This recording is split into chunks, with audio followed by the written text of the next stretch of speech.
Good evening, guys, and welcome to another Saturday evening. And the sun is shining. It's so bright behind me. Let's see who we had. Michi Manalo. Good to see you. Then we have Sandy. Good to see you. We have Shannon as well. Good to see you. Ma'am, Prepper for the Ages. Good to see you, ma'am. Always nice to see you. So, guys, how has your week been? Mine has been pretty nice and relaxing, actually. Hey, Nick Miller. Good to see you, brother. Hey, Dear Love Survival. Good to see you, too. How are you guys doing?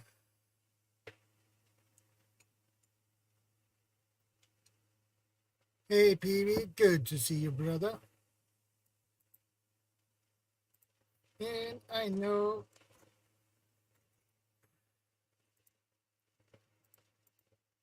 let's see if I can fix this. There we go, PB. Well, feel free to click the link and join me up here as usual.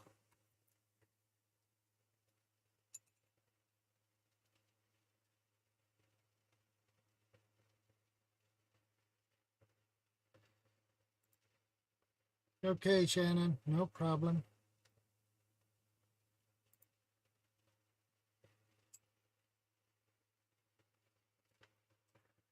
It has been pretty hot here. Hey, PB. Shadow, how you doing? All right?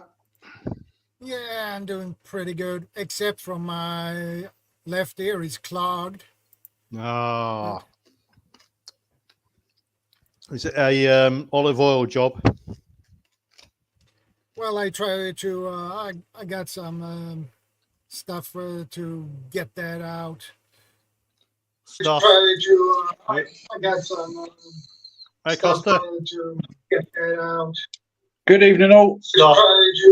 I got some. Hey, Costa. Good to see you, brother. Good evening, all. Mute it, Costa.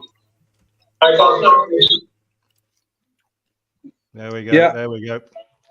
I was Sorry about that. I was going to say, Shadow. You know what they say to you about your ears. Never put anything in your ears bigger than your elbow. Yeah. Yeah. It's problematic. The best times ears. How are you, Costa? Yeah, not so bad yourself. Yeah, good. Taking over. Bit of this, bit of that. Training. Yeah, I made. Okay, good. I made sure my phone was fully charged. Sorry about last week, Swedish.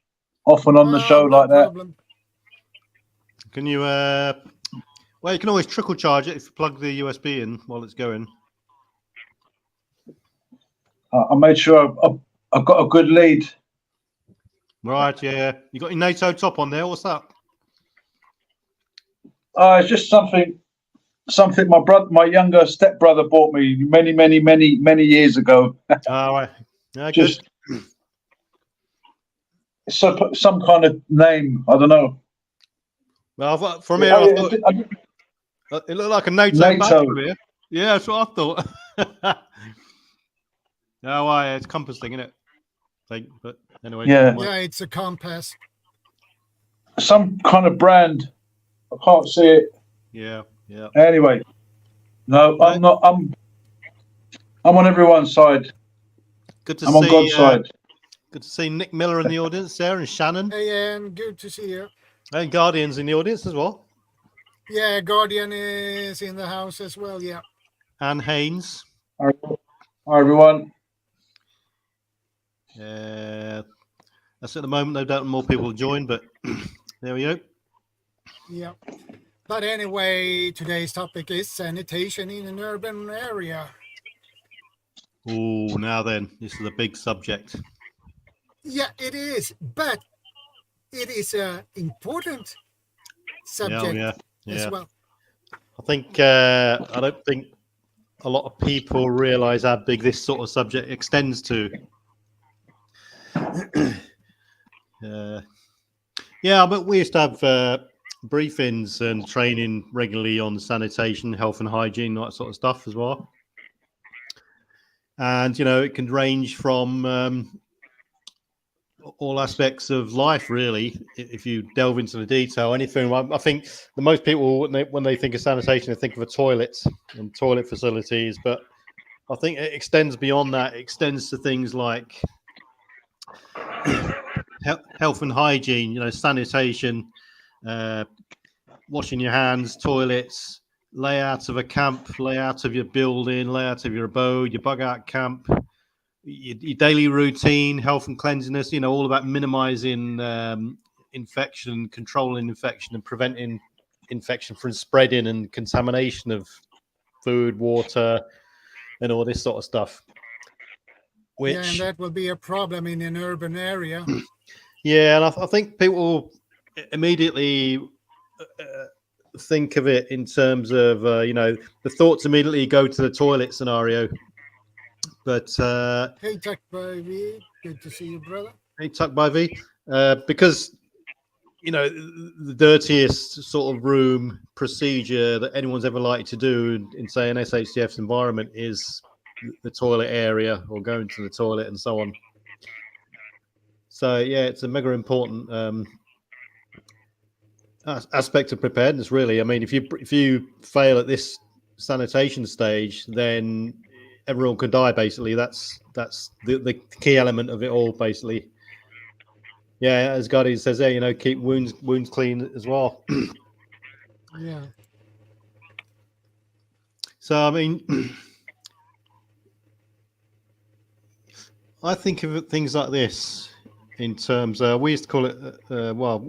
We used to think it in terms of administration, your own personal admin or admin, and. Yeah. Admin was it comes in sort of on the basic side of it, 3 layers. So the first layer, the first tier, if you like, would be personal hygiene, personal practices and procedures for hygiene. So keeping yourself clean, your teeth clean, keeping your body in peak condition to start with, so you're injury resistant. You're in tip-top condition, your body can acclimatize easily to various situations and environments if need to move and so on. That so it starts off at the basic level, and then you can expand that out to a group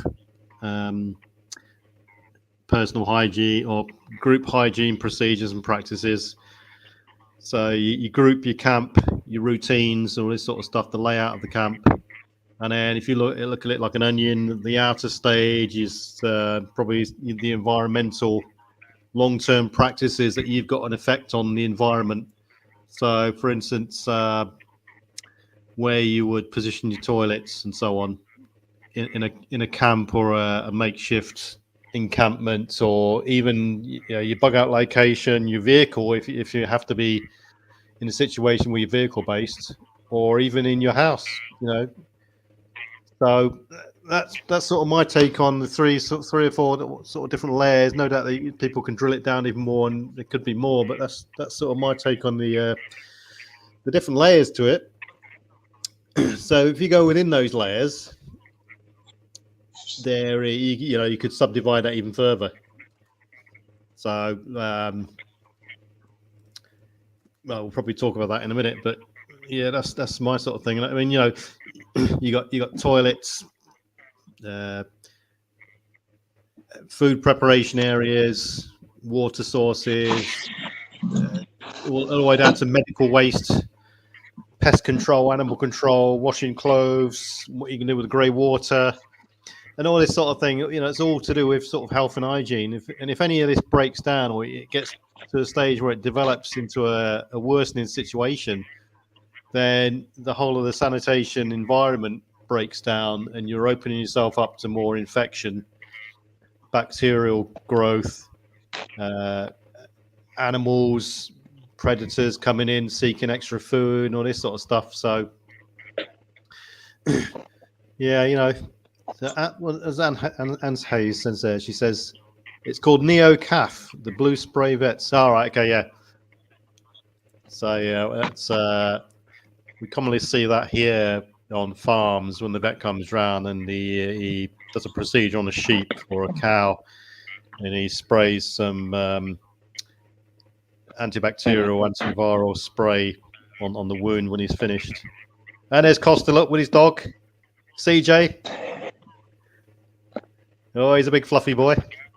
Yep. I was reading something about Alsatians earlier on today, actually, is the fact that some long-term psychologist was talking about ways to avoid being predated upon by other people who look upon the weak, and who is an easy target and stuff like that. And they recommended as number one dog as an Alsatian because they are devoted to a certain person and they will sit there on guard all night, and the slightest sort of noise, movement, etc., they'll be on it. Thank you, CJ. Good mate, my good friend CJ. There you go. Thank you very much. Yeah, he's looking well. Look, he's smiling as well. Yep. Indeed. It's true. He stays by me all the time, even when we go out. He's always looking back. Yeah. And Guardian says that all militaries across the world put emphasis on hygiene and cleanliness. The reasons for this extends to long-term stable mindsets and injury, stroke, disease prevention. Yeah, exactly. And I could tell you many stories about various camps we set up and being part of a camp and all this sort of stuff. And health and hygiene is up there on the list. And I can tell you now, it's one of the key pre-briefings. It's part of the pre-training packages or pre-deployment package that everybody gets when they deploy. And it involves things like, and it's all to do with health and safety, health and hygiene, they call it, which is linked in with safety element of it. It's linked in with sanitation, all this sort of stuff. Because it is a big interlinked field. And I'll give you one good example. We were on a big exercise in the Sahara. And in the middle of the Sahara, there's this camp that was built, and it's a joint British, Canadian, French, Egyptian, and British camp. And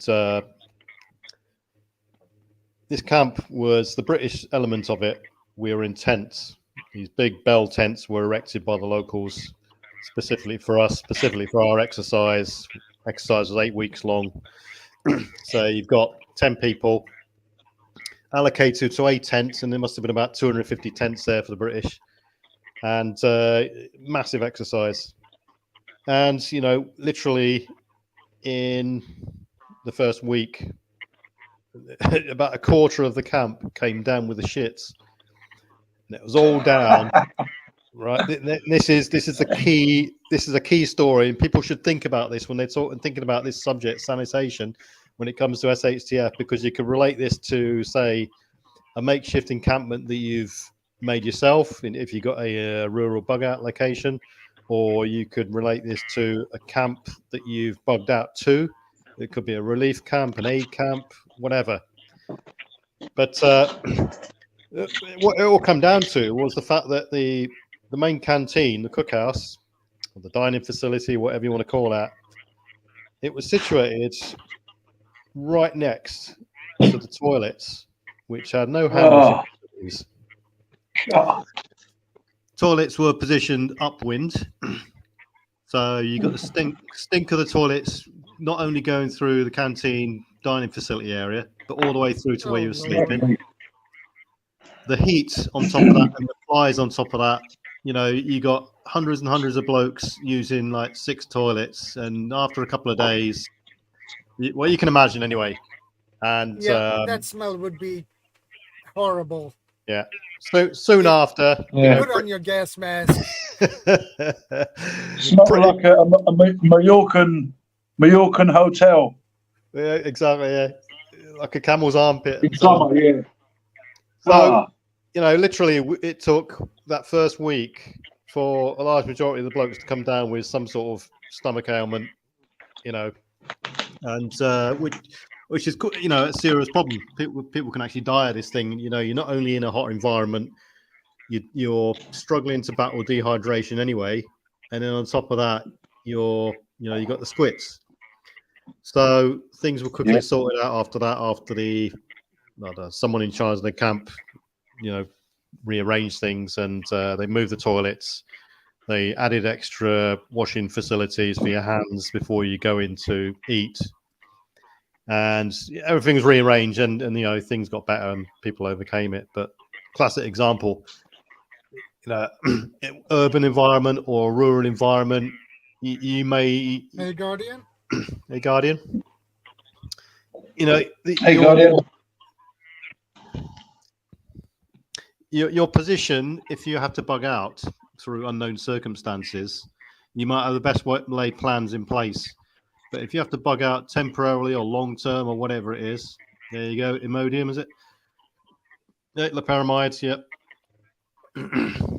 Loperamide hydrochloride stops you getting the shits. Well, yeah. It stops the symptoms occurring. So the basic point is, at some point in any sort of disaster, whether it be long term or short term, you may be temporarily or longer term put into a or voluntarily seek shelter in a place, a communal area, whether it be arranged accommodation, temporary encampment, or whatever. And you have no control over the layout of that facility. So be aware of this sort of thing. But we can talk through. Hey, ladies, good to see you, man. Layout of things, if you like. Also, I'll add to something that you're mentioning as well. Hello, by the way, all. Good to be here with you guys. So I think that having just an idea when you're putting through long-term kind of bug out bags and that type of thing as well. When you're going through some of the hygiene section and how to kind of make sure that the group of yours is kept as hygienic as possible. Definitely things that people look over but shouldn't be taken for granted. I know that there are methods to do so in the wilderness if you really are, if it's necessary, but obviously, as preparedness specialists, what a person should obviously do is try and make sure that cushion between today's society and SHTF is as comfortable as possible and as as softened as it can be. So basically, that what I'm trying to say as well is making sure that you get items that are very, very hard to replicate in a long-term SHTF. So things like nail clippers, which people look over all the time, having really strong and durable nail clippers as well. And then obviously on top of that, just making sure that you've got long-term bars of soap, not just regular soap, but certain soap can be extremely good for washing clothing over a very long period. So you can put together a pack that's not too heavy or too big that can last you for several years when it comes to hygienic soaps that are very good for washing clothing as well. And then nail clippers, having a small pouch. She's saying hello. Having a small pouch as well. There we go. Durelab gets it. That type of thing. Absolutely important to understand what you're going to need for the long term and that type of thing to make sure. Another thing, hi there, by the way, but another thing that I feel is super important is especially if you're going to have to do a bug out type scenario, and preparedness veteran was talking about it earlier, about the bathrooms being too close to the canteen. So here in South Africa, we still have, unfortunately, a lot of pit toilets. So we easily have available these blocks of sanitizer that you chuck down a pit toilet. Yeah. And things like that can be very useful because it helps prevent diseases and stuff like that from being spread. And the smell, as Shadow Scout and preparedness veteran was talking about. But it's very useful. Yeah, also a lot of the items that the Real Lab is showing here as well, a lot of these items are exactly what you're talking about when it comes to making sure that you have these for the long term. Because the thing is, right, we've all seen it, even now recently with the whole CV19 thing that the little one saying hi. So even now, we saw that you don't want to be standing in those long queues for these items. You know what I mean? You don't want to be the person that's standing there and actually adding to the problem of these long queue times when you could get certain supplies now, which would absolutely be able to last, and then also find out which ones would last longer. That's brilliant stuff, to realize. That's exactly what I'm talking about.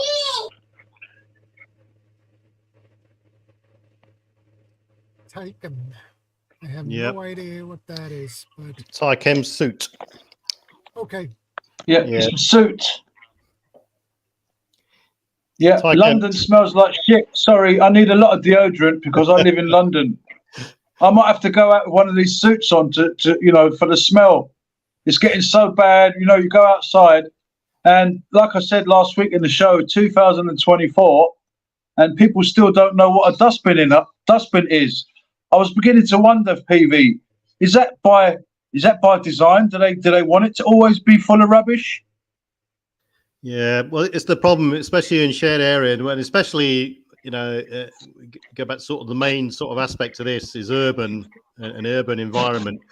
Is that the more urbanized of an area you're in, the more people and congestion there's going to be, the more scope there is for rubbish and toilets and all the sewer system to back up and stuff like this. So yeah, I think didn't we just had a problem in England with people that got E. coli in the water? That's right. Yeah. In the north of England, we just had a case, and then it's quite a regular occurrence, actually. Things like an E. coli outbreak. Yeah, the problem is different people have got different standards, and a lot of people's standards are quite low, believe it or not. You've got the coherent people, as I like to call them, and then you've got the others, and the others tend to absolutely not bother about anyone else. I mean, if anyone goes into a public toilet on the motorway services, they'll know. They'll wonder how they've actually managed to miss the bowl, And people is not bothered. It's someone else's problem when it comes to a communal sort of area, toilet or anything like that. And it's only when it gets to critical mass or when someone goes downhill that people start to raise their eyebrows. This is why I've indicated just now. This is why you've got to sort of start off at the personal level. So if you've got some hand sanitizer in your pocket all the time in these sorts of times, SHTF time and stuff like that, and you're in a communal area or whatever, then you can always at least clean. That's your last ditch effort to clean your hands if there's no washing facilities there, But yeah, I think there's various sort of tiers to it. You look at the sanitation is a modern day marvel, really, and I don't think people really know what is involved in the sort of sanitary system that we're currently living in. I mean, in Britain, for instance, half of the, or if not all of the underground sewer systems were made in Victorian times, and they're quite an elaborate system of, of a sewage network, and half of them are bricks and all this sort of stuff, and they really are detailed and well thought out and planned. So when you look at the vulnerabilities of, let's say, the sewer system, because that's, the taps can stop working, fine. If the sewer system stop working, right, then you got to start having problems then. What can cause that? Everything from frozen pipes in a extreme cold climate or cold event. Yeah. The sewer line could collapse, leading to a complete severage of the sewer line, and then that's starting to get blocked up pretty quick. And that can be caused by earthquakes. There's ground shaking. It'll cause the pipes to rupture or shift, which could lead to leaks, clogs, complete toilet failure. But you know, as just said then, leaks. Someone else's effluent could be leaking into your sort of area, and it can quite, you know, back up pretty quickly. Floods, Lovely. as you just said there, you know, rising water levels, they can, you know, inundate toilets pretty quickly. And there's it can also- cause, go Yeah. No, sorry, preparedness. Yeah, you know, rising water levels can not only inundate toilets, but they can cause damage to internal components pretty quickly. If it's not a, you know, wide-scale big event, it might just be a minor flooding event down the road. Yeah, so another way, obviously, of like making sure that you have these things on standby. You know, speaking about some of these supplies as well, and some of these, some of the things that you'll have around the hygiene department, like area as well. But a lot of those solar showers, like the really durable, good quality solar showers, last for extremely long. So they're really good for like hiking and that as well, for like long-term hikes. But essentially in like a SHTF as well, they're fantastic to have because they give you hot water. And if you do put them in a strategic place, like directly in the sun, they're essentially like large black, like a type of bag. And then you have a tap and the shower tap at the bottom of it. So you can even make them yourself and that type of thing if you were in a pickle. But essentially having running hot water at the end of like a really hot day after like a lot of workouts and stuff as well, that's extremely good to have. Yeah, they're good bits of kit, they are. Regardless of urban or rural, they're very good because not only have you got a water bladder there, you know, 10 litres or you can get 20 litre bags and 30 litre bags. But like you say, they can provide, you know, a passive hot water system. You know, minimal work, leave them out in the sun and let them do their thing. Unless you're in the winter, you know, a cold environment, that's the only problem. But yeah, they're excellent. Yeah. Make sure that you're spending, if you do invest in them, you do want to make sure that you do a little bit of research and invest in a high quality one, because the low quality ones, they do end up tearing and breaking, and you don't want that in like a long-term SHTF, right? So make sure that you do put a bit of money into it. Yeah, Tuck5V has a question basically. Municipal water facilities have been hit by cyber attacks. Are wastewater systems as vulnerable to such acts? No, it would depend on what type of wastewater system you've got. I mean, some people have got soakaways, some people have got holding tanks. But I would say, I mean, most sewage systems in Britain, they're gravity operated, so they always run downhill to a certain point.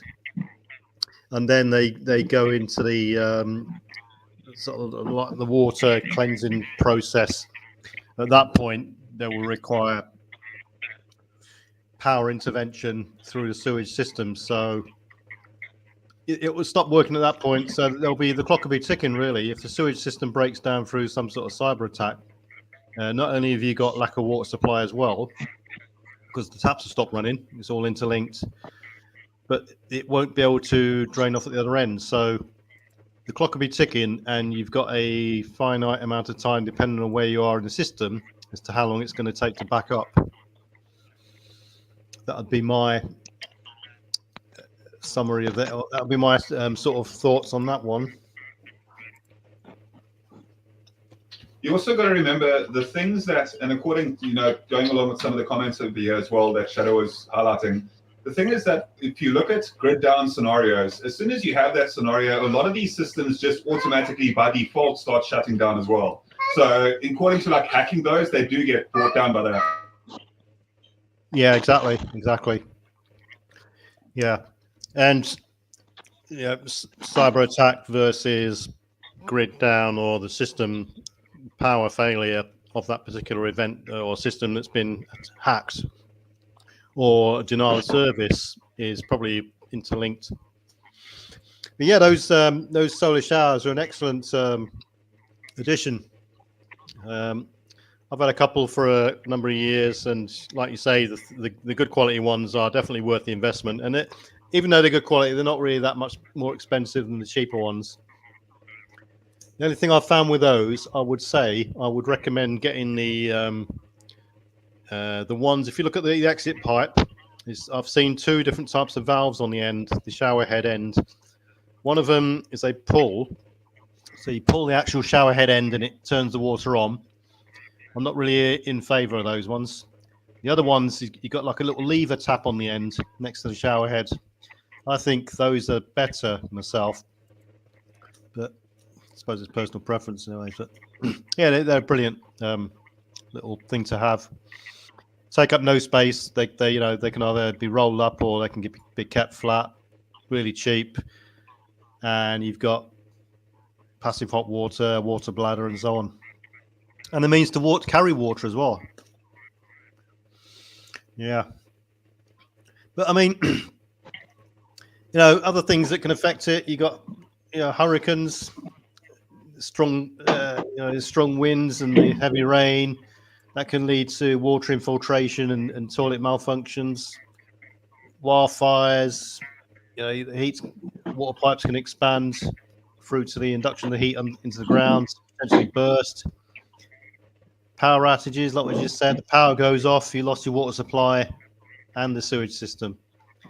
And other things, explosions, blast waves can cause significant damage to plumbing systems, including toilets and things like that. So, we're talking about toilets now then. So, the first thing that springs to mind when I think about toilets in a sort of austere environment, urban environment, SHTF or whatever, is the position of the toilets. So, if the toilet's still working, fine, you just carry on because we use them every. Good to see you, brother. Hey, CR. Because we're using them every day and so on. But I wouldn't count on that. They would fail at some point. So I would personally recommend to everyone to get a backup toilet, whether that be a chemical toilet, a bucket with some sponge that you can put around the outside to sit on, some bags, individual bags to defecate in, and then you can seal them up after. You may want to get a Costa's waving. Hey, at a glance, good to see you. At a glance, hello. You may even want to get a composting toilet. Easy to do. You can buy a commercially available one, which they do cost quite a bit. Yeah. Or you can make your own one. It's simple. You can do it out of a bucket with a lid, basically. Yeah.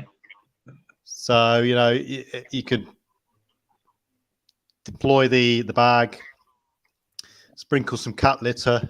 This is at the basic level now. And when you finish, put the lid on, and then as long as there's some air flowing over it, ideally you could actually fit a small 12-volt computer fan in the side of it if you like, but not 100% necessary. It just the air assisted flow over the top enables a quicker breakdown of the solids. The liquids have to be separated completely. So if anyone's doing this sort of thing in a makeshift composting toilet, then make sure your liquids, your urine doesn't go in the same bucket, basically, and you can dispose of that elsewhere. It's a liquid that's pretty easy to get rid of. Chemical toilets like you go camping in. There are various other ones, but they're a bit more energy intensive. So I think as an emergency toilet, the easiest sort of system to have for a person depends on the likelihood of the threat you're facing. Would be. Hey, Mark. Good to see you. Hey, good to see you too. Hey, Mark. Would be a collapsible toilet with a bag and this sort of thing. So. Excuse me. And if you can start making your own toilets and things like that, then you got to start thinking of positioning it. And when it comes to things like that, you got to think of the prevailing wind direction, the distance away from dining areas, cooking areas, sleeping areas, and this sort of stuff. is it safe to go outside to a toilet a distance away? You know, is it a hole in the ground? Have you made it? You know, it could be one of these Thunderbox jobbies. You know, a little bit of you could have a toilet tent, pop-up toilet tent. You know, think about things like where you're going to position the toilet in relation to water sources, things like this. You know, you don't want to place it next to the well, for instance. What are you going to do with the solids when it gets full? You're going to burn them, you're going to bag them up and ditch them somewhere else, etc., etc. You know, things like runoff when it starts to rain. Where's the natural flow of water going to run off the hill, and so on? You know, all these things are already thought out for us through the modern day sanitation system, the sewer system.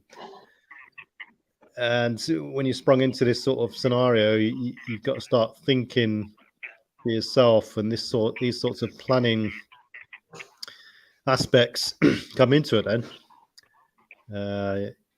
it's also being able to maintain a lot of whatever you're using for hygienic purposes, right?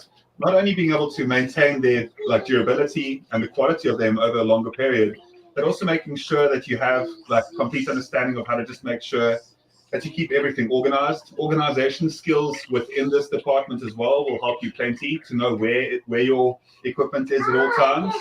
And that can be practiced at the moment. Sorry, my little one's just very busy at the moment. But yeah, it can absolutely be practiced right now. So, so yeah, just making, and obviously as a dad, I will say that it does help a lot to make sure that things are in order at all times. And that's a great segue into parenting. Is it funny? So basically, making sure that you keep on top of everything. Yeah, around here, you could bag it up, put it in an Amazon box, and leave it on your front porch and let somebody steal it for you. It's not the worst suggestion. Actually, like that. That's a brilliant one. Yeah, put it in a jewelry box, and someone will loot it. In the collapse, I don't think that'll happen. But right now, that's the easiest way to get rid of. I won't use the 4-letter word.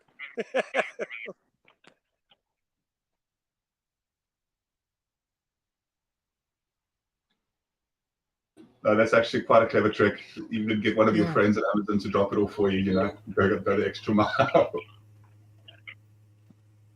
Well, here in Sweden, what we do, what I learned, that is for short term, if you have a camping toilet, when you're finished, you tie the bag up, put it on the balcony, but that is for short term.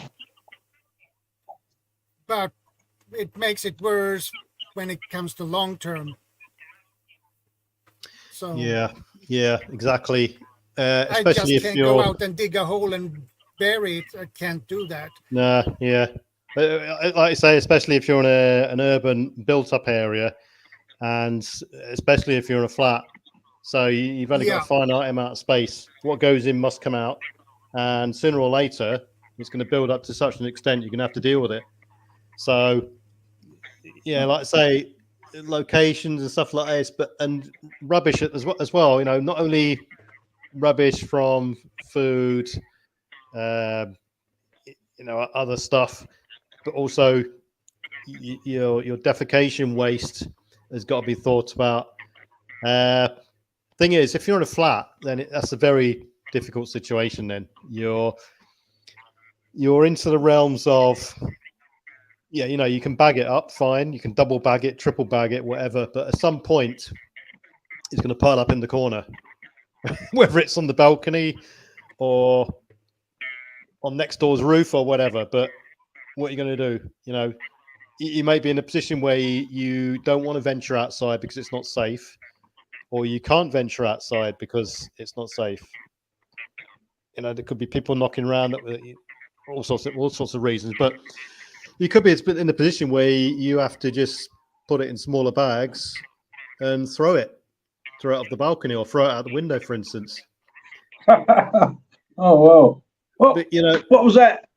Exactly. It's either that, let it build up, or you can't really burn it on on your property, it's a difficult one. Or you could literally opt for a composting solution in a flat, and then use the broken down matter, as other things, human manure, for instance. If you're actually growing things on the roof and water collecting on the roof and stuff like that. But it's very precarious. People have not got to take this sort of thing lightly, because all it takes is a bit of cross-contamination, and that's it. You're then contaminating yourself. You're leaving yourself open for all sorts of infection, viral infection, or bacterial infections, and so on. And especially, when I say, someone put the question down earlier, how far away should it be? It's each person's individual call. It could be, your toilet could be 25 meters away, 100 meters away, whatever, but a safe enough distance that it's not going to cause cross contamination, leakage, spoilage, runoff from water that's from the rains and stuff like this, not close enough to your well that's going to contaminate it. And think outside the box. People might miss a couple of things. If you're collecting rainwater because the situation's that bad, and you've got a rain runoff system going into your gutters and across the gutters and stuff like that, position it away from that sort of area as well. But external human factors come into it. The threat level. If you're going to position it in 25, 30, 40, 50 meters plus away from where you live, in an urban environment, then that's a long way, because you're then leaving yourself open to other people. Other people are a big threat, no matter how friendly they may appear initially. So it's even with a camping toilet cassette, being very careful. And I've tried this out. You'll probably last 2 weeks for 2 people. And normally it'll last a week. So if you've got spare cassette, it's a month's worth. After that month, what do? It's very hard to get rid of unless you can open a sewer grate, tip it down there. That's probably the safest bet, actually, is to open a sewer grate and tip it down there. I've done that quite a few times myself. But apart from that, you can always tip it in a bag and dispose of it in a rubbish receptacle somewhere. But in a flat, very difficult, very difficult. The clock is literally ticking unless you've got some means of getting rid of it. You got to worry about what other people do with their. Exactly, yeah. You're thinking about this and you're pre-planning all this. Your next door neighbour, might not even be bothered, and there could be a bigger problem than your own waste. Like you say, yeah, definitely. Yeah, they're just going to throw it in your yard. You deal with it, and the bag rips or whatever. Now, what do you got? Yeah, quite possibly. Yeah, exactly. And then this is a sort of thing which leads to confrontation. Then like I say, people. It's someone else's problem as long as it's out of their immediate sort of scope. So, and even after you dump it out, if you dump it down a storm drain somewhere, you still got the bucket. That's how do you clean it? How do you sanitize it so you're not bringing that bacteria back in the house with you and get yourself sick? Yeah, exactly. When I was in Kosovo, I needed a crap big time, and I was holding it because we're on this road. And we were told that anywhere off the road was mined. So, you just didn't want to veer off it and to do anything. And first place we went to was this old bombed out factory. And it was a big sort of rendezvous point.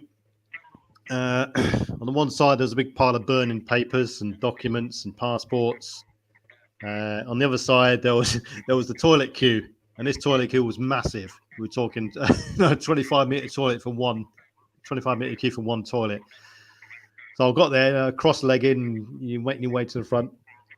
And got to the front, and it was literally a bucket and this bucket was almost on the stage of overflowing.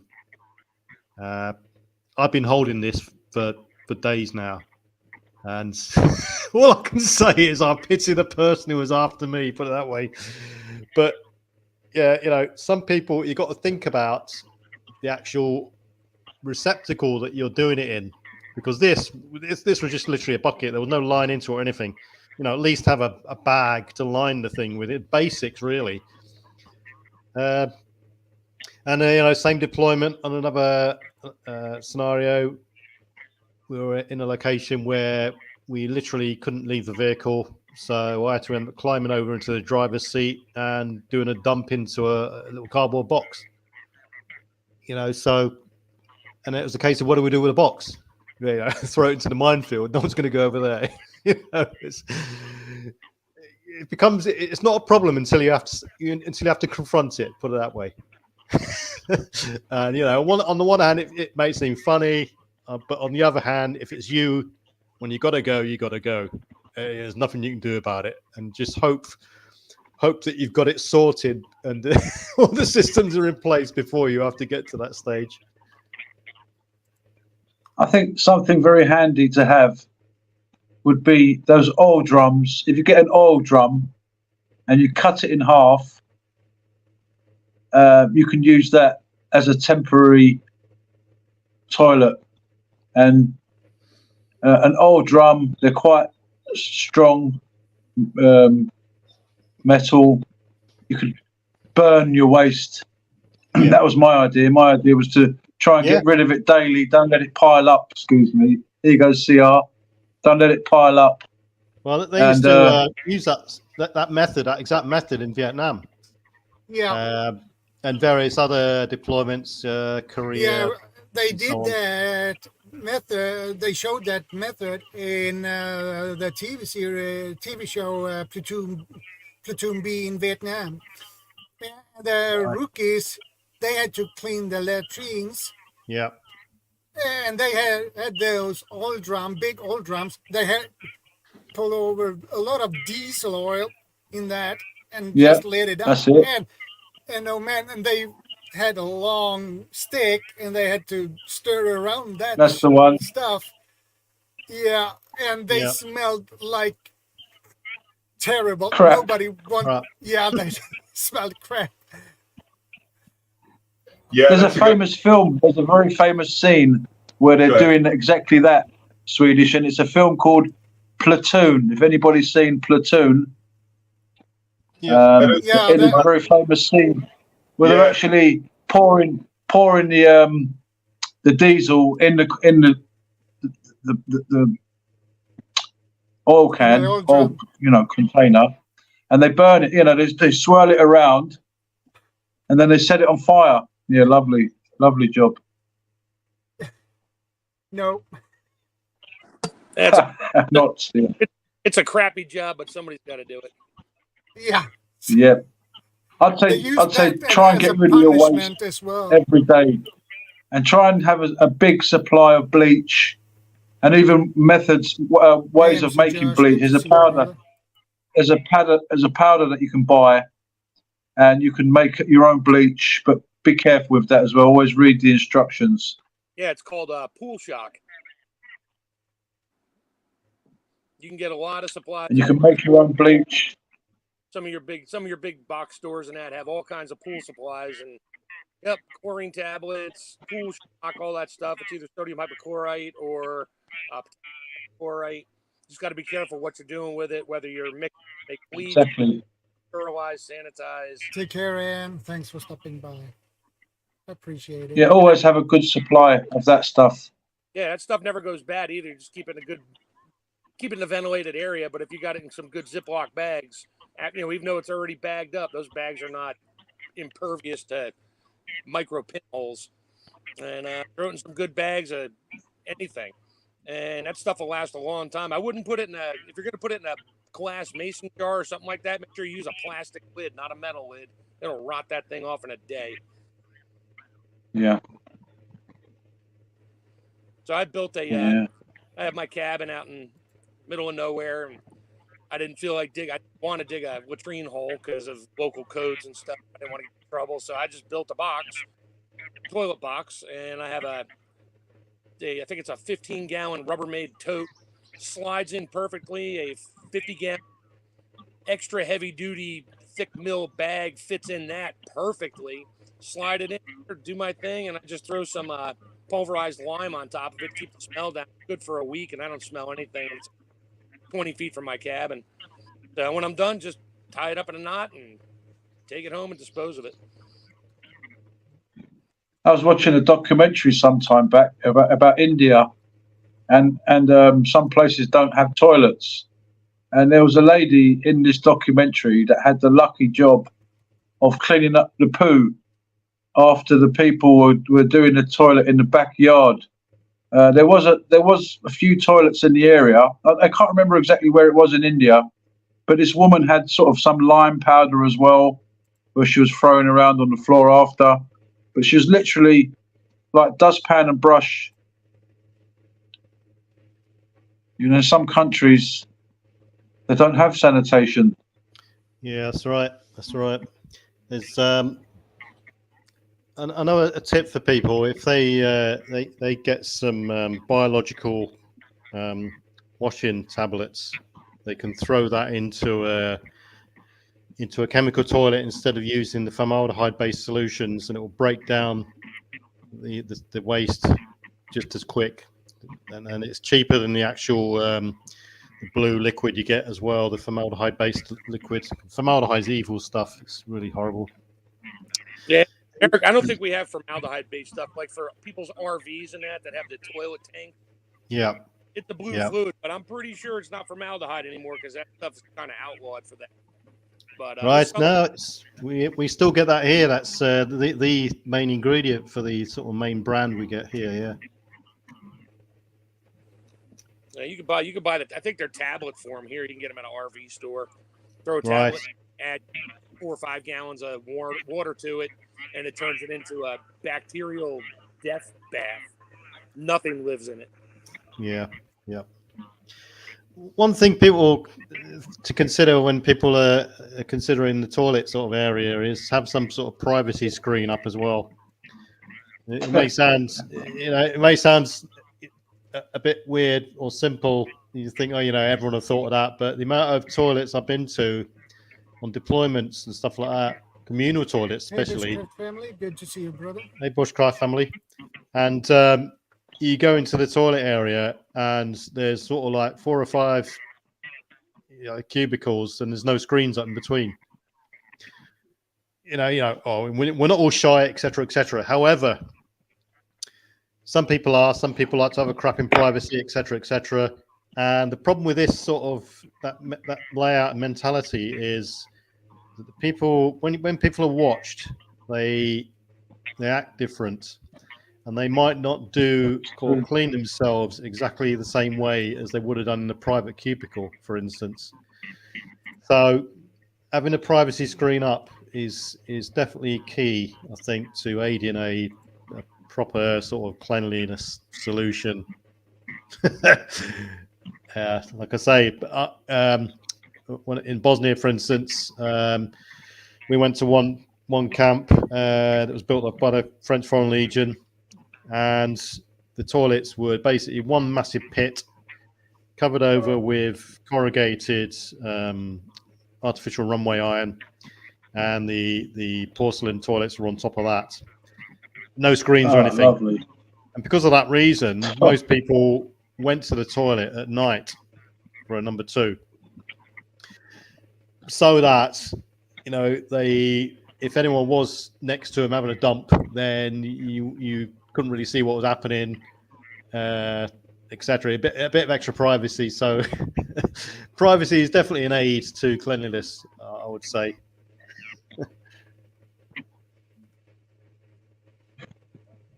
Carry your own personal curtain with you. There's also on the episodes of, I think it was season 5 in Alone, the series, one of the best survival seasons in my opinion, well, series that shows that are out there. In that, the guy actually eats way too many pine cones, and eventually he has to actually push the button and basically get lifted up because the dietary, obviously the fiber intake, it was way too high, so he wasn't able to pass any store, and because of that, he basically like malnutrition and had to, Lovely. what led to him leaving the show. Well, yeah. I mean, we all like to say, and we all like to practice the fact that we store what we eat, but I think in reality it doesn't happen, for quite a few reasons. The access to fresh food isn't always going to be there in a disaster. B, for managing all our preps and food stores and stuff like that, it's easier if we have freeze-dried food, dehydrated food, canned food, etc. So for me personally, for instance, this is probably occurs to other people as well.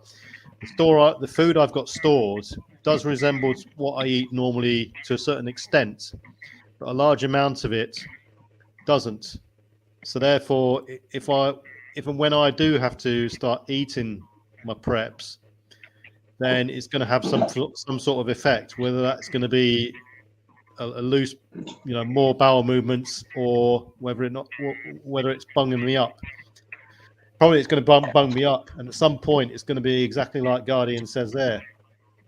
You'll get to the point where you haven't got any control as to, I'll go in the morning, I'll go in the evening, or whatever. You're going to go when you go. That's it. Simple as that. So, yeah, all these things interlink with each other. So even as simple as store what you eat, etc., for your preps, that does play a big part of it, definitely. Leave no trace. Remember. Yeah. Take the crap. You've got to take the crap with us. It doesn't necessarily, we just go off toilet for a second. Sanitation also extends to, the preparation of food. So when you look at preparation of food, you're talking about, you could potentially be talking about animal slaughter if it gets to the stage where you're hunting. And if you're in an urban environment, it could be pigeons, birds, cats, dogs, small game, rats, mice, etc. If it gets that bad, squirrels, and so on and so on. Nothing is off the table when it gets to a certain point. Fish, etc., etc. Anyway, the point is, you may have to process an animal. Fine if you can process the animal at the site of capture or kill, all well and good, because you're not bringing it into your own sort of environment. But in certain circumstances, say you catch some fish, you got the fish at site, you take the rest of the fish up to your house. You got to prepare that food, and you're talking about raw meat.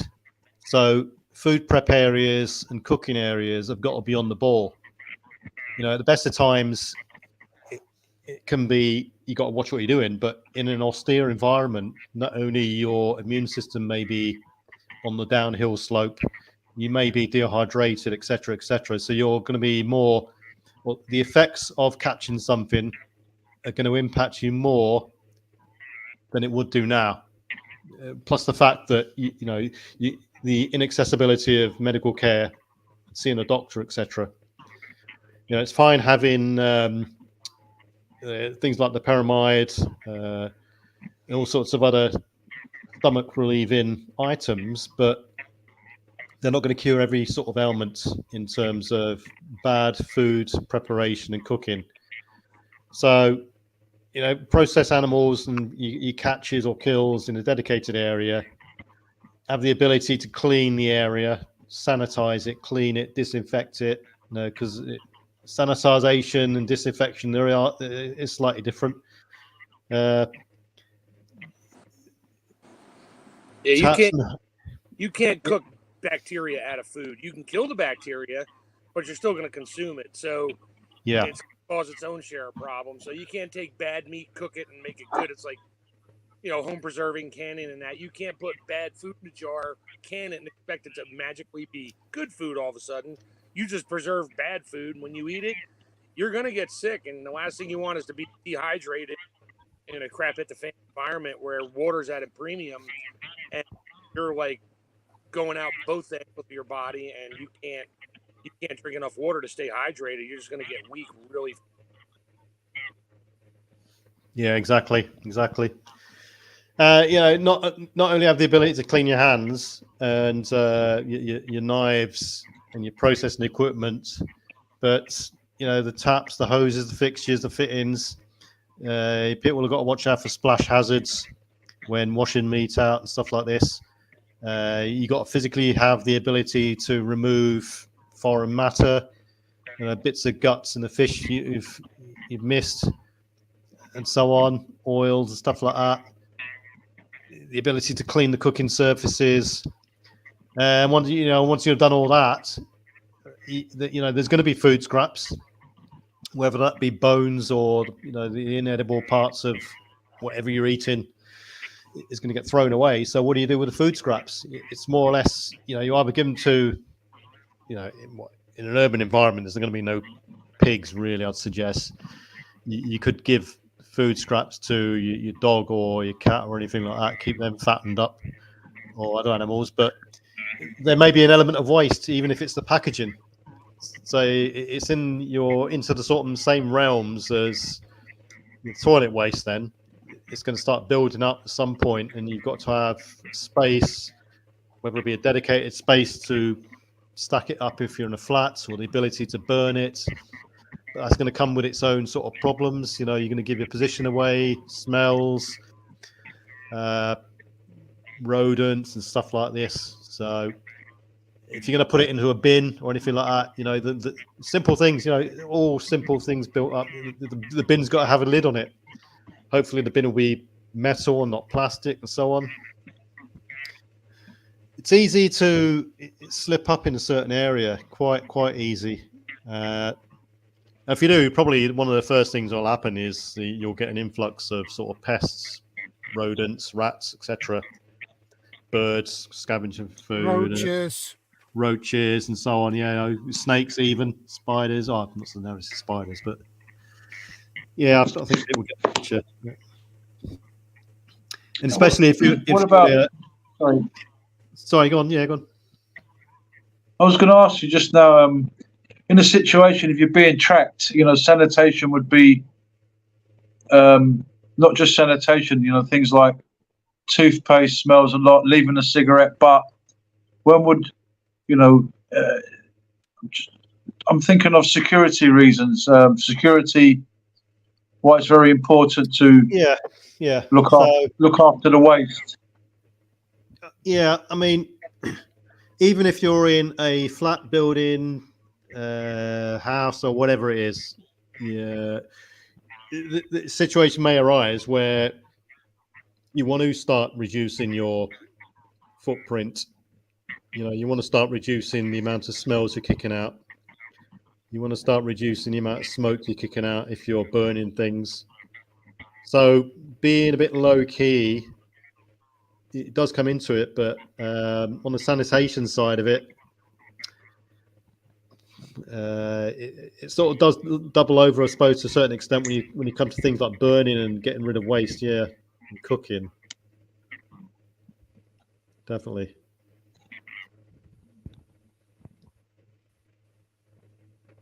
And I suppose if you're, the hotter the environment you're in, the more things accelerate.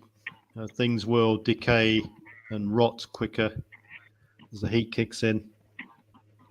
And you think about if you're in a seasonal environment where it's, below freezing during the wintertime and you're putting your waste outside somewhere, it's going to thaw and it's going to stink when it thaws. And you don't want to be there. When it stinks. Yeah. And then, that's the cooking sort of animal processing side of it. This all-encompassing sanitation sort of thing, also covers things like water sources. You could have a well in your back garden, even in a city. The natural springs in towns and cities, we get them over here. Rainwater harvesting, surface water harvesting. All these things you've got to avoid any sort of contamination, especially things like runoff on off roofs and stuff like that as well. The roof might be made of a certain type of tile. It may be covered in some sort of bituminous resin or something like this, which could contaminate your water. Surface water harvesting, not so common really, but you've got to think about petroleum hazards and stuff like that, oil getting into the water and other sort of waste products. I think that the key thing is contamination avoidance, really. Yeah, going back to food sanitation, even the simplest thing like wiping your hand on your pants or your apron or something, you're just moving that contamination there. And then 20 minutes later, you may wipe your hand again, touch something, and you just contaminated your food. I mean, I could probably tell you scare stories for what I do for a living, but the things that go on in the backs of restaurants and that can be absolutely frightening. Have you seen the series called Monk? What was the name of that? Called Monk. There's a series called Monk with a guy that's actually got like a problem with hygienic, like he's got a disorder where he's extremely pedantic about, it's extreme OCD regarding cleanliness and that type of thing. I don't know if I've seen that one, but I've seen my share of "you got to be kidding me" moments. You know, the one dishwasher, he's dirty dishes, and then he just wipes his hands off on his apron. He grabs the clean dishes, puts them back on the tray. It's like, really, dude? You really just did that? You're kidding. Yeah, you can do everything at 50% capacity when you get sick because of that type of behavior as well. So you're dead on the money when it comes to being able to, like, obviously monitor that and manage it. And, you know, cleanliness, that's what preparedness veteran said earlier as well, with cleanliness is next to godliness. Like, a lot of ways, it also speaks to a person's character, like just trying to, and it's never too late to just try and improve it. I mean, like, I've definitely within the last decade gotten a lot better at making sure that there's, you know, order around me. With the help of my wife, of course, it helps to have a lady to encourage you as well when it comes to that type of thing. But just in general, making sure that high level of, you know, personal hygiene is very good to have that sense of responsibility about it. Yeah, definitely. It all stems from self-discipline, I think. You know, everything from, you look at a person, is your boots clean, your shoes clean, you know, you dressed in good order, have you taken pride about how you're dressed, have you washed your hands, clean your fingernails, have you had a shave if you're in certain environments, and so on and so on. And it all definitely all starts with that is the root of the problem. If you look at someone, they can't even be either bothered or they haven't the scope or capacity to clean themselves, how are they going to manage in the greater communal areas? You know? Yeah, what helps quite a lot with it is, you know, during fundamental years, I was fortunate enough to go to a boarding school, and the school was 150 years old. So obviously they like baked in traditionalism as well. And through that school that I went to, they also made sure, and I was a boarder at the school for the first fundamental, you know, my junior primary school years. And part of what we did, and just, you know, it's encouraging to try and assist people with that and to try and help the youth to understand the importance of this. But we'd obviously have inspection every morning at like 6 a.m. where you just got to stand next to your bed and it's got to be, you know, got to try and basically bounce a penny off it, that type of thing, inspection to that order. And just making sure that things are, that you follow a strict routine and that there's certain amounts of, you know, discipline. And that's all about what we're speaking about as well, urban hygiene and sanitation.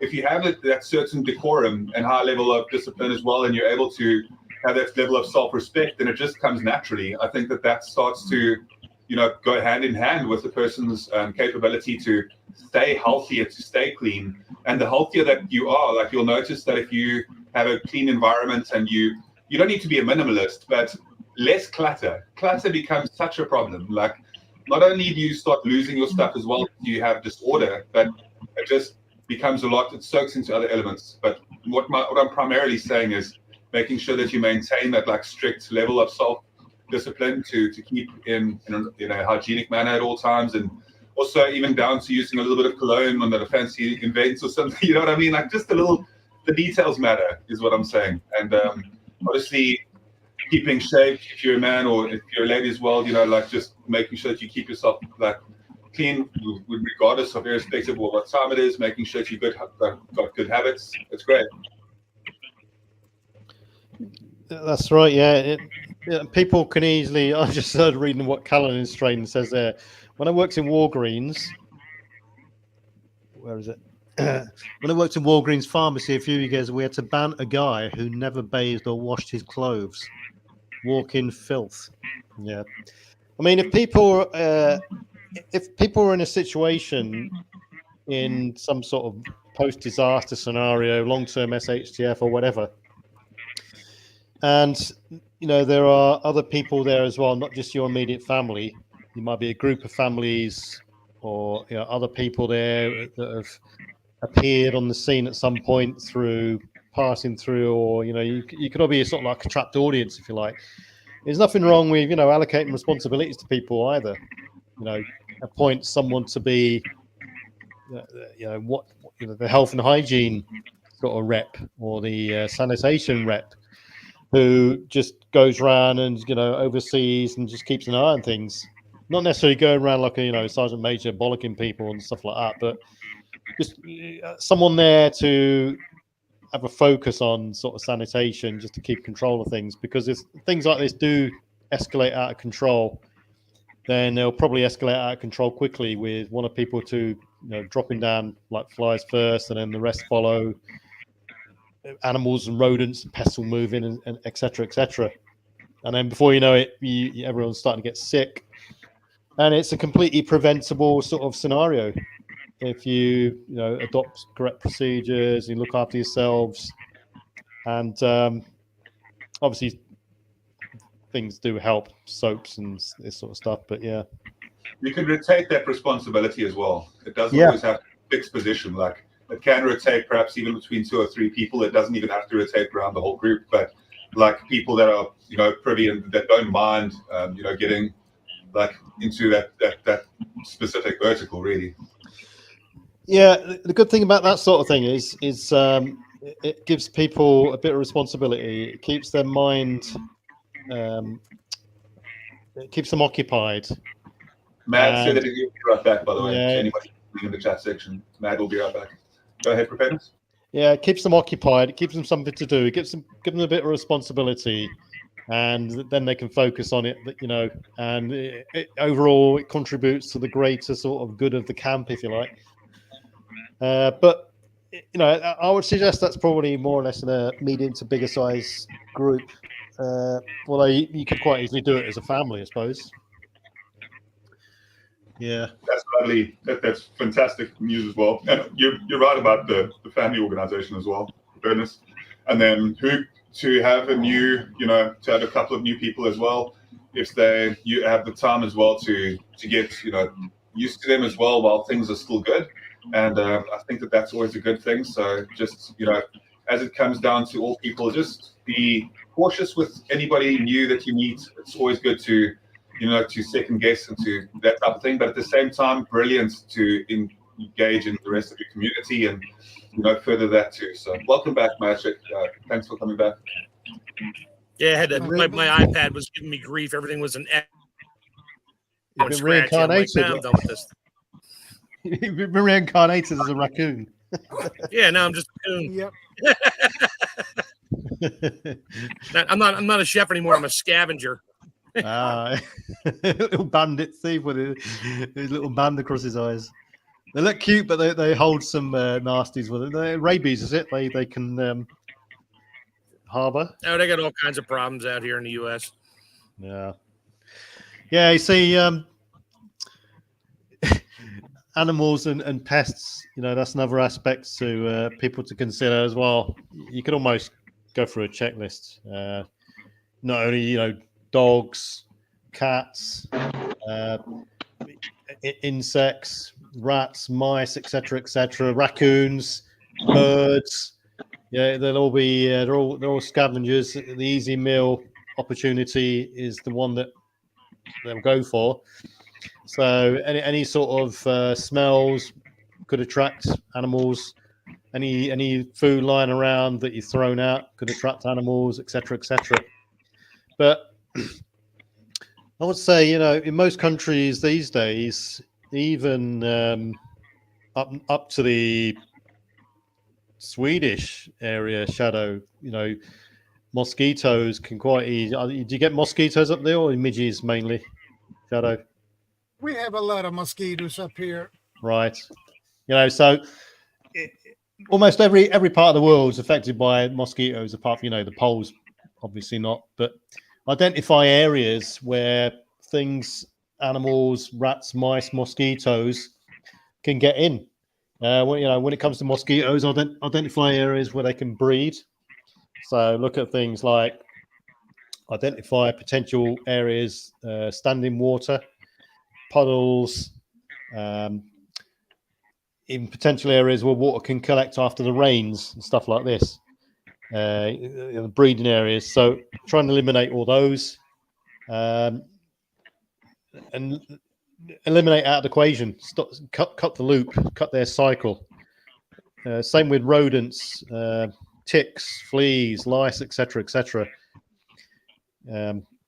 It's amazing how prolific ticks are, even in urban settings. You can pick up ticks from gardens and parks and stuff like this within a city, because surprisingly enough, even in places like London, for instance, there's quite a lot of deer in London, and they come out. You'll notice them at night. You got foxes and stuff like this, all harbours and of ticks and fleas and lice and stuff like that. So you can cut down on these sorts of threats through access control areas, the use of keep the doors shut when not in when they're not in use. Use screens and stuff like that. Mozzie screens, mesh screens and stuff to stop all these nasties getting in. Because, like I say, it only takes something to get in, and if it's an animal with rabies or anything like that, and it bites you or scratches you, then you're into, the big question mark: have I got X, Y, or Z disease? Am I infected? And so on and so on and so on. So you're playing the waiting game, and then you're into the uncertain ground, and it plays on people's minds, etc., etc. So the animal threat is a big threat. Even in peacetime now, cats harbour all sorts of nasties. Dogs, a dog bite, for instance. The last thing you want is these sorts of things happening when you've got lack of medical aid and facilities. At the same time, when you mention cats, though, at the same time, it's actually extremely important to have those cats, to counter what you were speaking about as well. And make sure that where you do have your storage, that you have a place that's comfortable and warm enough, and cats will just eventually end up sticking around, and making sure that they do take care of all the relevant problems. Yeah, I mean, cats and dogs are probably the good survivors anyway. If it's someone else's, and they've been let loose, or they've escaped, or they're the early survivors of a house on the other edge of town or whatever, be wary of those, I'd say. But your own pets, they're good comforters and good for morale. Yeah, definitely. I mean, look what happened. What was it? The Black Plague. I mean, fleas on rats, and the rats were walking in human waste, and then the fleas were sick, and then they bit the people, and then everybody was getting sick anyway. So it really doesn't take much if you're not treating your waste properly, and some kind of an animal or even a mosquito or a housefly or something lands in it, and then can just start spreading that bacteria, one tiny bacterium at a time, and that stuff just grows. So, I mean, human sanitation it's a horrible, horrible thing to think about, that we're trying to keep ourselves safe, and just there's so much that can go wrong, but there's so much you can do right. I agree with that. Yeah, definitely. I mean, it doesn't take a lot. Detergents and disinfectants. Have something to remove dirt, remove grime, get rid of organic matter from surfaces, stuff that will break things down, and it will enable you to lift dirt away from surfaces easier. You could have a pressurized, anything from a pressurized shower to get rid of large loose particles, all the way down to standard bar of soap, dish soap, laundry detergent, floor cleaners, colloidal silver, things like that, disinfectants, bleach. Bleach is going to be like gold dust. The ability to make bleach, store it. I mean, bleach in liquid form does go it get weaker over time. You could also have things like alcohol, hydrogen peroxide, various other things. TCP. I don't know what it's called in other countries, but we call it TCP over here. Got a unique smell to it. But basically, disrupt, get rid of microorganisms, kill germs, and so on and so on. When it comes to detergents, slightly the same sort of, generally safer to use everyday detergents, but I think people know the difference, really. But most detergents, soaps, things we use to clean with are alkaline based. They just are. Bacteria doesn't live in an alkaline environment. I forget the pH numbers. Also in an acid environment, but you don't really want to be cleaning too much with acid. That would be bleach, but because that'll start to eat things away, metals and stuff. But most of our soaps, even the most basic organic body soap, it's a very mild alkaline based, and it'll kill the bacteria and germs that are on the outside as long as you lather up and have enough contact time on your body. It'll take care of it. So that's basic alkaline, basic chemistry. The good thing about soap is it's easy to store. Mega easy to store. Bar of soap, nice little block. You can stack them up in the corner, and you could quite easily calculate what you need for a year. So my calculations are 1 bar of soap per person per week. Simple. And that's a lot of showering. Well, I mean, because it's a multi-purpose item. Yeah, washing your hands and face and just basic things. Yeah. At night. I mean, I at this moment in time, for many years now, all I use is soap to wash with. I don't use shampoo. I don't use shower gel or anything like that. Just a plain old bar of soap. And people out there, you can double it up as a shaving foam, so you can shave using a bit of soap and a razor. You can get different types of soaps. Obviously, I'm not teaching people how to suck eggs or anything, but you can get unique specialist soaps for other things like Fell's naphtha soap, which is good for washing clothes as well. And you can use Fell's naphtha soap for poison ivy treatment as well.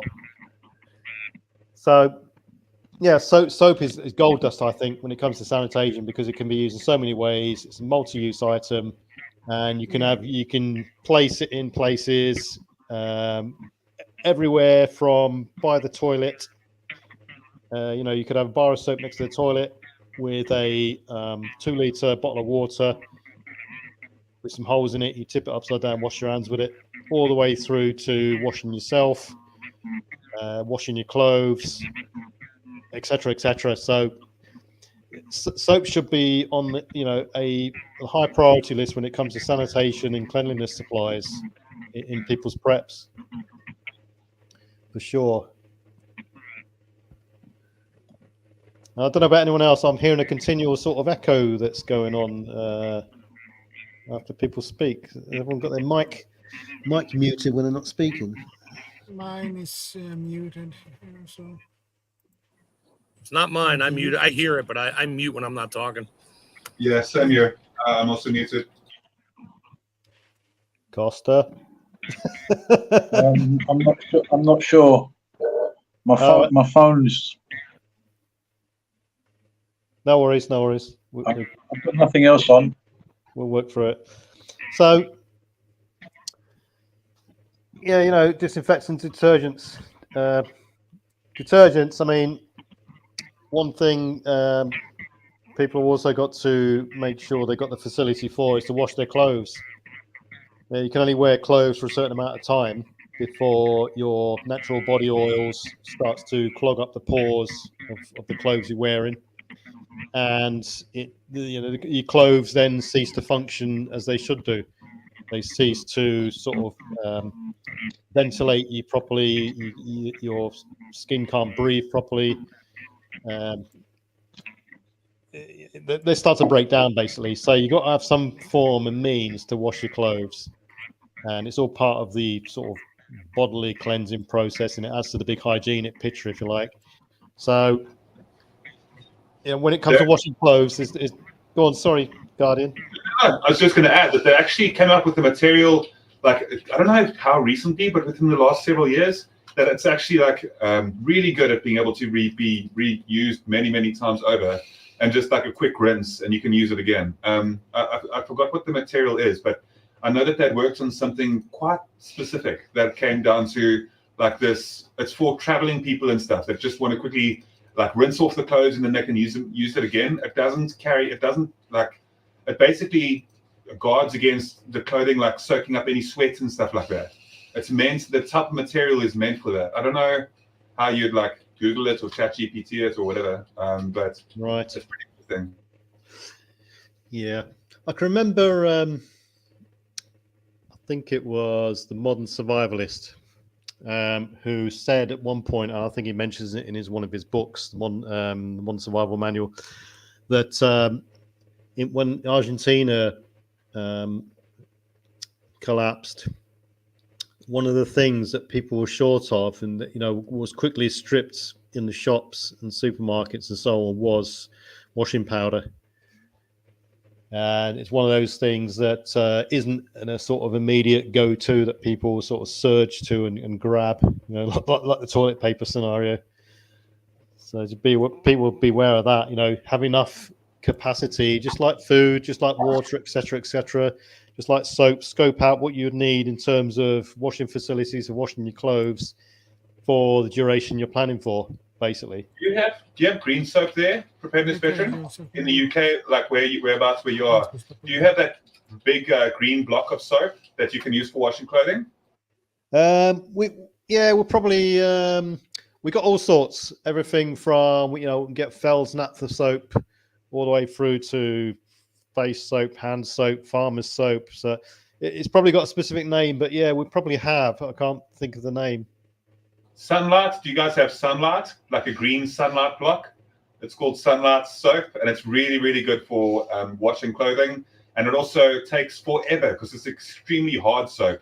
And that's what I was speaking about earlier as well, when it came to like having a bag specifically for that, and making sure that that's when it comes to preparedness and like inch bags and that type of thing, we should be minimalists to try and like make sure that we've got the longest lasting stuff that'll weigh the least and be able to be as compact as possible. So if you want to bring up Sunlight clothing soap, you just bring up Sunlight clothing soap on the side, and you can show what I'm talking about quickly.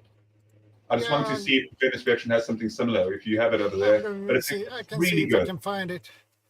Yeah, so definitely invest in hard soaps that will take forever, and make sure that when you do use these soaps, even like in your bug out kits and whatever, that you make sure that you can dry the soap out after use as well, so you don't end up wasting it. Right, I've seen what you mean. In terms of the Sunlight soap, I've not seen that in your shops, no. But no doubt we have got something similar. Yeah, I know what you mean. Yeah. It's I was looking at soaps a while back. It must have been about last year, and one of the soaps I was scoping out for sort of an evacuation bag, a bug out bag, which will last a long time, is African black soap. It's supposed to be a hardy, long lasting soap, but it's only available in sort of specialist outlets. Is this, you mean, say, Guardian? This is similar to what you can use. This isn't what I'm speaking about, but this will be a very good one. Something like this can probably last for, and specifically that sandalwood. I love the smell of sandalwood. It's just like personal preference. But yeah, like that's It's luxury talking. Me loving sandalwood. You can see that I've been in a relationship with a girl that enjoys the finer things for quite some time. But I do enjoy my nice smelling soaps and that. But this soap specifically will last you for a very long time. And that's why I'm saying just having like a small kit bag, the same way that you have a first aid kit bag, but you have it for hygiene and sanitation. You have soaps like this, you have compact toothbrushes, compact toothpaste. Like that's what I'm saying, the nail clippers as well, because you don't want to be in a situation.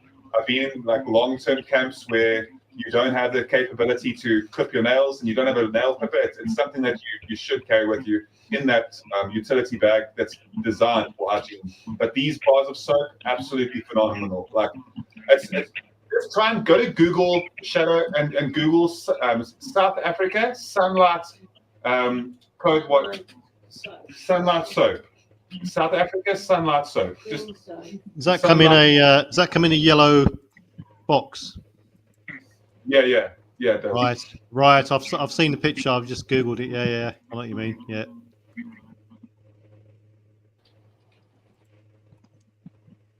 Then if you want something that's ridiculously good, and that's South African as well, it's amazing.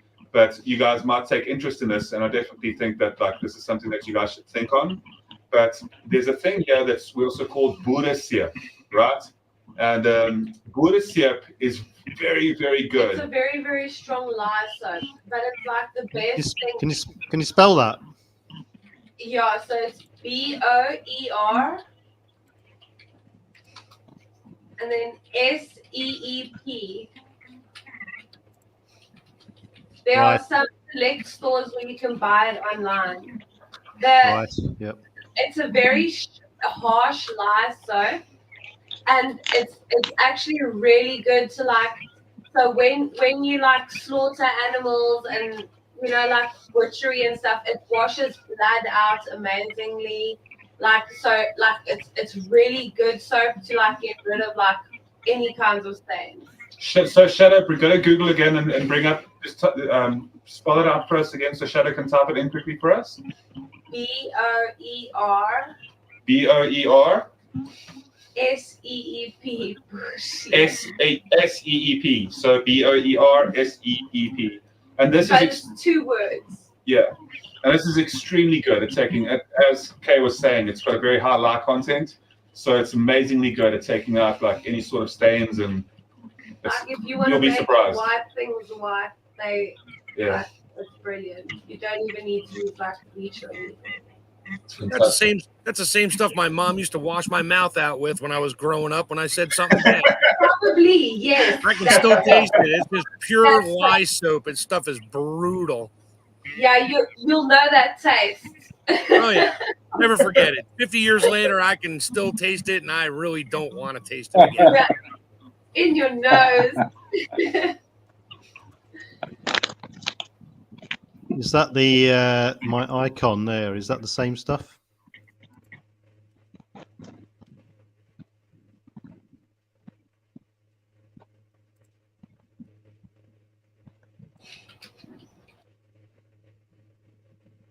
Guardian, is that the same stuff you're thinking about? This the picture What I will do, Preparedness Veteran, is I'll send you exactly the product that we use.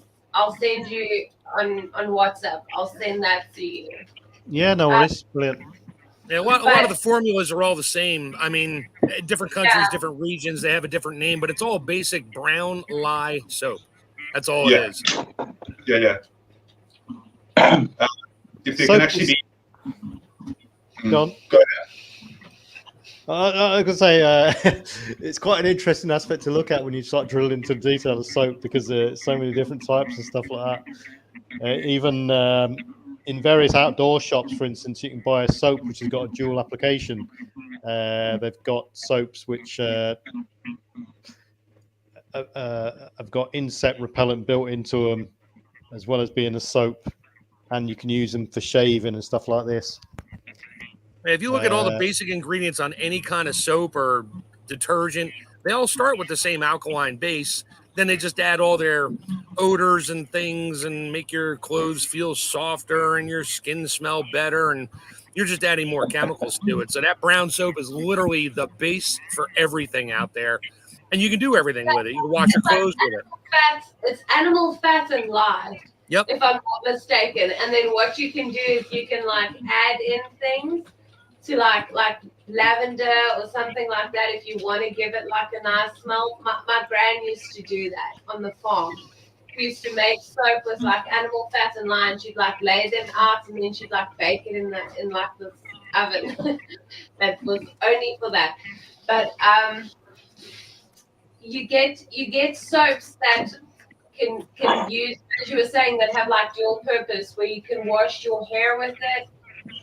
That's like a bar of soap, and you can wash your hair and your body and everything with it. But it doesn't like go nice and foamy and lathery like you're used to, because it's a soap that's like made to last much longer, but it still does the same thing. So the idea is, and I don't know if you guys were like heard the whole thing, but a lot of people didn't know that when you like wash your hands just with normal soap, and it only really became popular around COVID, like when COVID was like rife, is people, you need to actually have soap on your skin for about 20 seconds before it actually takes effect, like to kill the germs and stuff like that.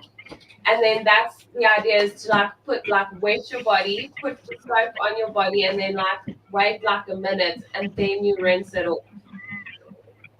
But I mean, how many people actually really do that? I know I don't. I know, absolutely not. Who wants to stand out of the water? Yeah, but from now on, maybe I should give that a shot. Just soap up, whatever, and then stand. In a way. Yep. It's a much better image when you say it, though. I'm just saying. You might want to be careful what areas of the body you leave it on there too long, because it might start to hurt after a bit. Right. You bring up a good point that you mentioned, Guardian, which was the nail clipper scenario. People, especially in times when people are stressed out and hyped up and stuff like this, a lot of inexperienced people, they start biting their nails and stuff like that, and they can catch all sorts of stuff through that, from worms all the way through to everything living under their fingernails, basically. So yeah, nail clippers are a real good asset. I suggest everyone should have them in their kit or in their house somewhere, definitely somewhere. Not only just nail clippers, preparedness veteran, but the most high quality, durable nail clippers that you can find that'll last you forever is the idea. And having like two or three of them, having multiple of them, so if one of them does get buggered or if one of them gets lost, it's not the end of the world. And it's the same thing with everything like this that I'm talking about. So even things like nail clippers, get yourself a piece of orange, long cloth, durable, rugged tape that you can have little snippets of, that you can sew to things like this as well, that you can keep on little tags onto your nail clippers and stuff like that. So if they get dropped when there's a whole bunch of leaves around, it's very easily identifiable and they stand out like a sore thumb. And that comes to a lot of your supplies and utility items. Make sure that you do put little tags with highlights on them. Specifically, that's what I'm saying with nail clippers. So things like that, that's it. The real love, there we go. That's exactly what I'm talking about. That's the real McCoy. That will last you forever. And I promise you, you do not want to wish that you had that and have no access to that, because all of the items in the shops have been completely taken off the shelves. Everybody else has them. There's none in the shops. And there we go. He's sorted. He's sorted for at least 2 decades because of that thing right there. And if you want to question that, then go ahead. But I promise you, don't question that and then landing up in a situation where that's a good one. Oh, that's a mighty one. That I love that. Yeah, that's what they want, but that is some good nail stuff right clipper. there. No, much respect, brother. That's a good one. Man, you can remove your whole pinky with that thing. Yeah, I'm so careful sometimes. I'm like, careful. Yeah, it's like, we got to amputate. Let's get DS to let me borrow your tool so I can amputate this finger. They're also a good item, for prevention, because you're then in the realms of stopping ingrown toenails and stuff like this. If you're doing a lot of walking about and you're not used to them, you know, your toenails can quite easily deform or damage the next toe across, or you stub your feet, etc., etc. But they're a good maintenance device, along with tweezers as well. Another useful item to have.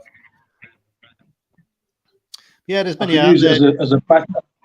It's so big I can use it as a baton too.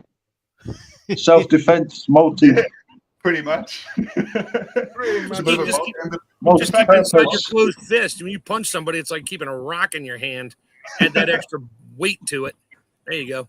Yeah. That's true. That is true. It definitely will make it much more of a solid punch to it. Yep. Or I could put a piece of string on it and swing it around. You get hit anyway. Let's be peaceful, guys. Multiple use. Yeah. We used to use them for when you go fishing. They're good for cutting. At a glance, asked, fishing line. what's the name of that clipper, DS? Yeah, who The manufactures name of this that? one. Yeah, that Yeah. one. Who manufactures that? Let me get my glasses on. You started Actually, it's a cheap and cheerful from Primark. you started a new prepper trend. You'll have to do a video on that, Costa. Yeah. There's nothing on there. There's nothing on it. The Swiss But I Army believe man. I paid about £5 for it, and it's well solid. Give me a bit of time. I'll try and look into it, and then in the future I'll give some links. But Primark, that's all I can tell you.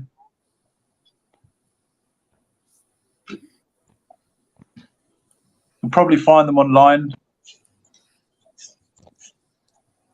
Yeah, good stuff. It's all, you know, and that sort of thing like we reverted to before is Yeah.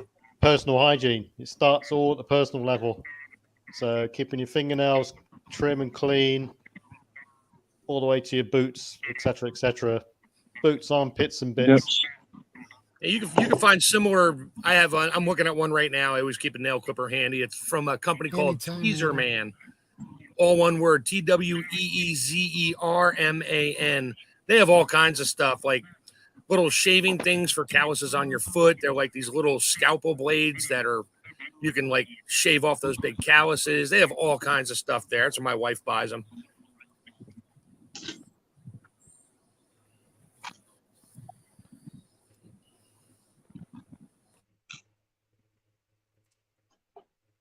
Yeah, good nail clippers is good to have. I never They always have little nail kits. clipper like that before. Sorry. Having little hygiene kits is always cool. If you're going to have a bug out bag, I heard someone mention bug out bag. Having a little hygiene kit with your clippers, obviously, you've got your little bits and pieces in there: spare toothbrush, toothpaste, razor blade, little towel, some hand towels that you can clean your hands with. Always have bars of soap. And obviously, like PV said, people biting their nails. There's lots of dirt in your nails. Having a spare mirror is always good. You can check your eye, wounds and stuff like that. Shampoos. Have a bit more soap. Perfect, brother. Razor blades.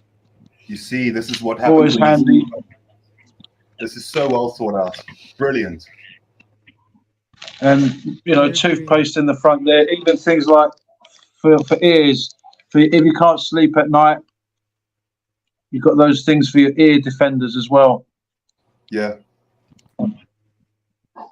I mean, this is just a spare one. I mean, I could just give that to someone in an emergency situation. Someone's run out of their house. They haven't grabbed nothing. I could give them that. Even just this is comforting for somebody. Also, not just Basic that. hygiene kit.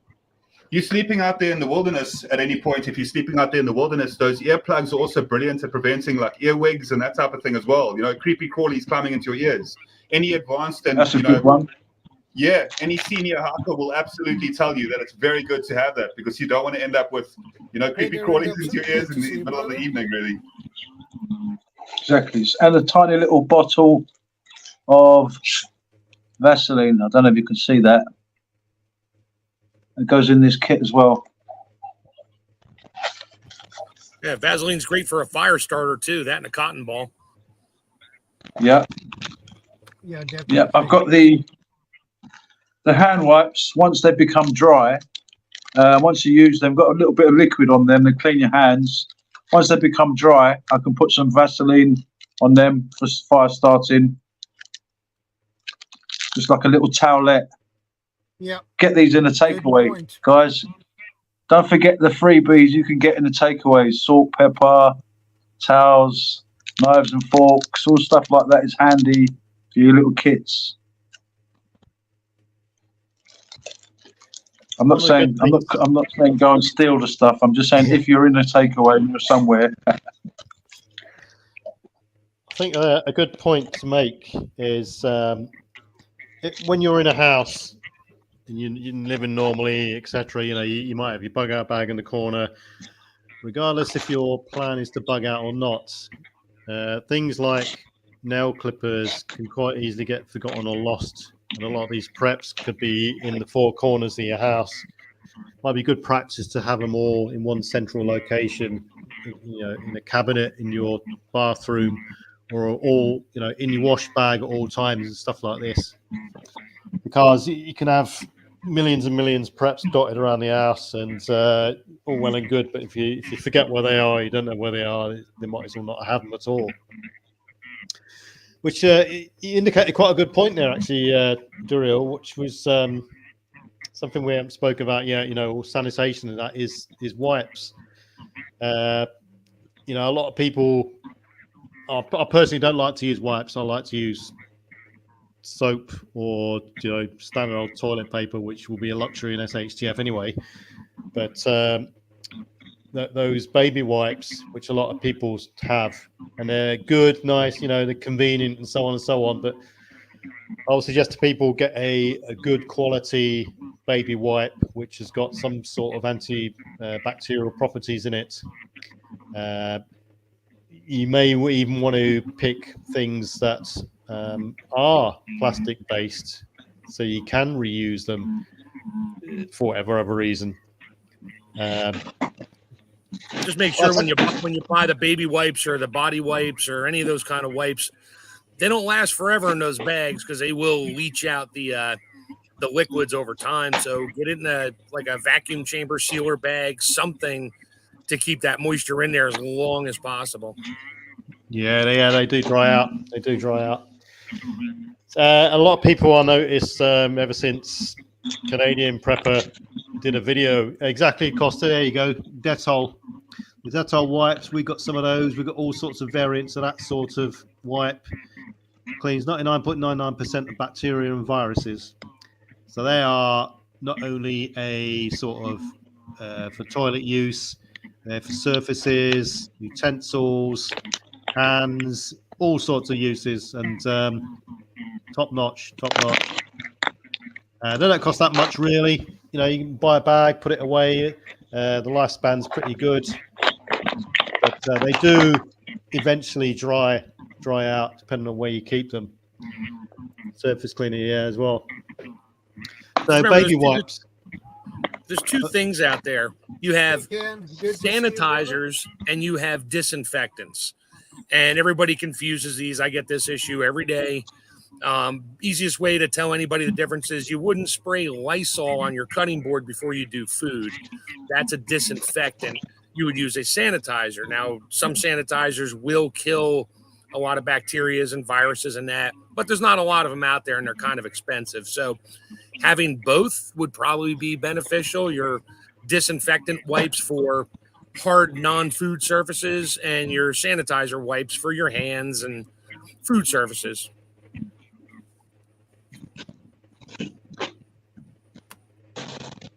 good point. Yeah, a lot of people also starting to gather and have these little compressed tablets that you soak in water and they expand into a little paper towelette. Yeah. Which was made popular by a Canadian prepper. He did a big one and went viral, and loads of people have them and all this sort of stuff. So I yeah, have 2 bags full of them. there you go. You know, What's just just a quick side note on Canadian prepper. Yeah, those. I think it's quite amazing the reach that he's been able to have and how many people he's actually made aware of, like, just basic preparedness, even though, you know, some people may disagree or agree with him, whatever the case is, but he's definitely brought, you know, this element of survival and thinking about it in a pragmatic way to so many people. So the fact is that he could have potentially, in a disaster scenario, think how many people he's been able to impact and how many lives he's potentially saved by doing what he does. So I really tip my hat to him. I know you'll never be really, you know, privy or aware of me at all, but I definitely think he's a legend among what we do. So yeah, tip my hat.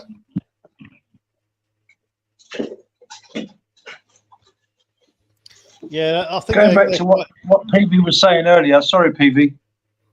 I was going to say they are useful, nice little items to have, compressed towelettes and stuff like that. Definitely good. PV was talking about having some kind of covering for when you go to the toilet. If you go to one of those little handy stores where they got those, if you ever do painting and decorating, you can buy some clear sheets, or they've actually got some sheets that are white, and you can make a makeshift tent. Yeah, a little privacy Or screen. some kind of covering, privacy screen, but also multi-purpose. I don't know, PV, what you would say about what I'm about to say, but like maybe for radiation, covering up all the windows, sealing yourself in, or maybe. Well, yeah, they wouldn't stop radiation. It may stop gamma radiation, but it's more of a contamination, yeah, sealing your house, fallout protection, basically. Fallout protection. Well, yeah, it's a bit of a different realm. I mean, you want to stop the ingress of fallout particles, radioactive dust, etc., but it's going to take more than that. I mean, the radioactive particles and dust themselves will be emitting radiation. So I mean, yeah.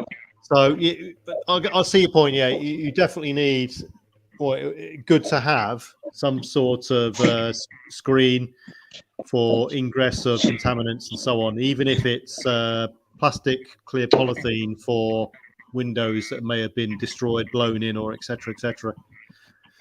Yeah, but those Whizzy wipes, I think they were called. The Canadian prepper was he first sort of made it known to everyone, and then I think it's now a common sort of item in many people's preps.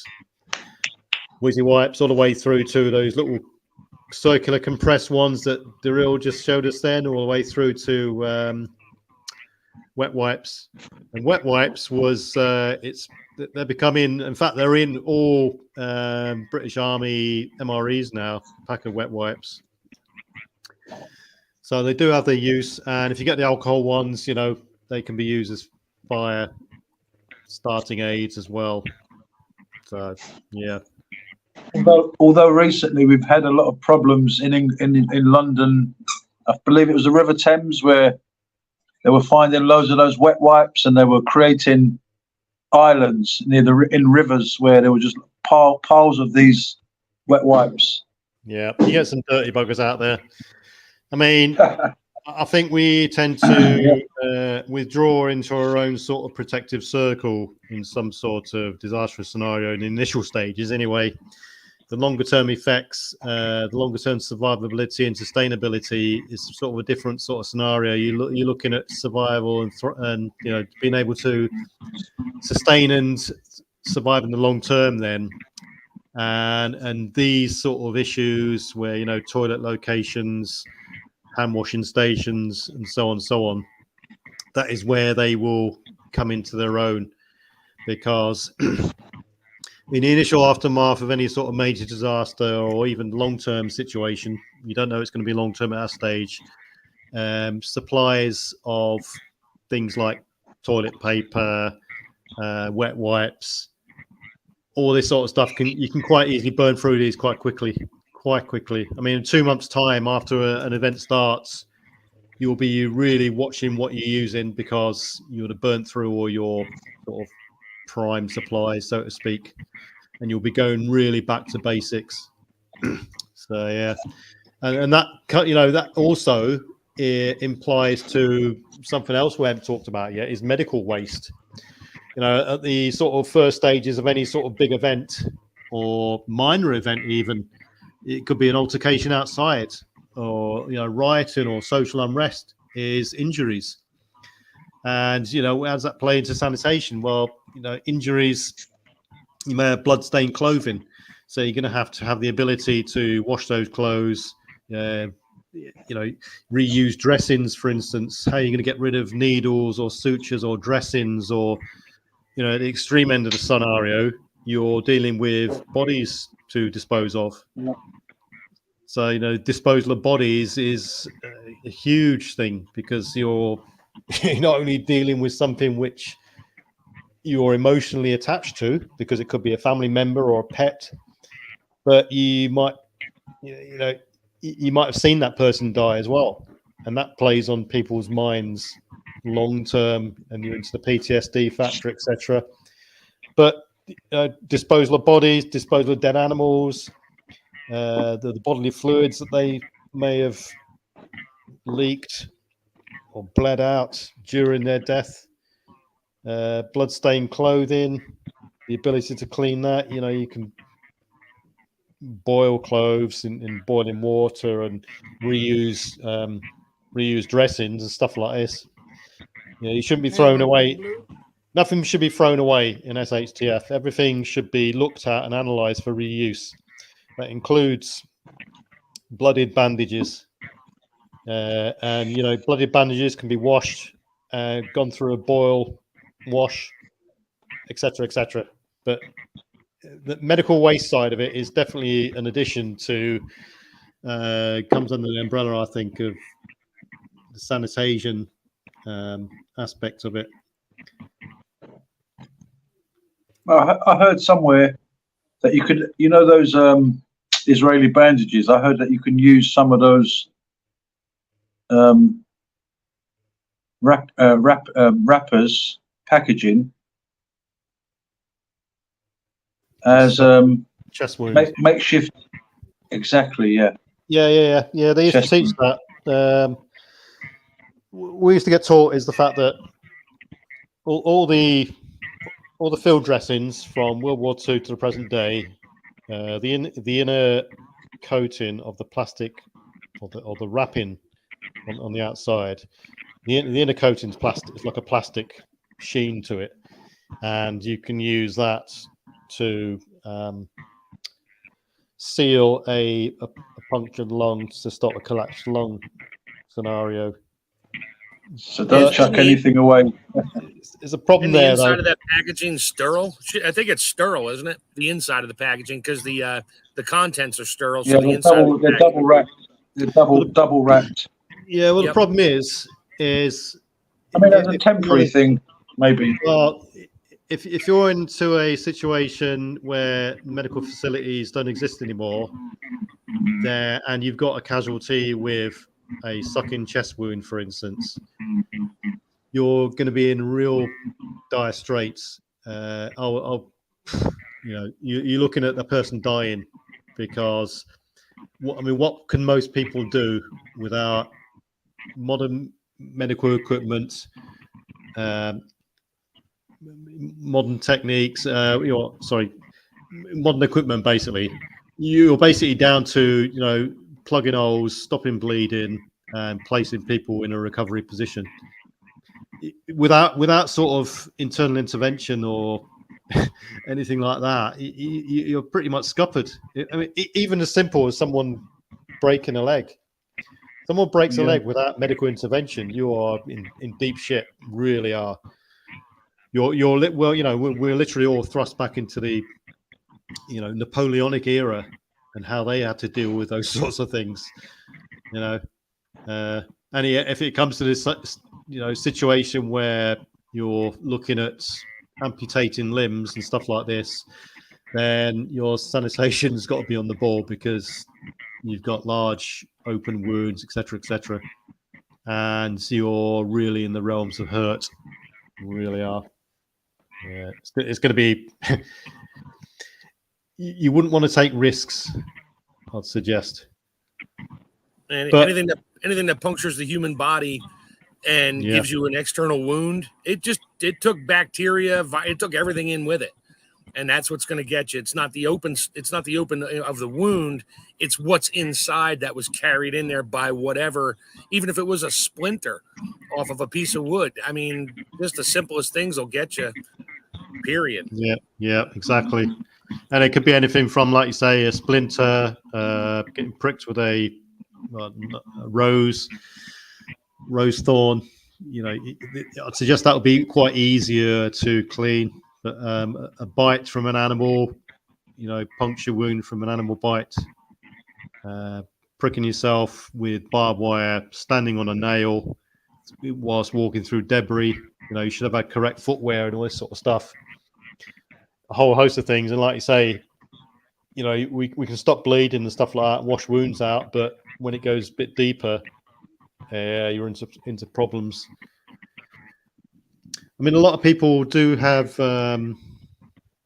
you've got the colloidal silver argument knocking around, which is okay for surface wounds and stuff like that. I haven't seen any sort of scientific documentation or proof to say it's good for internal use, but colloidal silver, I suppose, has got its use.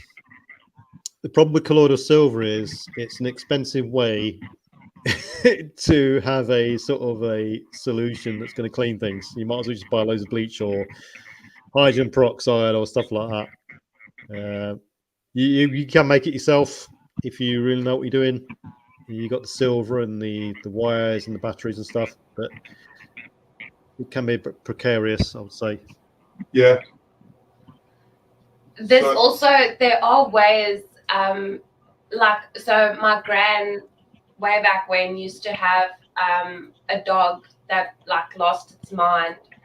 So it used to get in fights with the other dogs all the time. And my gran would have to clean out this dog's wounds, pretty deep, bite wounds.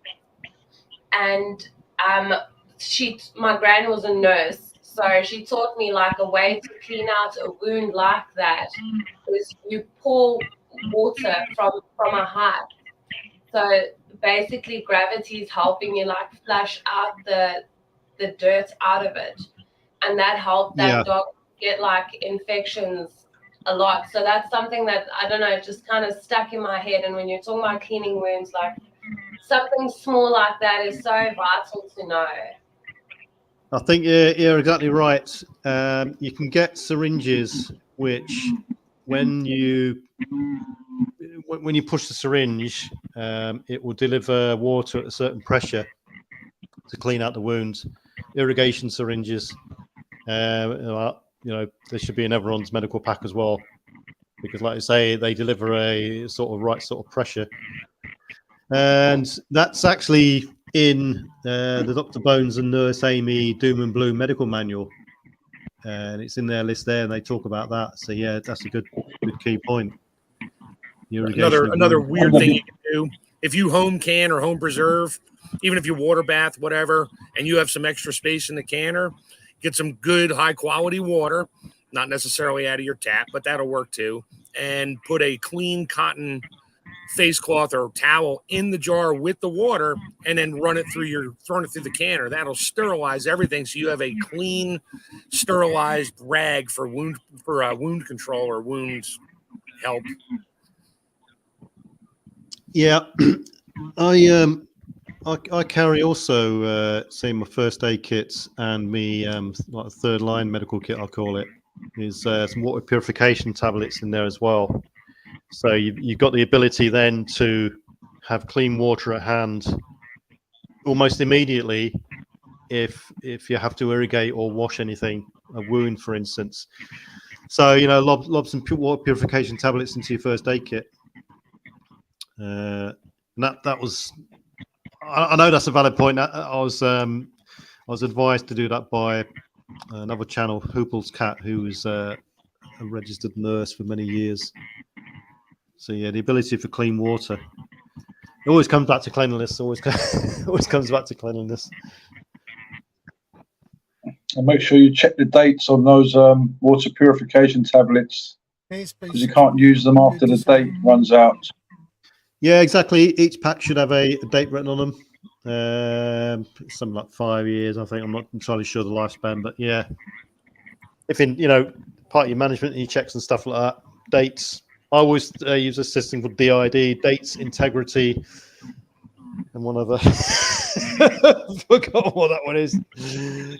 Dates, integrity. Hey, Vanessa, good to see you. So I had to throw out some billion-year-old salt the other day. It expired. So you look, We used yeah, to look put it at in a jar. How Look do at the you date. get salt? How do you get the flavour back to salt when it loses its flavour? Is it true if you mix it with another load of salt, it gets back its saltiness? That's I do that. So I have a freeze dryer, and I freeze dry water all the time. You just have to add water to it. You're good.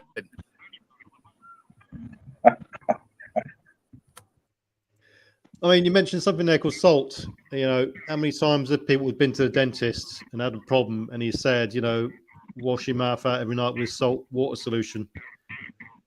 So it's adding to, you know, the whole package again, oral health and so on.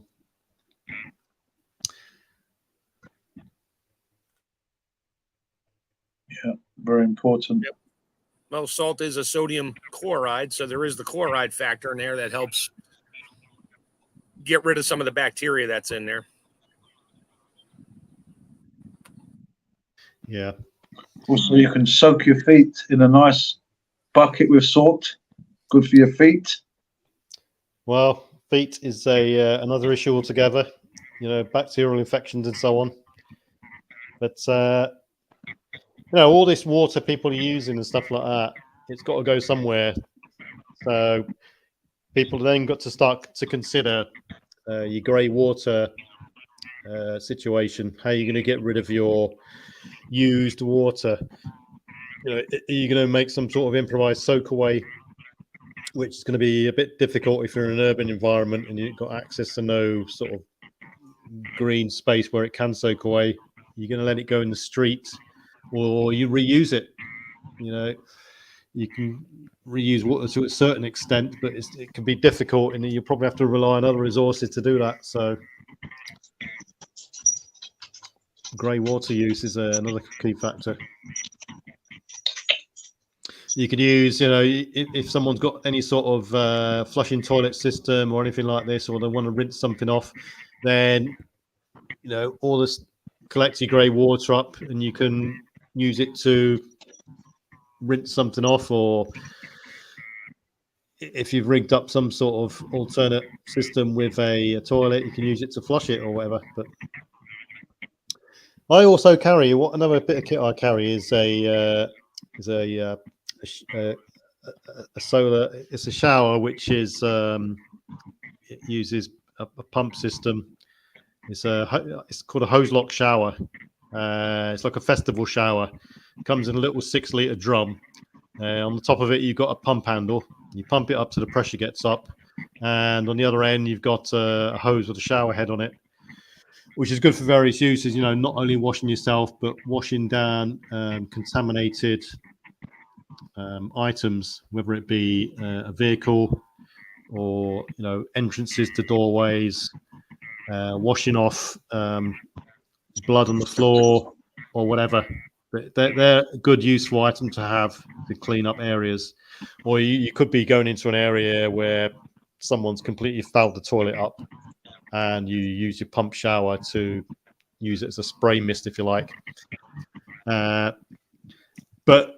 they do come with their own hazards. You know, you've got the splashback hazard, the mist hazard, the inhalation hazard, and so on and so on. But they have got the uses, and they are a good water saver as well, because you only use, you know, for a decent shower for 2 people, you can quite easily use the 6-litre reservoir, and they only cost £25-30. So they're definitely a key item in my book, and I've used them many times when we're low on water, when we're out and about, either in the van or on the boat, and stuff like that.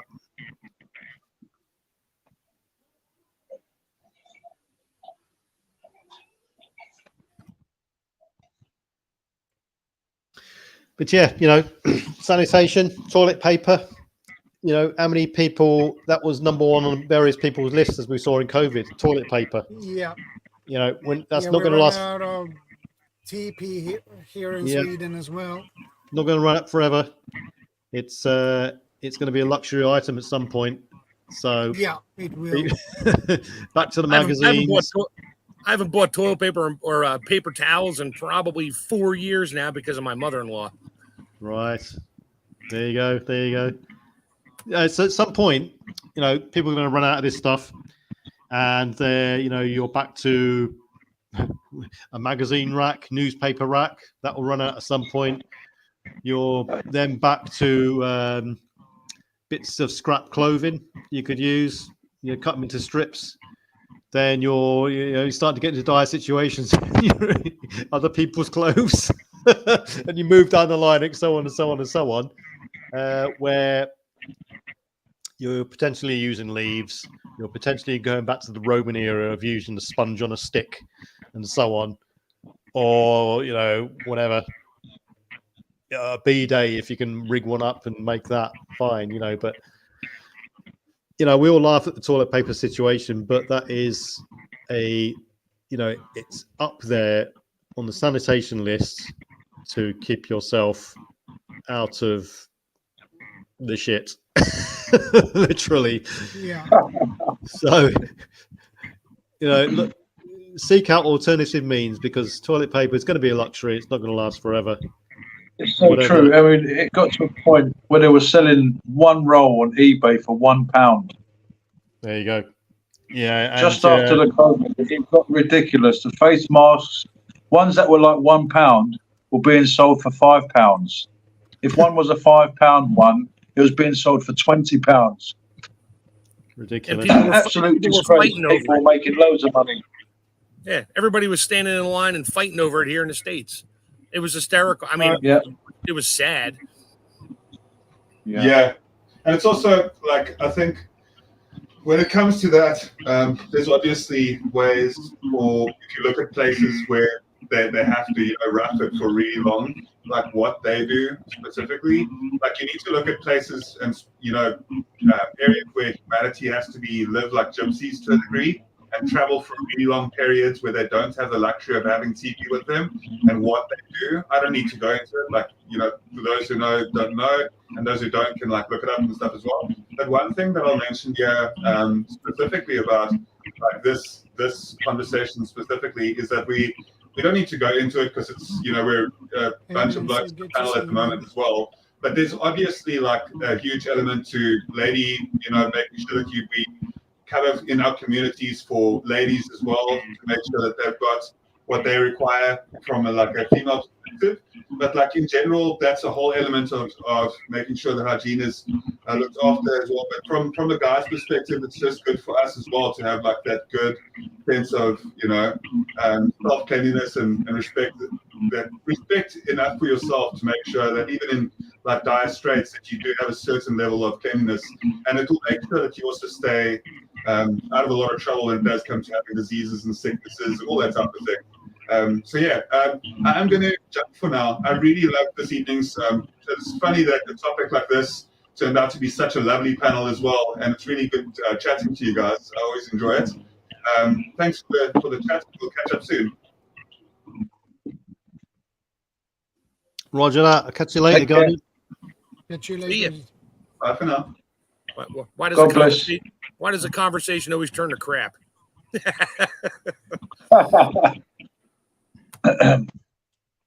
Yeah. Well, it's a very important subject. Keep it outside of the camp. If you're going to poo, get outside the camp. If you're going to pee, keep it outside the camp. Well, wherever you're going to camp, keep it outside the camp. This distance thing is, think about when people are setting up camps and stuff like this, you know, the distance, because you are then going out on a limb. You're going out on your own, day or night. Night is even worse, and you're in a vulnerable position to begin with. You've got your trousers around your ankles, so you're vulnerable in that aspect, and you're leaving yourself open for, you know, if there's any other people out there who are after your camp or whatever, you're vulnerable to getting attacked personally, kidnapped or whatever, robbed, and you're one person less from the group if they want to catch people off guard and so on. So that's one thing to be aware of as well. At night time, if you're out in the boonies and stuff like that, and you go out on your own, you know, you head torch and stuff, you're leaving yourself open for animal attack in certain areas. But it's something, it's a personal call on people's in the group and stuff. Exactly. Then get caught with your pants down. That CR says there. Yeah. But yeah, it happens. It happens. Shit happens. Sorry. It does, Sorry. It does. Yeah. That's I the was going to predator. say the same thing. Shit happens. Yeah. Gosh. Yeah, big subject.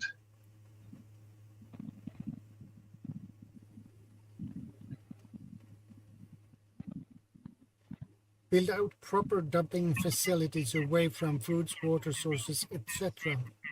Yeah, if you have the possibility to build out some proper stations for that. I mean, in some areas or aspects, if you're in a bunker, for instance, like you know, I'm not talking nuclear bunkers. You could be in a tornado storm shelter.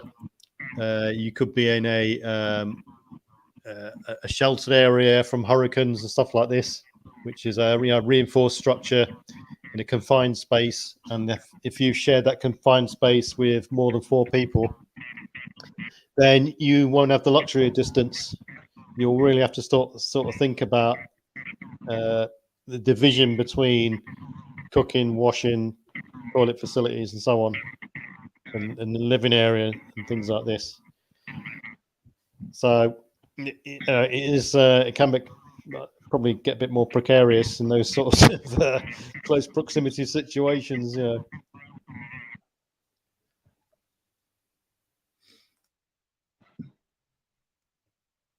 As far as I know, I believe the distance from your camp to your latrine should be around, what is it? Somewhere between 50 or 100 meters from your camp. I'd say it depends. I wouldn't go any closer if you're having a big communal 100 cooking meters area. is quite far. Yeah, if you're having a big communal cooking area, I would say minimum 25 meters. You know, and the rest is up to the situation, the ground, and the threat as to what you can do. But you know, it's people's call. It's quite a unique situation. It's just one thing people have got to consider and keep an eye out for, really. Well, if it's a short-term camp, you could bag it, take it with you. If it's a long-term camp, then keep it away from the camp. Yeah, exactly. And disposed, you know, and you've also got a disposal area where you're going to empty the solid waste. Essentially, I mean, urine is easy. You can either have a tube in the ground or some sort of soakaway area. As simple as that. Solid is a bit different, but it's not just the toilet situation as well. It's, you know, a refuse dumping area where you're going to put all your garbage, a recycling area as well. It's as long as people think about it and look at the big picture and look at the plan of where they're living and how they're doing things and a structured sort of scheme of work, then it's not going to be that much of a problem. It just takes a little bit of thought, and these things can be ironed out quite easily and quickly. Yeah, I suppose cities we weren't really meant to live like this, where like you said earlier, how the sewage system is like Victorian. It's so old. I mean, it's not, they're not meant to, to have a sewage system for millions and millions of people and to have it last long term as well. It's extremely difficult. Well, I mean, if we was more spaced out and we didn't live so many amongst each other, if we lived in smaller villages and towns. I mean, if we look back at the Roman days, they used to have baths. I mean, yeah, but it wasn't so massive. It doesn't have to be such a massive scale, but we've, since the Industrial Revolution, everybody wants to become work in the city. the Victorian sewer system is quite a good marvel, a piece of engineering. It is, yeah. It had to get updated. Was it not so long ago? Yeah, I mean we've still got sewer systems. I mean we've recently had our sewer pipe that goes out of the property. It was starting to fail, so they relined it. But the amount of people, the population increase isn't being catered for with the sanitation system. You've got a massive influx of people, increasing population, exponential growth, but the sewer system isn't being upgraded, it isn't being expanded upon, and so on and so on. It's got but that's why we've been having all these E. coli problems. Well, I mean, it's got a capacity at some point. It's got a finite sort of capacity, and they can make it more efficient and so on. But at some point, it's got a limit, and that's at the best of times. If it fails, then gone, index straight away.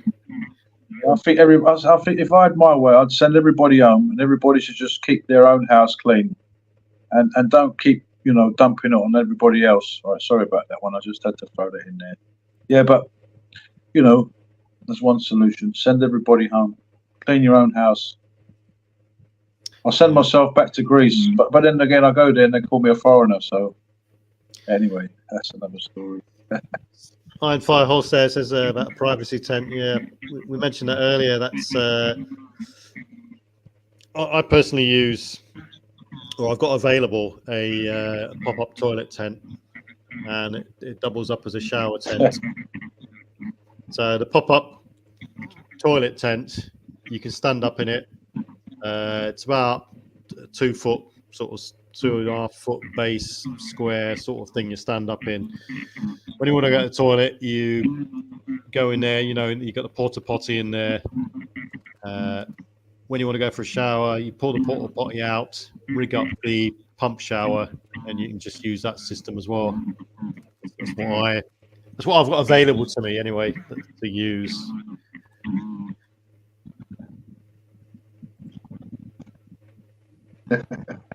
Nice one, CR. Yeah, we're dumping all the crappy lines this stream. Yeah, and as Tuck by V says there, I watch my neighbours dispose of trash in easy times. In austere times, they're doomed. Yeah, all you got to do is look out down the street. When it comes to bin day, and you'll see the state of some people's bins, the way they leave it out. They're not bothered. They just leave it out in the street. And it's the binman's problem, someone else's problem again. And I can just imagine that when either the bin men go on strike for more than a couple of weeks, or something happens, and then they're really not bothered then. As far as they're concerned, or as far as many people are concerned, anything outside the front door, throw it away. It's true that once they put it outside in the bag, they think, well, I've done my bit. I put it next to the bins in a bag, and you walk past it and it's been ripped open. The person ain't going to come out and say, oh, my bag's been ripped open. They'll just say, well, I did my bit, just left the bag outside. And, yeah. We used to have the Keep Britain campaign. Keep Britain Tidy campaign.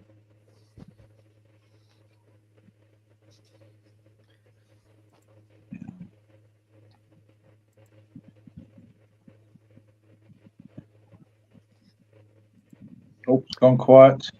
Yeah, I just read a book about. It's called The Doctor of Hiroshima, and in the early stages of the book, it's a personal account of the doctor who lived through the atomic bomb. And it was saying there in the early stages of the book that in the first week or so after the bomb, they took refuge in a disused hospital wing of the factory that he was working as a doctor in. And it got to the point where people were just defecating everywhere. And they could hardly get into the building because there was just human waste everywhere on the entrance and stuff like this. And a real world example. And it took them a while before they actually organised themselves to clean all this sort of stuff up and allocate a sort of toilet area and stuff like this. Meanwhile, because there was no windows and it was hot because it was 6th of August, the flies built up and there were flies everywhere, injured people with, the burns and injuries and the wounds people had from the Picadom, the explosion. And it was just, the sanitary conditions were absolutely horrific. Classic example, and you'd have thought, why these people organise themselves quicker? You're talking about doctors, nurses, and stuff like this, educated people, but that's the way it was, and it's a good real world example, I think. I'll try and. I've got the book here. I'll try and find the excerpts, but I doubt I will in the next couple of minutes.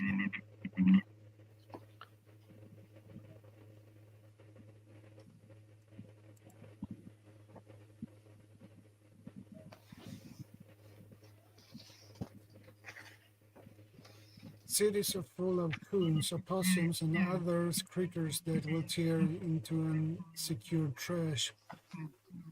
I agree with that. Here are seagulls and crows.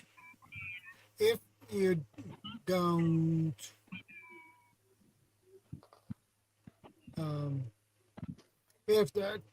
we have a company that comes and pick up those empty the trash cans here. So if you miss 1 week and it's full, you can bet there will be crows and seagulls that will pick those trash, and then you have trash all over the place. So not nice.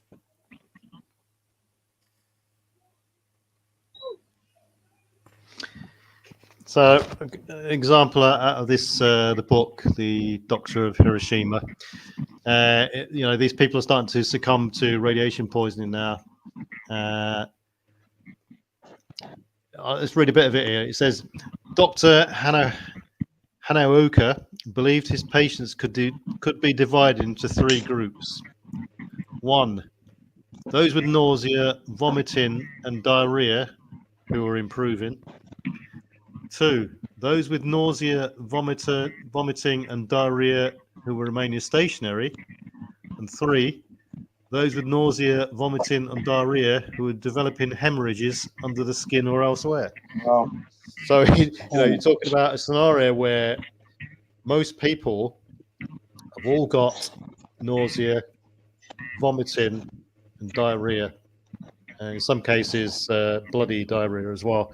So you've got that sort of a situation to deal with.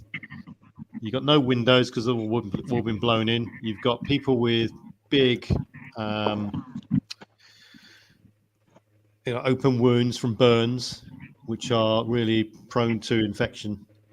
And a real worst case scenario. And we weren't going to cover the subjects of people puking up and vomiting everywhere, but that's another sort of quite a common thing, I'd suggest, not only through stresses, but being in an environment where you're eating things you're not used to.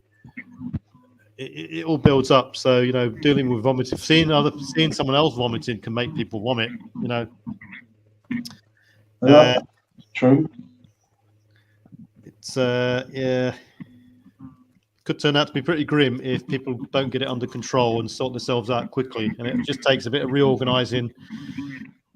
At the first opportunity, someone goes in there, takes control of the situation, says, right, protect the camp or protect the building. So we'll sort out our security first.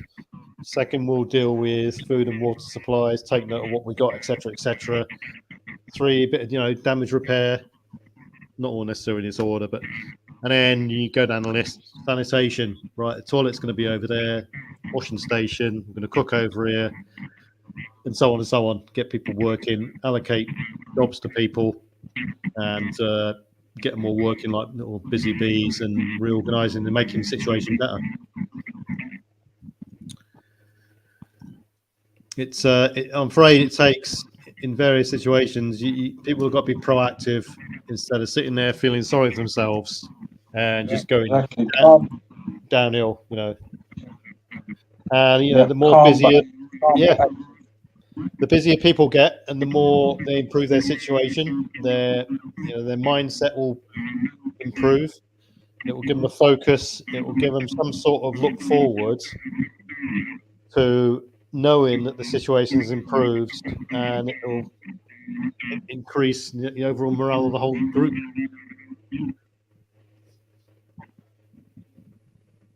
Yep, keeping your head when others all around you are losing theirs. I'm trying to.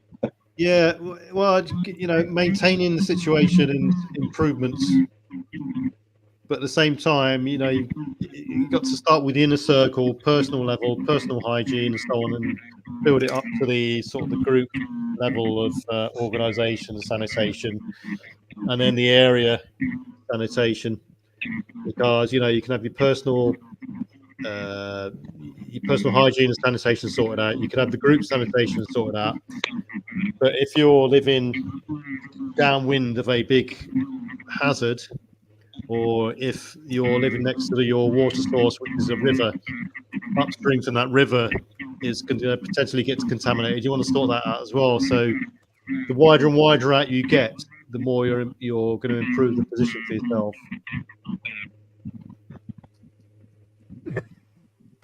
And as someone says there, actually, which is something we haven't really considered yet at a glance, ventilation. And ventilation will become more prominent when you're tackling things like any sort of airborne contaminants, fallout, stuff like this, potential gases and gas leaks, or any sort of inhalation irritants. So, yeah, you can have a dedicated medical area in a long-term duration camp. Yeah, I mean, all these things are a bit more easier to sort of handle and manage if you're actually in a field or in the woods or anything like that, because you can almost start from scratch and make things to a sort of perfect layout. But if you're in an urban environment, you can't make buildings appear from nothing, and you can't rearrange walls so easy. So you basically got what you've got. So you can literally allocate rooms or upstairs and stuff like that.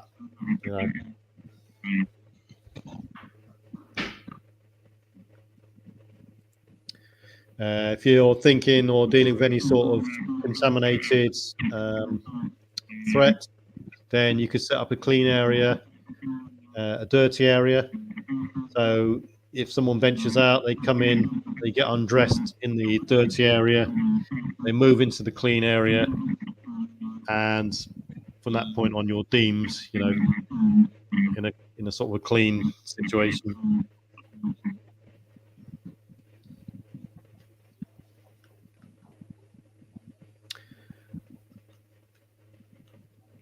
Yeah, I think the last thing people want to start to tackle, which is quite avoidable, is eating or ingesting any sort of contaminant, like any sort of helminths or worms or anything like that, which is quite easy to pick up when you're out and about, or you're starting to lose sanitation or sanitary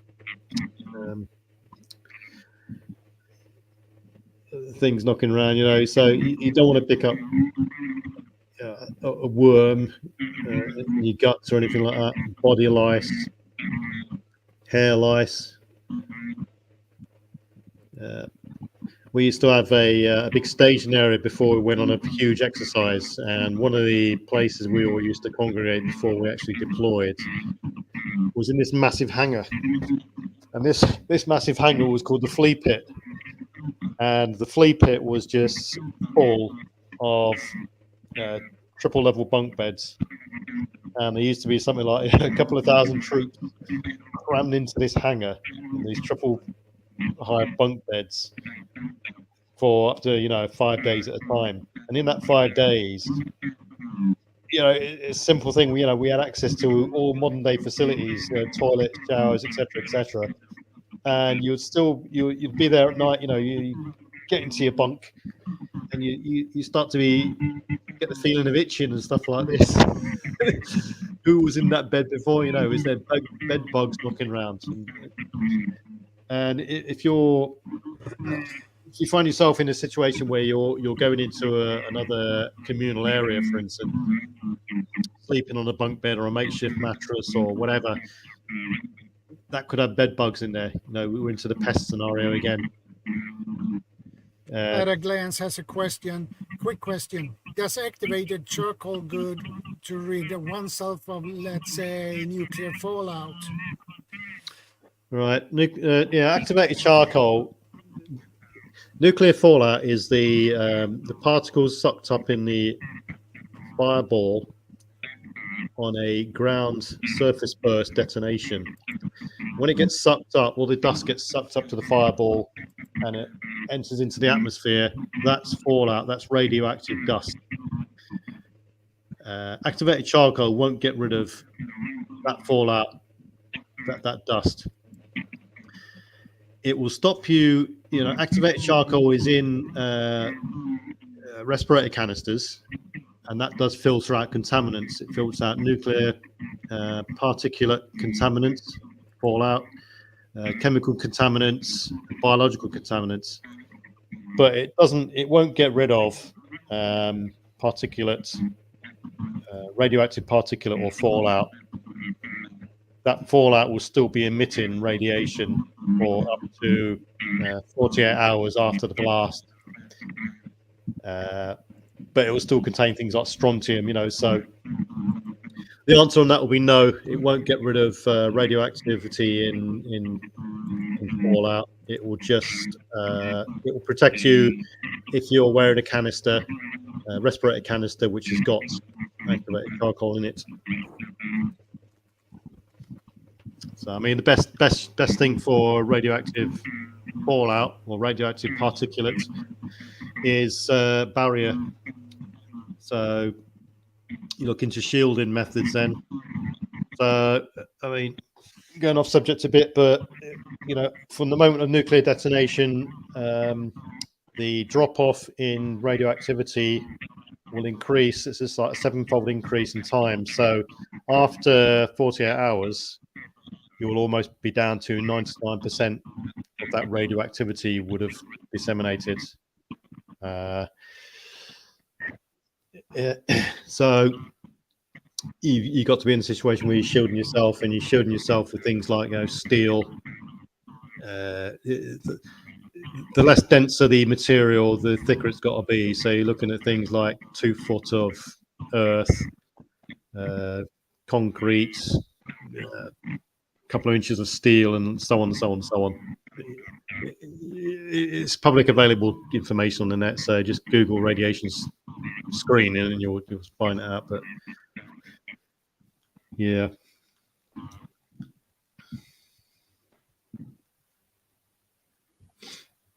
Yeah, Kaylin, activated charcoal is better for chemical and biological, not radioactive. Yeah, activated charcoal will not get rid of radiation. It will just stop the particulate matter being breathed in if it's in a respirator. That's basically it. Chief Tech 86 said iodine tablets. What's the question there? Is he talking about potassium iodide? Yeah, probably.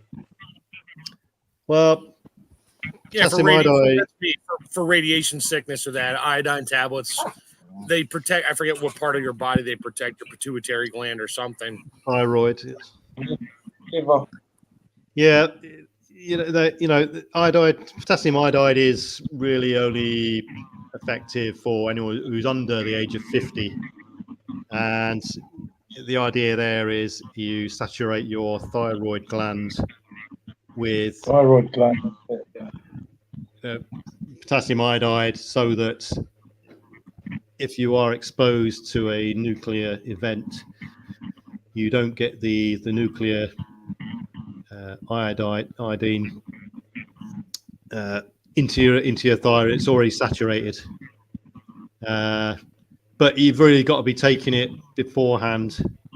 Really, they're really cheap to buy. You can buy a month's worth of potassium iodide on Amazon for £15 or so on. Yeah, there are alternative methods. You can use iodine. You can paint it onto your skin in a 1 or 2 inch strip, about a foot long, onto your skin for absorption, either onto the abdomen or the inner portion of your arm. That would have the same potential effect, but you've got to keep doing that. But yeah, that's a bit of a sort of off-topic thing, really. So Yeah, that's another topic. Another topic for another day. yeah.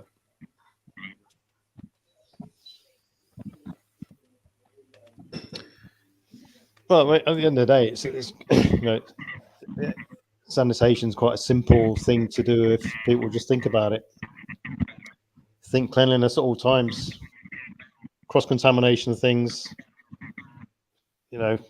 Avoid touching your hands and face. Avoid biting your nails. Yeah, hand washing stations at toilets, toilet positions in correct places, downwind, etc., etc. And that's just the toilet side of it. We've already talked about animal preparation, slaughtering, food prep areas, water sources, medical waste, bleeding, clothing that's contaminated with blood and other bodily matter, fluid, washing the floor down that someone's bled over, things like this, getting rid of trash, sharp objects through needles and stuff like that, detergents, soaps, etc., etc. What else we talked about? Washing clothes, grey water.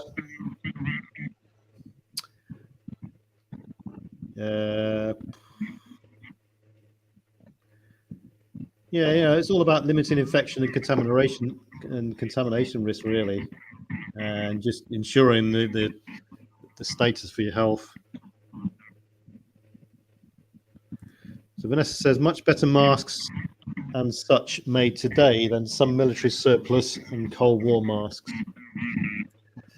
Yeah, it's a CBRN thing, really. I wouldn't advise anyone really to get any ex-military stuff right off the shelf.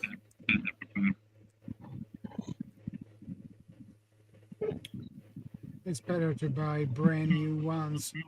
Yeah, definitely. I mean, most military surplus gear, it's surplus for a reason. It is. It's gone past its shelf life. There's a shelf life for a reason. Most of the time, shelf life for PPE and stuff like that, it's mainly down to the rubber, which is starting to deteriorate or the potential to break down. So, beyond its actual shelf life, you've probably got a maximum 5 years worth of life left in it, if at best. But all these sorts of stuff, if that's what you got, that's what you got, and that's it. Make it work. But yeah, it's like a hand sanitizer, isn't it?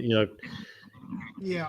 Watch how you store it, because if you store it in places where you've got excess heat, then the alcohol content can change and it has to be a specific sort of alcohol content as recommended by, I don't know, the WHO, I think it is, or CDC.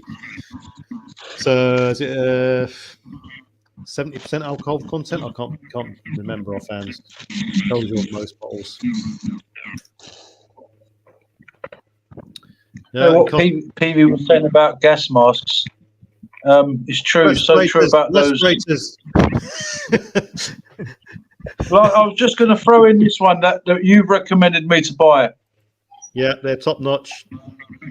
Yeah, top notch. Okay, I've never seen a Full gas mask face. like that one before, but Yeah, they're good. They're easy to maintain. The filtration system's easy. They're quite modular. Double seal. So that's good. You'll know, the efficacy of the rubber in that material hasn't diminished or degraded, so it's good. The thing with these things is you've got to make sure the fit is correct. Do a proper fit test with it. Know how to use it. Know how to do a canister change, etc., etc., etc. But something which does fall in line with sanitation is any CBR and equipment it's no good on its own. You've got to have the decontamination and detection equipment that goes along with it. Yeah. Even if it's just personal decontamination, you're looking at Fuller's Earth stuff. You can use detergents for some elements, pump showers for spraying down decontaminating large surfaces and so on. Do you have a method to fill your breathing tanks? I haven't got any breathing tanks, so you have to elaborate on that one.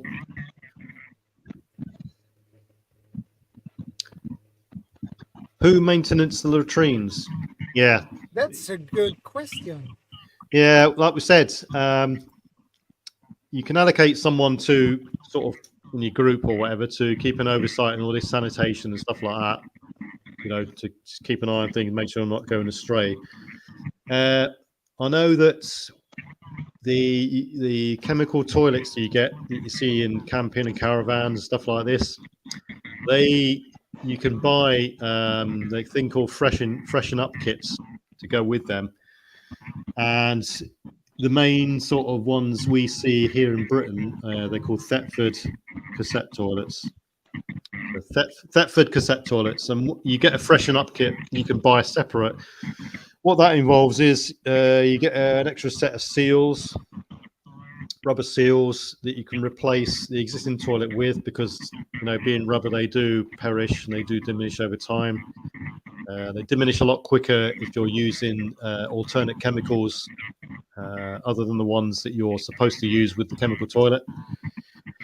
You get a new fresh casing as well like this, because over time the white cover on some of these starts to tarnish and change color, but that's just a facade, really. Yeah, layer protection against contaminants, definitely. Yeah, especially those who maintain the latrines. Yeah, so PPE to go with that sort of job. So goggles, mask, gloves, apron. You might have a dedicated waterproof jacket and trousers. You might have a dedicated throwaway all-in-one suit. But think of reusability in these sorts of things, because nothing is single use in SHTF. Everything has got to have a reuse and a repurpose. You can't just throw things away willy-nilly, because at the end of the day, you're throwing it away, you're never going to get back that. You can't. Everything's got to be repurposed to some sort of shape or form, because it can't be replicated in some events. Once it's gone, it's gone. Yeah, exactly. So I mean, things like PPE and those sorts of scenarios, when you want them really robust and reusable, you could use things like the old fisherman oilskins, the yellow heavy-duty rubber jacket and trousers, which can be washed off quite easily on the outside.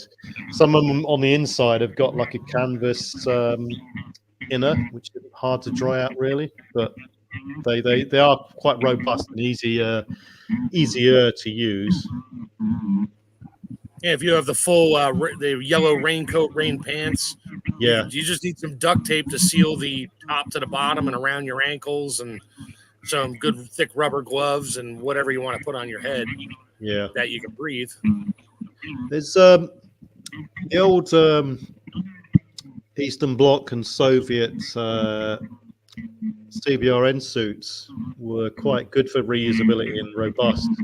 They came with a penalty, you see. They were really thick rubber suits, like an all-in-one suit. Some of them had a two-piece suit, but they were really quite a robust system. The problem is they're heavy, sweaty, and if you're in a hot environment, then good luck. They're quite precarious, but yeah, I mean, if you're on a duty where you're changing, you're on toilet duty, so to speak, and I do this now with my chemical toilet for me van and my boat. When I empty it in the we call it an LSAM station. It's basically a portal to a hole in the ground which connects to the sewer system. I always wear goggles for the splash hazard. I always wear gloves. I always take hand sanitizer with me, and I wash it down with the dedicated hose that's there. If the hose wasn't there, I'd use, I'll take it back to my van or boat and clean it myself with my pump shower, probably. But yeah, the transfer of waste when you're emptying this stuff, the stuff we may feel splashing onto us and seeing in the light is, probably a micro portion of what's actually in the air. And when this stuff starts to mist in the air and vaporize and stuff like that, you're getting microparticles that you're actually breathing in. Yeah, exactly. Like Vanessa said, run around the woods of Alabama with those suits on. In the winter, we're soaked and wet inside the suits. Yeah. Yeah, so, for those big heavy-duty rubber things, they might be good and robust for grotty tasks and things like this. But yeah, how long is the task going to actually take? If it's a relatively short task, you could probably get away with it and live with it,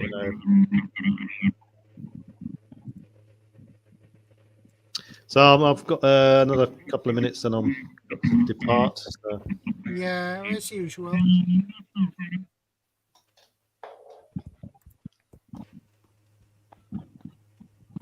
The cage cleaning equipment will be used to clean the latrine. One set need campers in one near neighborhood mag group. Yeah.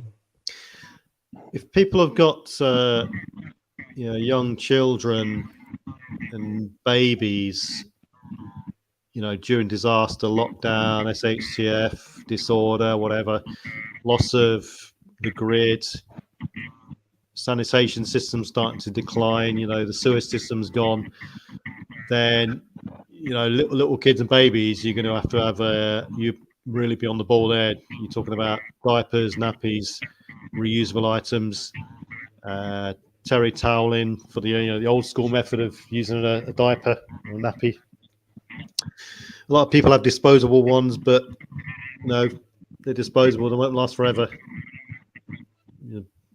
If you got a newborn kid that's 6 months old forever, how long is that kid going to need, disposable diapers for? And 1 a day, 2 a day, 3 a day, you're going to go through them quite quickly. So back to the old methods: terry toweling, wash them out, reuse them. They used to do it in the pre-70s, pre-80s, and so on. So it works, and it has worked.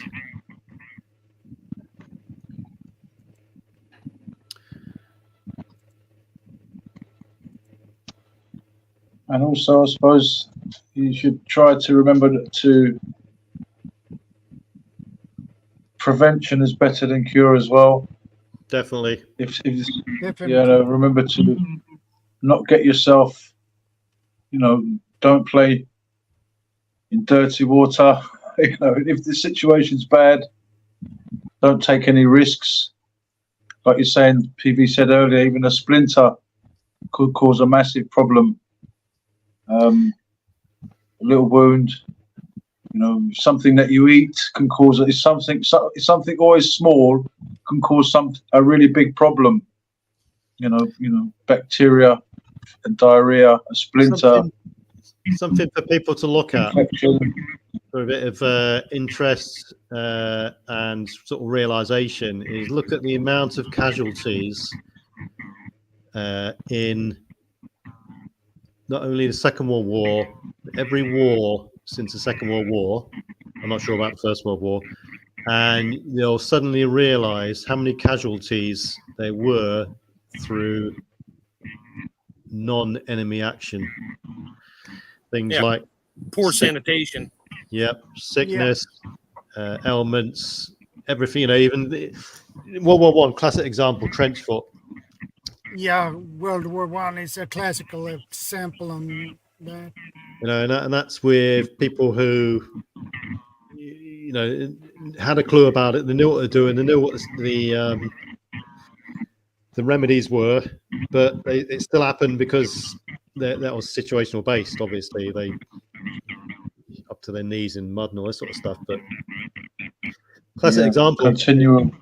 Yeah, I mean, the amount of guys we saw sent back or sent to the med centre in Afghanistan and so on, Bosnia, Kosovo, Sierra Leone, Afghanistan, Iraq, etc., etc. 90% of these injuries were in camp. They didn't even, before they actually stepped out the gates and stuff through non-enemy action. And it was down to they ate the wrong thing, they didn't clean their hands properly, didn't wipe the backside properly, etc., etc., etc. Didn't eat didn't drink the proper water, sharing water bottles, sharing water, drinking vessels and stuff like that was a huge problem. Yeah, I don't recall hearing any military people in the United States getting a Purple Heart for dysentery. Exactly, yeah. There's a famous event, I think it was Burma. There was I think it's called the Long March, where a large number of people come down with dysentery, really bad. And a good place to look at would be some places that really Prepper for the ages.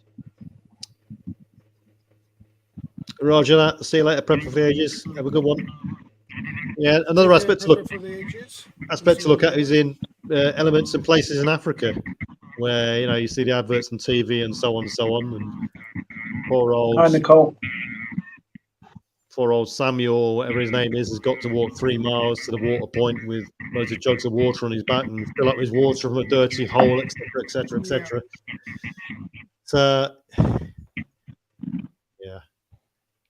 Right, I've got to shoot off, Shadow. And I'll have to catch you in a while. So, anyway, have a good weekend, PP. Yeah, no worries. I'll catch you later, Duriel. And cheers, Tack. Have a good one. You too. No worries. All right, catch you in a bit. See you later, everyone. Yeah, take care, PV. Well, they say an ounce of prevention is worth a pound of cure. I guess in the metric, it's a gram of prevention is worth a kilo of cure. Yeah. And you need to take in consideration if some in the group has stomach flu, you need to have a separate latrine for that person. They can't use the same latrines as you do because you will get sick. So yeah, especially if they're vomiting, that's another problem right there. You're going to spread it that way. Yeah, if you have stomach flu, you have diarrhea, you throw up and things like that. It goes both ways. Yeah, I'm definitely going to buy more of those plastic sheets the next time I'm in the high street, because those plastic sheets can be used for so many different things, from protection, covering, separating, loads of different things, and they're so cheap. That sounds like a good idea. Yeah, I'm definitely going to buy loads, and also for sealing the inside of your house, and for stopping any bad air coming in. Yeah, very very handy. Yeah. I remember on a scout camp I were at, and one day when I get to the latrines,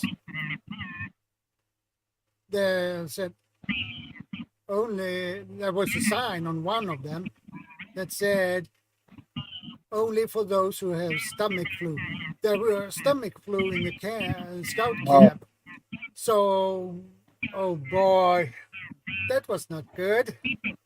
And you can imagine a couple of 100 scouts on a scout camp. Wow. So they have reserved one latrine for those who are sick. So,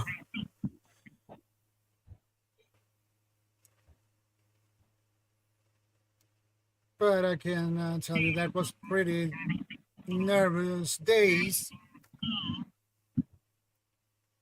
And you have to really take care of keep your hands clean, everything. Because I had no idea on which of the scouts on the whole camp who were sick either. So in that box I showed earlier with all different stuff in it, wet wipes and Dettol soap, I've also got disposable gloves. yeah. So you can get, like, for a few quid, for a few pounds, you can get like a box of 50 or 100, and you know, you can even get the shoes that go over your shoes, go over your head. When the COVID hit, I mean, I had something similar to that before COVID, but just when the COVID hit, I bought a box of gloves, hats, shoe covers. Yeah. And I mean, if you do go out somewhere, you just put some of them on and you can just chuck them away when you come back to the camp or your house. And also the face masks as well.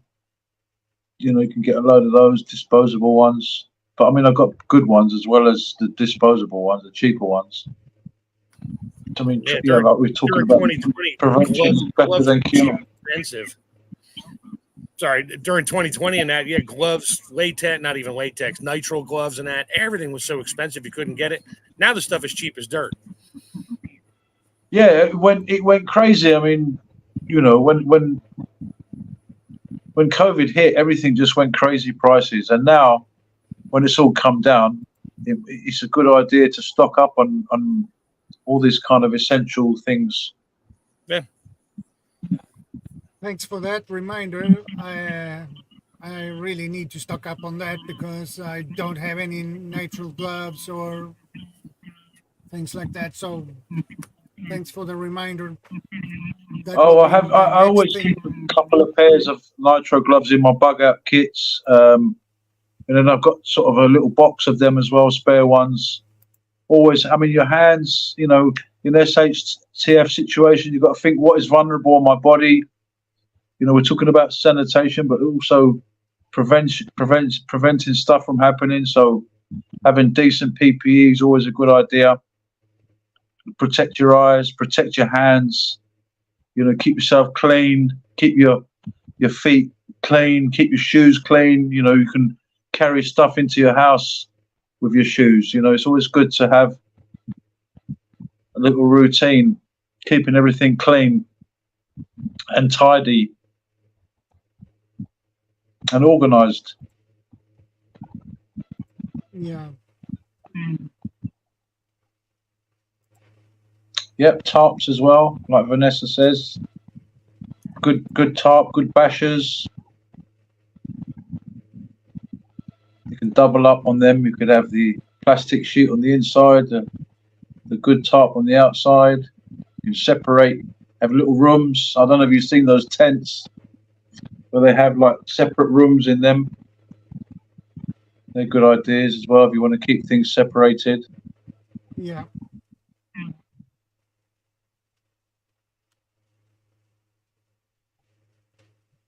Yeah, the vinyl gloves. Everything was expensive at that time. Kaylin, excuse me. Even the hand sanitizer went up in price as well. Crazy, yes, it's true. Yeah, it was really a small bottle with hand sanitizer. It might cost me around 20 crowns, and then it was suddenly back then up into 100. 50. And for a large bottle, that was over 100 crowns for. I started making my own. Before I got in. It's funny. Just as the COVID hit, I got in to buy certain stuff before they just shot up. I'll give you a little example. I bought like a tub. I think it was 5 liters. I started making my own hand sanitizer. So you buy the individual things, the alcohol, the yeah, you get all the stuff, and I just started making my own. And then the prices, I mean, literally, I sort of got in a day ahead before everything just went crazy. But then again, I had some of this stuff in us preppers, bug out bags, we have little bottles of, hand sanitizers and stuff like that. Yeah. But then, like you're saying, the little one went up, price just went crazy. Yeah, United States, they were starting to, all the distilleries, instead of making consumable alcohol, they were using the heads of they call it the heads and the tails, and they were selling that as hand sanitizer. And there was some hand sanitizer. I mean, it smelled like tequila, and it stunk. It was terrible, but it was like, 90% alcohol. It's like, okay, don't drink it because you don't want to drink that. It'll kill you. But I still have my wife bought some bottles of quarts or half liters of hand sanitizer, and they were literally in motor oil containers, silver colored plastic oil container, and they're still down the shelf downstairs, and it's thin, it's just liquid alcohol, but they called it hand sanitizer. I'm like, yeah, I might use that. It's not going to go anywhere. It's a dark container, so the sun will never get to it. It won't gas off. That stuff will last forever. So yeah, that's just going to sit in my stores probably forever. It's good stuff to have, it's good stuff. Rather than to buy the small containers, I thought, well, I'm just going to get a big 5, I believe it was a gallon or 5 liters. Yeah, 5 liters. Yeah. How to make hands? Yeah. Some of the comments are saying how to make the hand sanitizer. Yeah, it's buy and bulk, much better. Yeah, like CR says. I'll see if I can get the container. Yeah, Vanessa, I literally have my ServSafe certification. I have to do that for my job, and I'm not handling the food. I'm just in a service business that deals with restaurants and that. So, yeah, that's a ServSafe certification. Some kind of food service handling skill class is really a good thing to have because it makes you learn things you had no idea existed.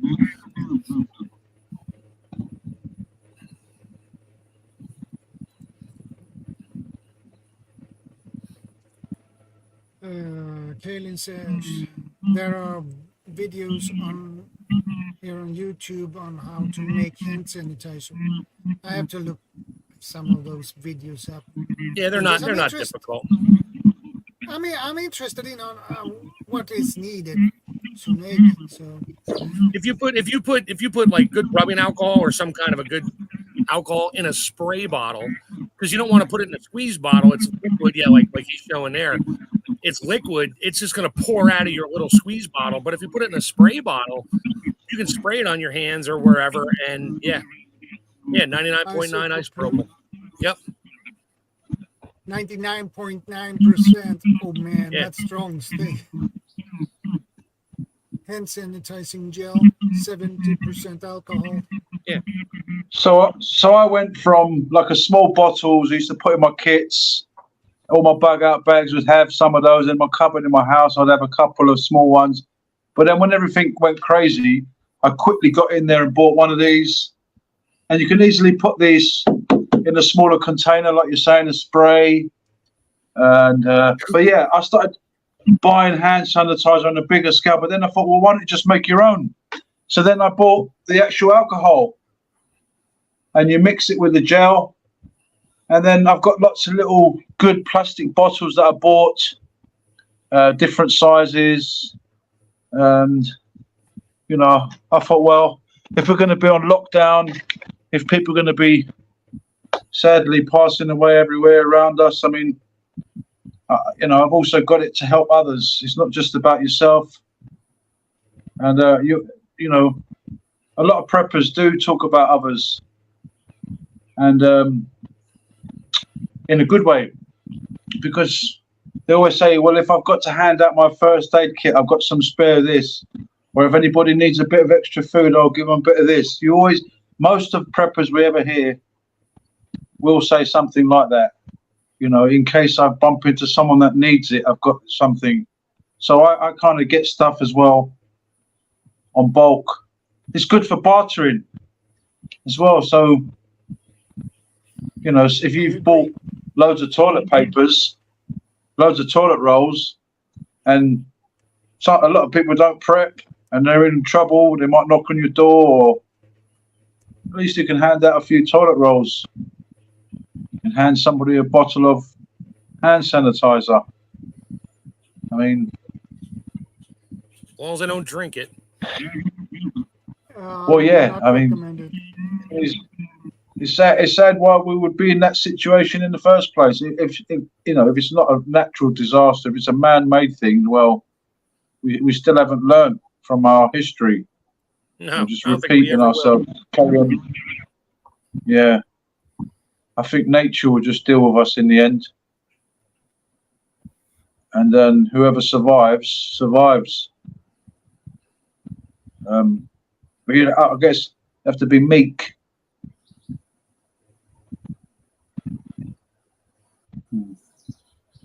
Yeah, certain drinking alcohols, people are typing in there. Yeah, I mean, like vodka is only like 40%. Yeah, but it's only 40% alcohol. So yeah, it'll probably still kill some germs and stuff. But yeah, that stuff. Yeah, I don't think you want to go mixing that with Bloody Mary mix and drinking that though. No chance. I ended up getting 2 of these, and within 24 hours, they almost trebled in price. Of course they did. So did toilet paper. They trebled in price. It couldn't. In fact, they got to quadrupled at one point. And I got 2 in the end, so I could make up. And I've got the gel as well, so I can make up. Yeah. It's so sad. Things like, stock up. Yeah, like you're saying in Swedish. I reminded you to stock up on something there. Well, this is what we're, gloves. This is what you're helping us. You're helping us to. Wow, look at that. Yeah, let's get my glasses on. This is isopropyl alcohol, isopropanol. This is a 5 liter, 388 crowns. And that is not expensive. That is pretty cheap, actually. So I can buy. How much would that be in, say, for example, dollars or pounds? I can get a gallon for about $33 here on Amazon in the United States. $33. I'm not sure It's what the 45 conversion is.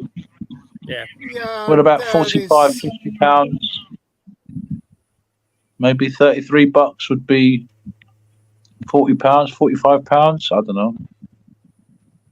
It's not double anymore. Well, yeah. I mean, get them now while they're cheap. Loads of uses. Yeah, and I can buy this because they price. When it kicks off with Iran, we're going to see prices of fuel go up. I mean, we saw the price of food go up, and they said, "Oh, because of Ukraine, everything's gone up." These people know what they're doing. They plan these things well in advance.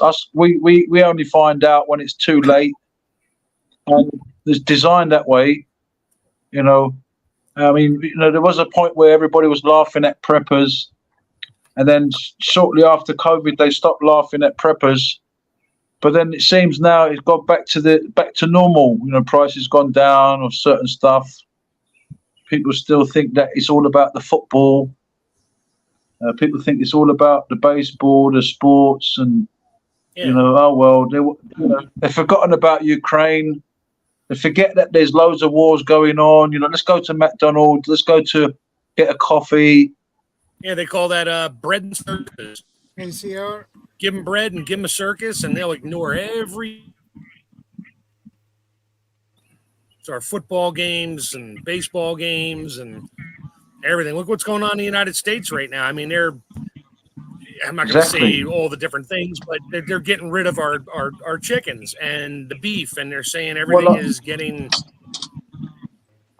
contaminated or whatever. I'm not going to use all the improper words here because I don't want Swede to get. Yeah, well, yeah. I mean, they're saying that there's like pasteurizing stuff. The milk keeps the bird flu at bay. Yeah, sure it does. If you want to go there, but how come we're not killing the eagles and the pigeons and the sparrows out there? They're only going after chickens and cows. There's a reason for that. Well, I mean, I call him the Green Man. I'll tell you his name in a second. I call him the Green Man.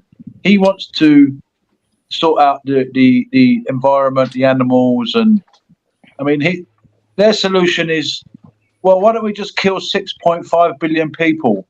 Yeah. BG. Yeah. We know. And dodgy food, dodgy viruses, stuff in the air, wars. They got ways of killing you straight away, slowly.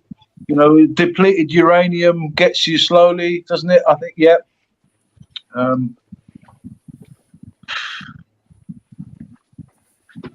So it's very difficult these days for us, for people. And then we talk about sanitation. The last thing on these people's minds, is like, oh man, I just come from McDonald's. I never thought there'd be a war. They don't, they don't ever dream that it will come near them. It won't come near me. It's only in Africa, or it's only in Ukraine. It's never going to come to America. Really, it's never going to come to England. Really, nation problem, right? Exactly. There's more going on than they let on to believe. They don't want to tell you. They only tell you things they want you to know about. Like, hey, exactly. Oh my God, toilet! Look at the toilet paper. Oh, everybody's running to the store to buy toilet paper. Were they really? No, probably not. But all of a sudden, now everybody else is running to the store and they bought out the toilet paper. Well, that's their joke behind the scene. Behind the scene, they're in their mansions. They're laughing. They're saying, "Look, these people are crapping themselves." There you go, CR. The real. They're crapping themselves so bad that they're running to get toilet paper. I mean, of course, it's a laughing stock. I mean, they see us all as animals, so we're a joke. Yeah, look. I mean, I look at what happens here in the States. In a temperate environment where we're gonna. They say we're gonna get 2 feet of snow. I'm like, okay. Everybody runs to the store and buys milk, eggs, and toilet paper and bread. Really? You didn't have that in your house to begin with? Are you kidding me? I run to the store and buy a 6-pack of beer and a quart of ice cream because I'm going to sit in my window and watch these idiots try to drive their trucks through 2 feet of snow thinking that they're going to go to the store. Yeah, that's what. So many people are not. They don't get in real reality. They think they're in reality. They look at us as if we're not, in reality, and we're thinking about things that could go wrong. Okay, maybe it's not. We're not always going around in doom and gloom, but we're real. The things do go on. Well, and it's nothing wrong with being. I mean, people years ago used to do prepping. Used to be a way of life for all of us. And whether you're American, whether you're Greek, whether you're English, we used to prep. Exactly, prepare for winter, or you prep for summer. So in Greece, we used to have piles of logs on the back of our house. loads and loads of little logs ready for the winter. You know, Now you're prepping, you're jarring foods, you're preserving food. Eat it, not to hold it forever. People, the media portrays the prepper community now as a bunch of guys running around in military gear in the woods with a log cabin and a hole in the ground. That's what they're portraying it. Meanwhile, 90% of the prepping community people I know out here where I am in the States, no, we're just regular people. We just go to work, do our thing every day, but we have things stacked up, not like 100 years worth of stuff, but we just have enough stuff to get through if something happens. I mean, the snow, exactly. The power outage, I got a generator. Okay, I keep my freezer from going bad, and I can keep my food a little longer before I have to cook it all. Yeah. Well, we're living in a throwaway society. Instant, you got the remote control. Instant, turn the telly over. You got the microwave. Instant food. Takeaway. I don't know if you cook. Society. Yeah. So this is the throwaway mentality. The switchboard on this computer is no good. I'm just going to take one out, the board out, and put a new one in. Throw that other one away. The throwaway society. Nobody knows how to fix things anymore. Then again, a lot of the stuff that we're sold, you can't fix. Back in the day, I'd buy a plug-in power tool from Sears, and for 40 years, I could buy parts for it. Now, you can't get parts for it. Even the new stuff. I mean, it goes bad, it breaks. You can't get parts for it. Even cars. Exactly. Or it's proprietary. Yeah. Which means you can't get a part for it because it doesn't exist. It has to be custom made. Or if you do get it, it's like, hundreds of dollars just to get something that you can get new for like $150 now. I broke the glass door of my oven. Preparing. A new oven cost me in America, the same one I have will cost me about $500, give or take. Just the glass for the door was $400. Well, look at the phone. Look at your smartphone. Yeah, they don't make any extra pieces. They make like 10 extra pieces for the shipping damage. That's it. After that, you got nothing. Yeah. That's why people buy new phones instead of repairing their screen. It's because it's more cost effective. You can't repair the screen on half of them. Sorry, the screen is integrated into the rest of the phone. Sorry, it's soldered right in onto the motherboard. Yeah, we stopped making that part 2 days after we manufactured it. We don't make parts for it anymore. Sorry, buy a new one. Yeah, it's obsolete. Yep, everything. Would you like this new phone? It has twice the capacity. It's faster too. Yeah, can I get parts for it? No. It's only $100 more. But yeah, Drill, you're right. I mean, we're living in the society now where conveniences, people kind of forget about certain things and how lucky we are. Because if you look at third world countries, right, you see them without the conveniences of, let's say, running water, a grid or power, sanitation, like sewer or whatever, right? And you see how they get by, right? Yeah, so when first world countries have to go through it.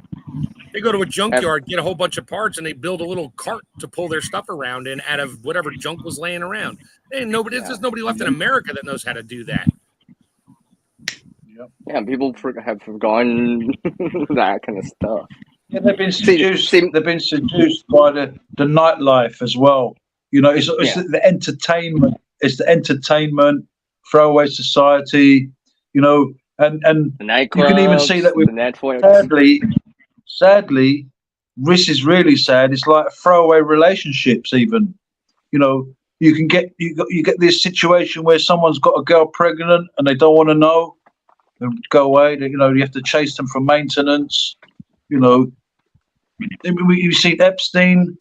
You got these fantasy islands. I've heard stories about even baby factories. We're talking about sanitation. How do you sanitize man's brains out there? We're talking about sanitize. What about sanitizing a group from someone that's really bad for the group? All right. What about if you've got Swedish? So what about if we've got someone in the group who's really bad who's been caught stealing twice.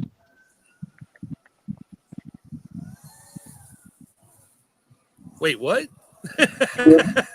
Where are we I'm a going with this? raccoon. I You know- steal everything.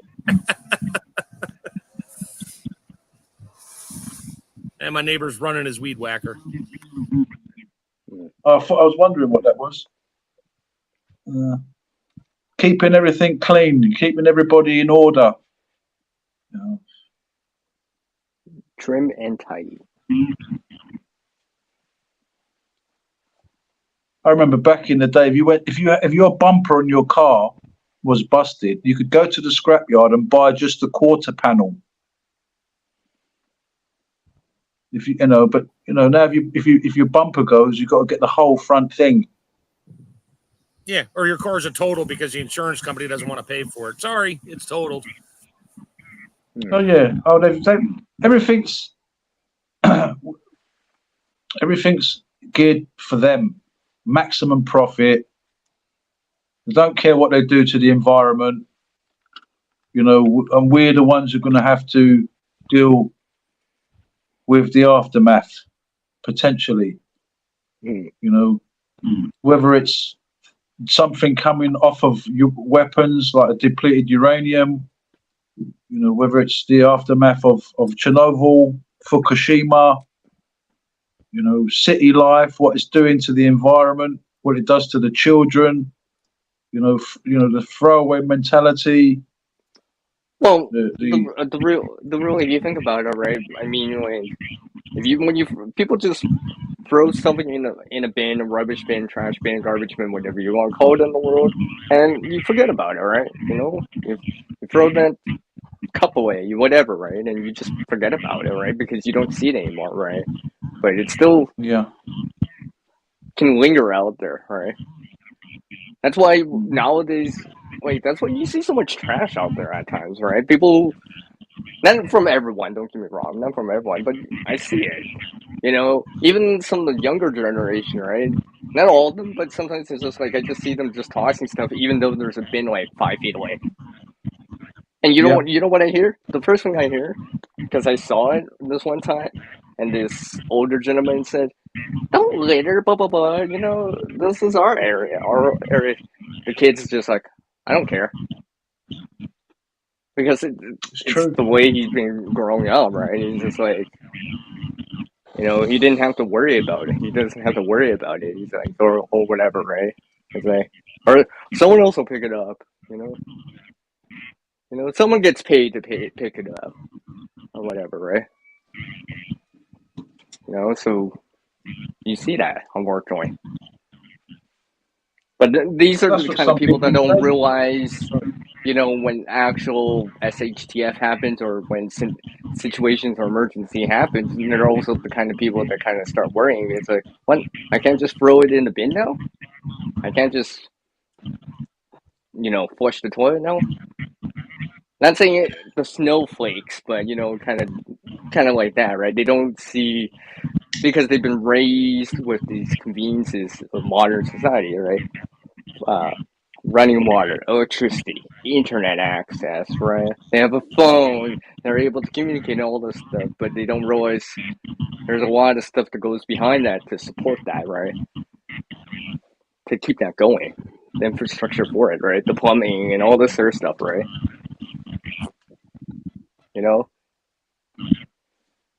Then, if they had to use like a public a porta potty, right? They complain about, I gotta go out there at 3 o'clock in the morning just to go take my whiz, right? And they start complaining about it. If you've gone camping enough or whatever, in public parks or whatever, right? Or outdoor events, you're used to that, right? You'll be like, yeah, whatever, right? Yeah, it smells, but you get used to it, right?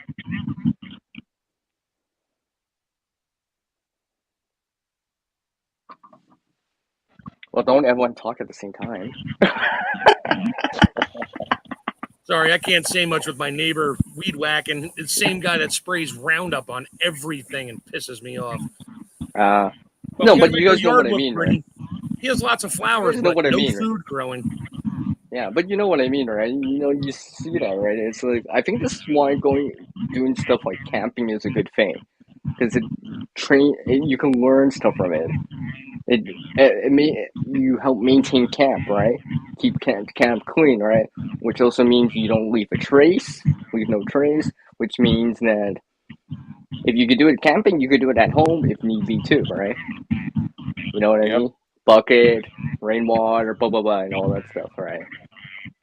So I always think it's a good idea to get some of the younger generation camping, or at least get them outside, right? And realize, and make them realize how lucky we are to have running water, plumbing, I think electricity to that's do what all this stuff. I think the system really fears that if that connection to nature, who people really are, is what they fear. They don't want you to, they want you to be a consumer. They don't want you to think too much. No, they want you to be. They want you to be 100% reliant on the system. Period. Yep, Come exactly. to us from the government. Yep. We're here to help. Yeah, sure you are. Whatever. To the point where you say something to people and they say, "Oh, I never heard that on the TV. I never heard them say that on the, But the TV is the truth box, not the television, but actually the truth box to them." Yeah, you never heard that, CR? The television? Yeah, no, that's what it is. Television. I'm gonna tell you my vision. Now we got 14,000 channels to choose from. We worship basketball. No, we worship football. We worship boxing. Don't tell me about nature. Oh my gosh, camping. Yeah, camping. How many times have you bumped into the mosquitoes? Oh, camping. Oh, spiders. Oh no. Oh, where are you going to go toilet? Oh, where are you going to clean yourself? How are you going to eat? Just like it's completely disconnected from what they actually are. It's like, what are you, an alien? Are you an alien or a human? We've been doing these things for thousands of years. I mean, how many times have people had barbecues? That's primitive, isn't it? It's not a cooker. I can identify like 40 or 50 different kinds of plants. My neighbor can identify every single statistic on every single football and basketball player on TV.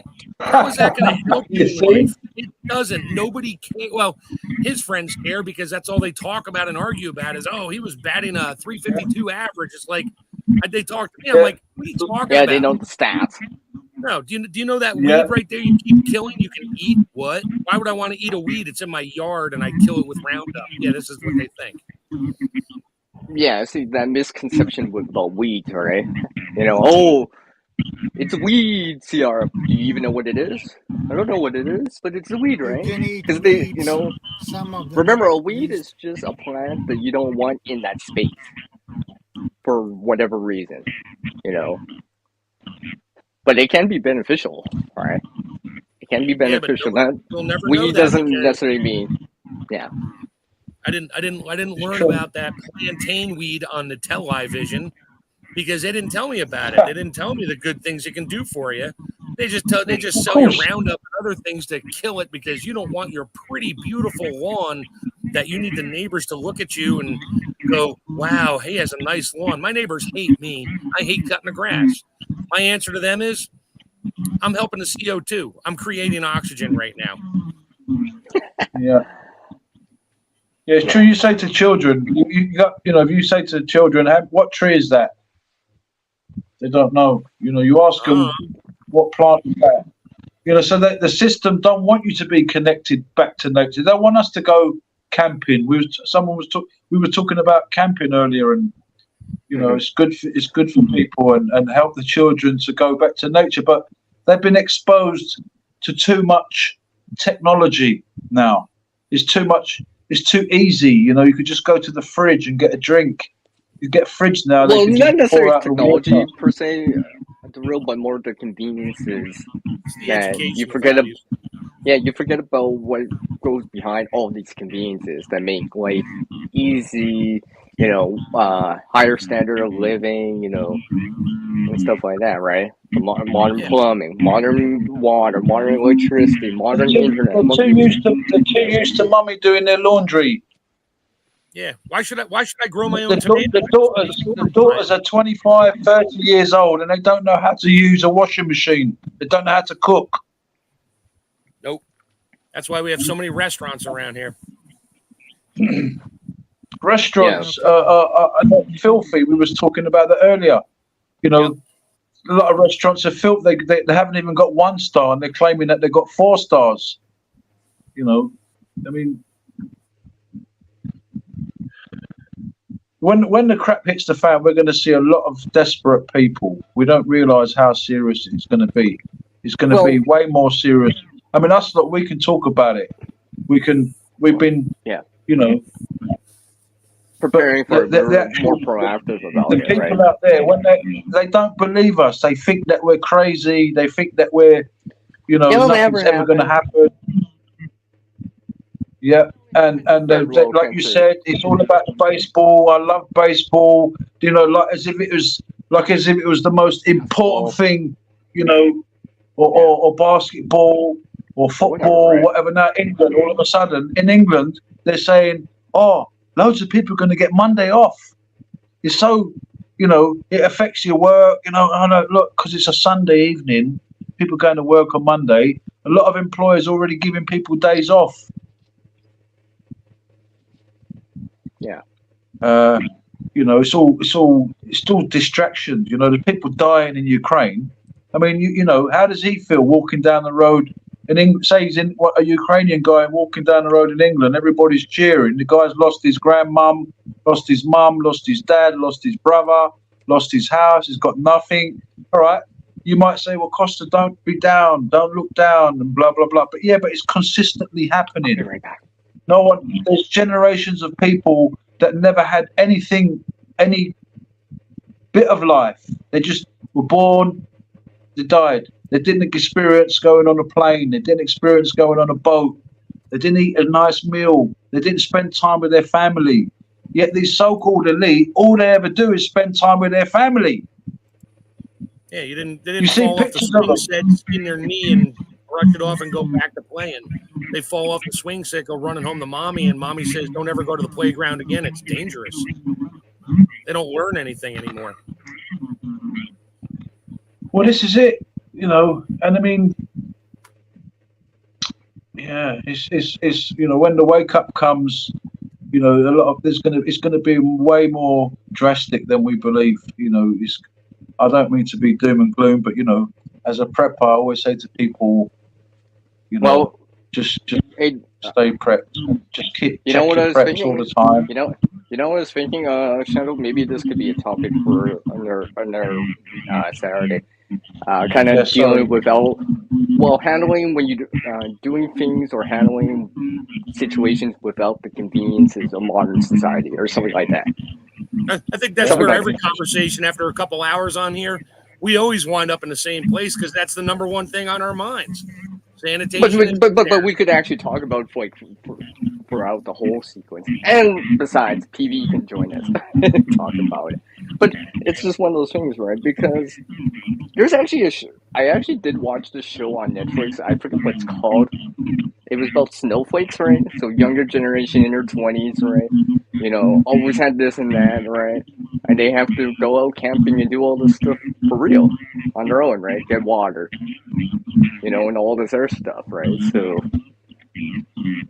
hence, something like going camping with people kind of connects you back to kind of that way of life, nature, understanding where you came from, where we all came from, how lucky we are to have, the easy life, with modern plumbing, modern electricity, and all this stuff. And right? if it was on Netflix, it was all staged anyway. No, but okay, but still, the concept of like I just watched it for the concept of doing it, right? Because obviously there's a certain degree of disclosure and all this other stuff, and but.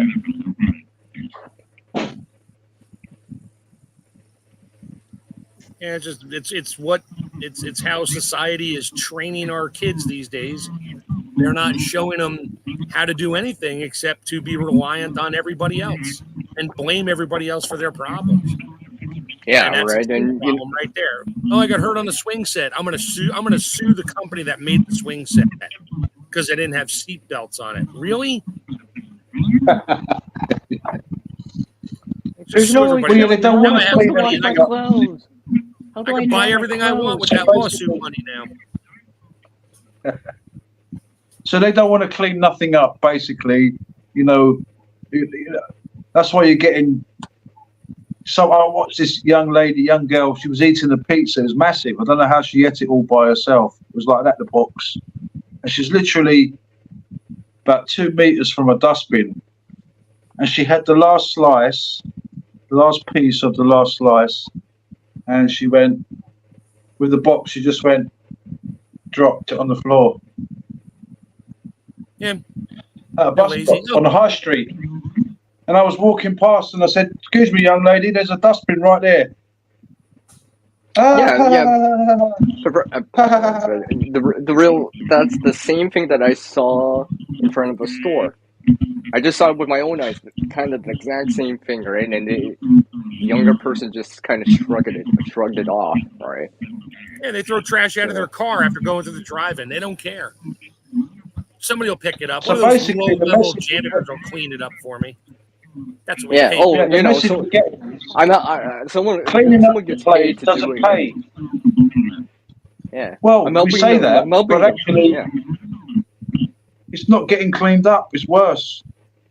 It's like they don't want it to be. You know, if they want the whole country to say Ukraine or bow or get on your knee, all of a sudden the whole country shouts Ukraine or gets on their knee.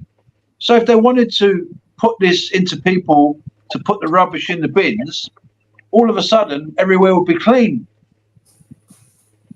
So I'm thinking, well, why don't they emphasize, you know, the same way they use the media to get people, you know, we used to get these young groups of kids going, yeah, we're going to go along the river and clean the river and you know, set an example. There's still people out there. Oh, Remember, there's still people out there that will do that. All right, there's still Yeah, people, very- but very it's few. kind of there are far in people that between still now. do that. But it's Far got to in the between point now. where you can't go and get a whale and take his guts out and take the plastic out of his guts and clean him up.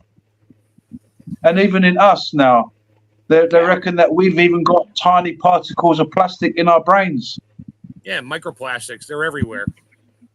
Well, nano size too. Yeah. Even Yeah, smaller. tiny. Yeah. Your body And this- can't process Finding it, so it stores it somewhere. plastic in people's brains. And this relates into sanitation, right? Because if people are rethinking in modern society or when the grid's up doing this, right? They're probably not going to change their mind when the grid's down. No. You know what I mean? And that'll be Or its when own the problem. power's out. Yeah, right.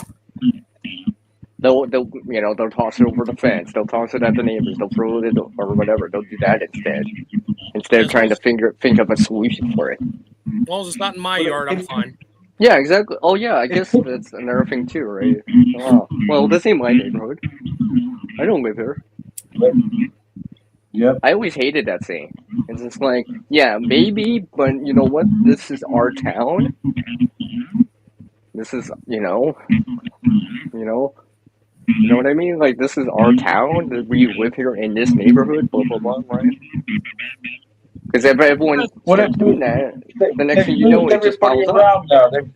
This multiculturalism now has moved around everywhere, Yeah. and nobody knows the law of the land no more. So, That's because there is no people law. forgotten about of what land. dustbin is, like, you know. I mean, you got mass sort of people in America, sort of like going crazy for, you know, supporting Palestine. All right, that's another story, but just saying, everybody's let's not lost go the there plot. right now. Yeah. Everybody's kind of lost the plot. You know, it's like we're talking about putting things in a dustbin, and in the year 2024, everybody should know what a dustbin is by now. And No, the news media is telling everybody, including the kids now on all the mainstream channels, oh, look at all the money these people in the fast food are making. So they go buy their burger meal for $12 American, and they figure, well, if I paid so much for this food, well, I'll let somebody else clean up my mess because they're making better money than I am. So here, you clean it up. It's like, yeah, no, but that's what they're taught. Well, and you've got some crazy people doing the deliveries as well. I don't know if you guys heard recently, a man in London had his thumb bitten off by an Uber driver. Yeah. Did you hear about that? I'll have to find that one. Yeah, well, basically, there was some kind of misunderstanding about the payment. The delivery, and it was a woman delivery driver. She delivered the food to this gentleman, and there was some kind of confusion with payment. I think he paid over the telephone, and she was expecting cash, something like that. And she wouldn't believe him, and he's taking the food, saying, "Let's go to my flat, and we'll organize, sort this out." And she's jumped and started. She basically bit his thumb off. Ow! I'm just gonna guess she was not a native Englander. Englander. That's what I'm saying. People. You try to. We talk about keeping things tidy, organised, keeping things in the camp tidy, and we're bringing people in to understand the camp. It's all relevant. People might say, "What are you talking about, Costa?" But it's all relevant. People are trashing the place. We're talking about trash, talking about keeping things in the dustbin, keeping things in order. But it's not. And then the question I'm asking is it worth more that there's a mess to the government than if everything's cleaned up? I mean, if there was no crime, you wouldn't need police, you wouldn't need lawyers, you wouldn't need judges.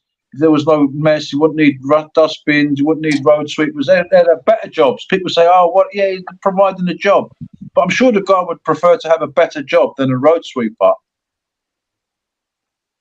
Yeah. And remember, Costa, remember what happened in Paris? I told this. Remember, Shadow?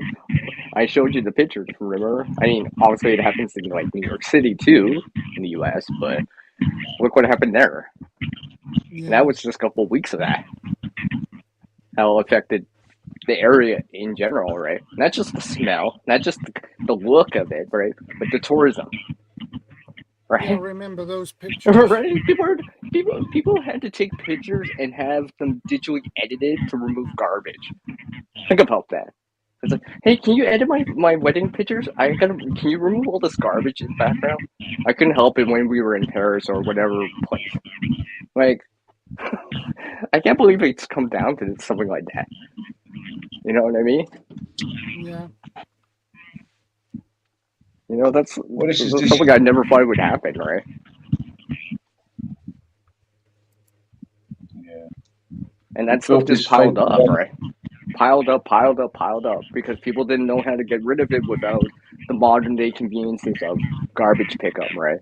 They didn't know, other ways of dealing with it. And like PV and other people said earlier, that starts to invite rodents, bugs, flies, right? It just gets worse and worse until something happens, right? Until the system comes back, right?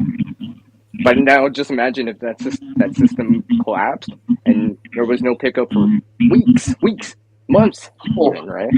Oh, that happened in New York City in the 70s and the 80s. The garbage union went on strike, and the trash was literally piling up in the streets. You couldn't even see the fronts of the buildings in most parts of downtown because there was so much bags of trash. And then when they finally came off strike, it took them a month with big bucket loaders and dump trucks just to get the trash out of there. Then they put it on barges and take it out into the Atlantic and dump it. Yeah. I mean, people forgot about, before this modern day thing, right? People used to, try to reuse stuff, compost stuff, right? Food scraps and all this stuff. Like, the gardening community knows all about that. The homesteaders kind of know about that, right? So that would be, if I had to do that, that'd be the first thing I do. If you weren't already doing it already, right? So, you have little or no trash, or very little of it, as much as possible, right? For what it is, right? Exactly. But Yeah, the whole throwaway society is all about that. Sadly, it's packaging, convenience, and it's all me. It's all about me, my choice, But this is what they've done to people. They've got you believing. They've got you hooked.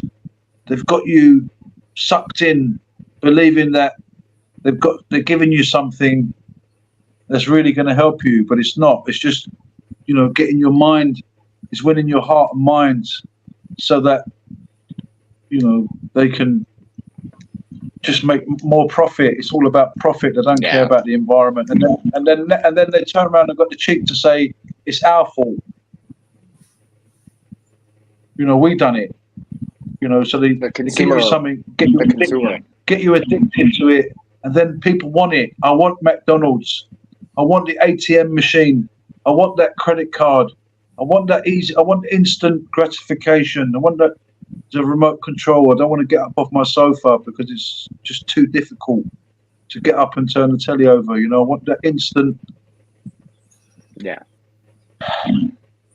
And gratification. In the meantime, the rubbish is piling up, like you're saying. There was a time in Italy as well. They had a problem.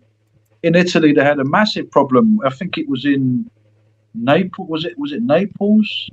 And the whole streets were full of rubbish everywhere, like for months and months and months. And yeah, I mean, for anyone that lives in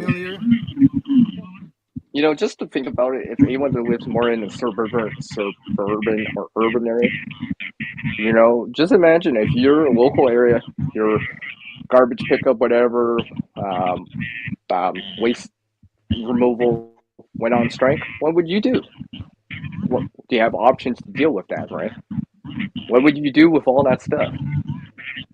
How high can you pile it up? How much room do you actually have, right? You know what I mean? Well, let's say if you pile it up on your balcony, you can just pile it up so much. Apartments, even homes too, right? You can only pile it up so high, so much, right? You've got to deal with it somehow. Yeah, you have to deal with it.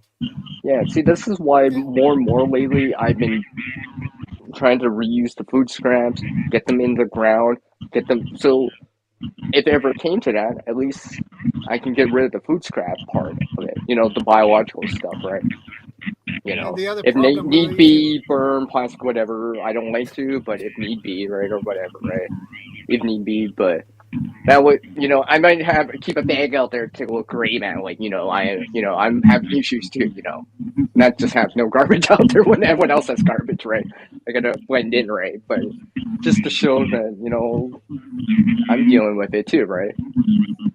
And have one bag out there to look like, to blend in, right? But secretly I'm, composting and doing this other stuff, right? Yeah, most of our trash these days is not biodegradable. That's the problem.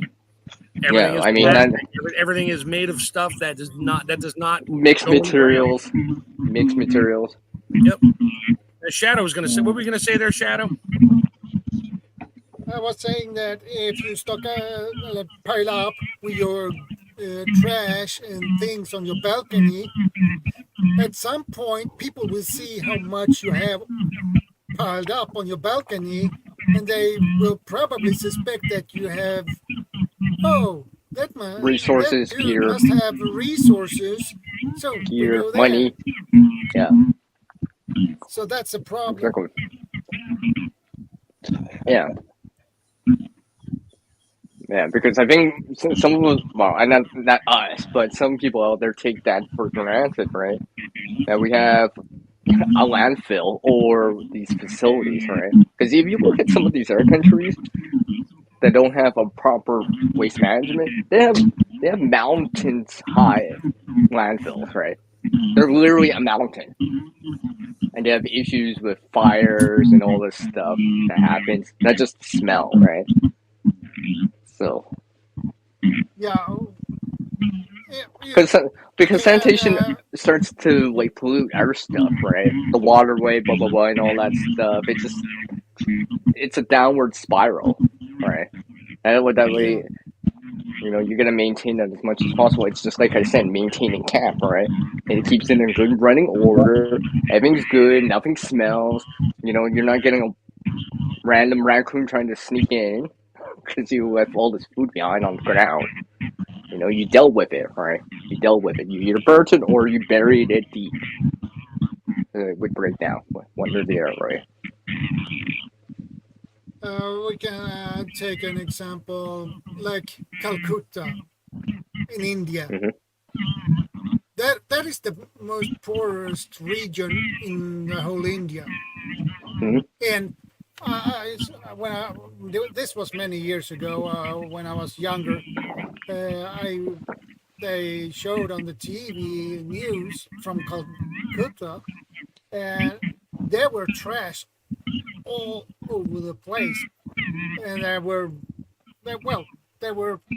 small houses and things, but you could see trash. It was muddy, and it was not not a pleasant sight, smell, and all that stuff. Yeah. Because what people forget is it starts to degrade the landscape, not only physically degrade the landscape, but it's an eyesore. It starts to smell, right? It starts to accumulate. It just gets worse, really. Right? Because no one's dealing with it or trying to do something about it, right? Piles up, and next thing you know, you got a mountain of trash. For example, right? Yeah, and that seems to be in every department. Like everything's being trashed. I remember because human society, we consume things in terms of consumables. We always make some amount of trash. Some of us make more, some of us a little less, right? But if you buy more stuff, usually there is trash byproducts of whatever you buy, whatever it is, right? So stuff like that accumulates in time too. Well, see, this is why I'm a big proponent of trying to reuse stuff and stuff like that as much as possible, right? That way, you're wasting a little bit less, and if the grid, heaven forbid, the grid goes down, power outage, whatever, something like that. At least I would know what to do in the beginning. I'd be like, well, okay, I'm gonna start composting more because now I have to, really have to. I can't just send it to industrial facility, composting facility anymore. I gotta locally dispose of it now. You know what I mean? Because when you go camping or whatever, right, that's why they say leave no trace, right? Or leave the place better than it looked, right? And stuff like that. Because most bushcrafters, campers, and stuff like that do that, right? They tend to leave no trace, but not all of them. Some people just leave things behind unnecessarily. Yeah.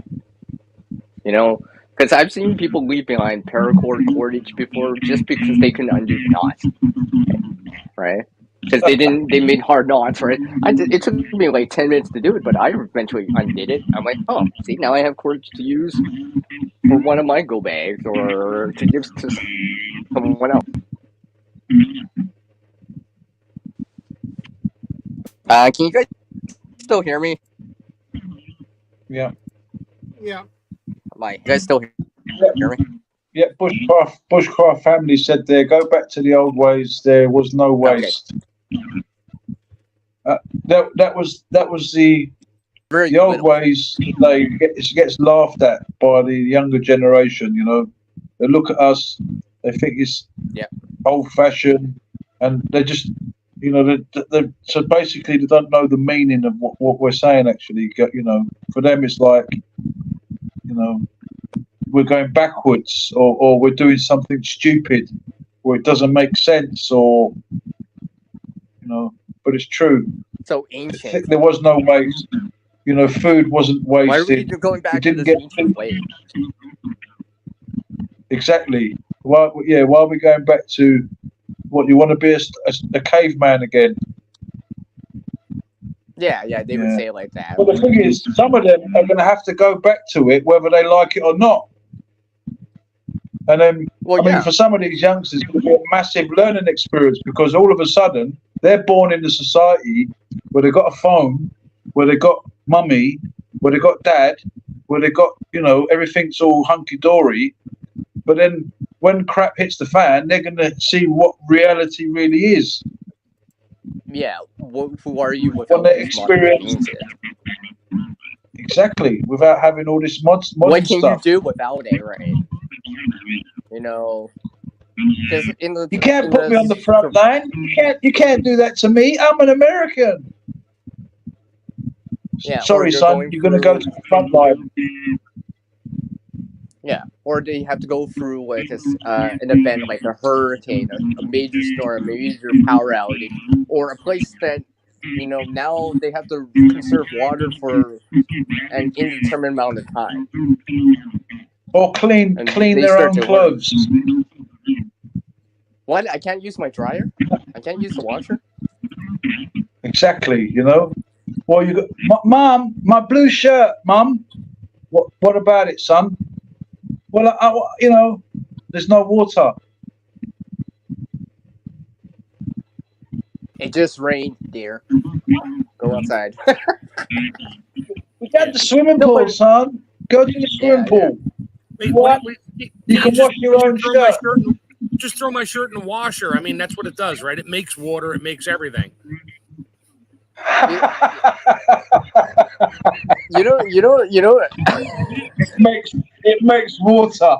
Yeah.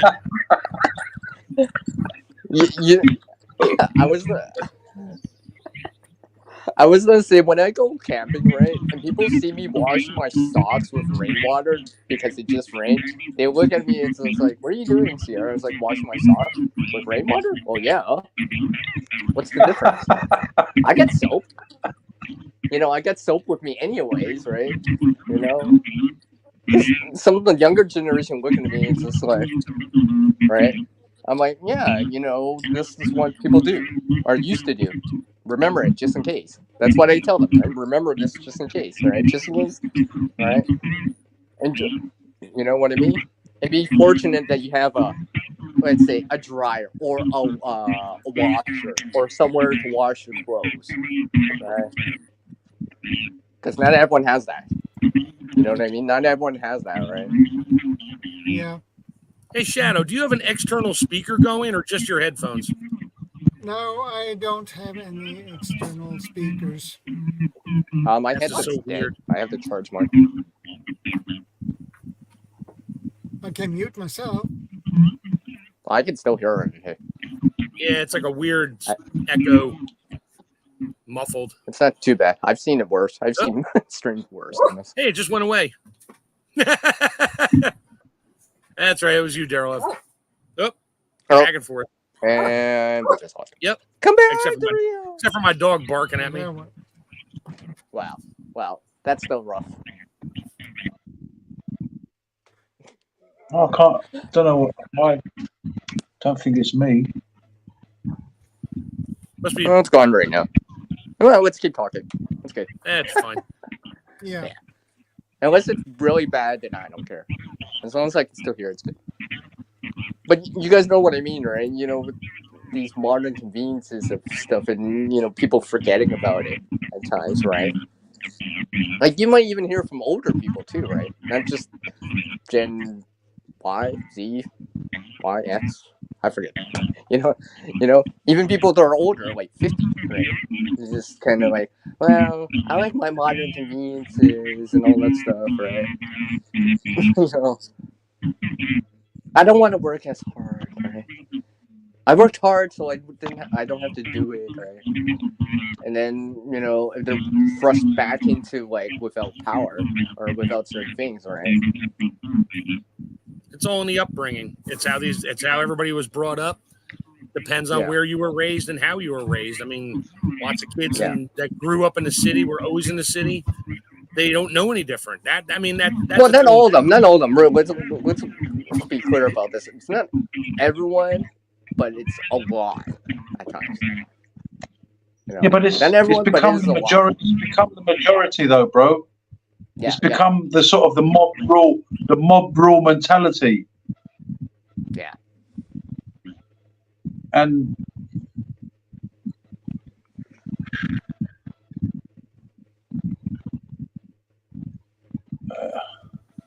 It's all in how we're seems brought like up.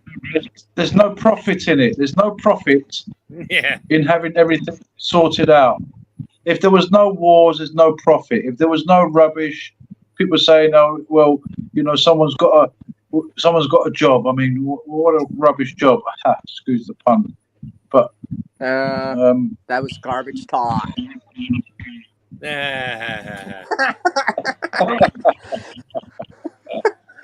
I'm sorry. you know, Oh, living off the land. It's No one- trash. no one- That's exactly what they don't want us to do. They exactly don't want us to live off the land. They don't want that. They don't want us to be organized villages like we used to be, organized towns, organized families, organized communities. They don't want that because, you know, we're peasants. We're not educated enough to have that. Yeah, there's no power, no control, and no money. You know, so, you know, useless eaters. They call us useless eaters, you know. Some call us animals. Some call us goy.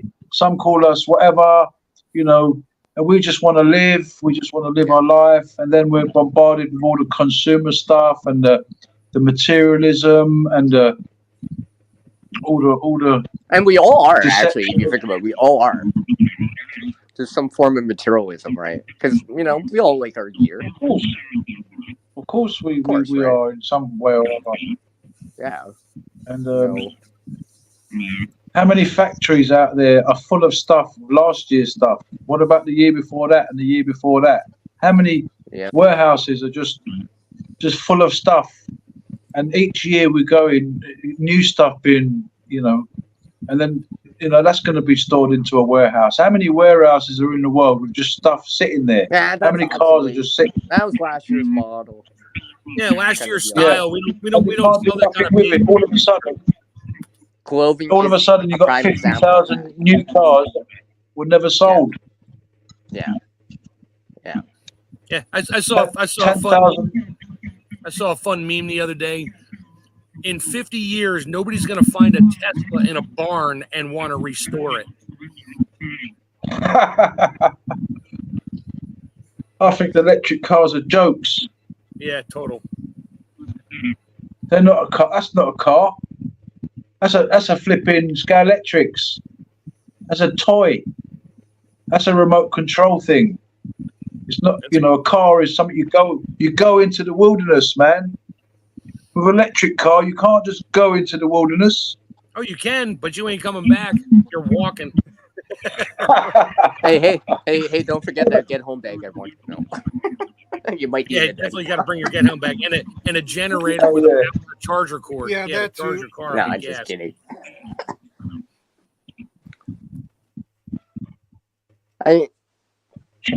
Someone's trying to summon a demon in the background. The blood of Jesus compels you. The cross of Calvary is against you. The blood of Jesus compels you. All right, we're all right now. It's okay. Yeah. Hey, it stopped. Demon's been rebuked. Briefly. Wow, it worked. Hey, Daryl, do you have your own channel? Yeah, I do. The Real Love Survival. Oh, okay. And you got your subscribe to you. Yeah, I'm Chef Tech 86 or Mad Chick Acres. I got two channels. Chef Tech 86. I finally put my very first short video up today. Yay! Ever. Oh, cool. Let me pull you up. I on almost my fainted because I just heard of that. So I can get a link of your channel. Can you put up a link of his channel, please? Yeah, give me a sec. Governor. Swedish. Yeah.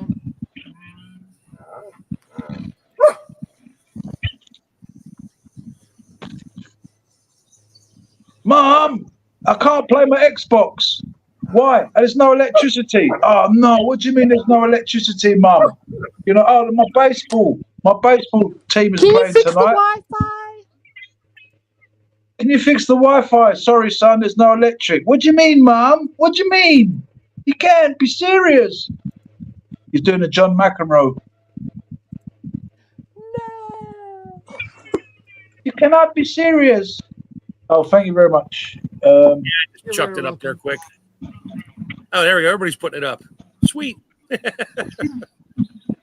Lovely. We'll all subscribe. Oh, I'm Chef 87. I'm subscribed to you already. Oh, sweet. Must have been one of those unknown subscribers from a couple weeks ago that I saw come through. Well, for some reason, I keep getting unsubscribed from Swedish's channel. I find myself every time I come to see Swedish, I'm unsubscribed. Yeah, that's happened to me on some other channels for me too. I go back, subscribe, and then next time I'm not subscribed anymore. So, that's annoying.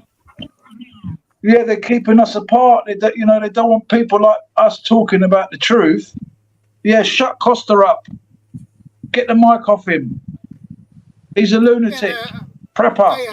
I have the same problem with Vision Preparedness, his channel.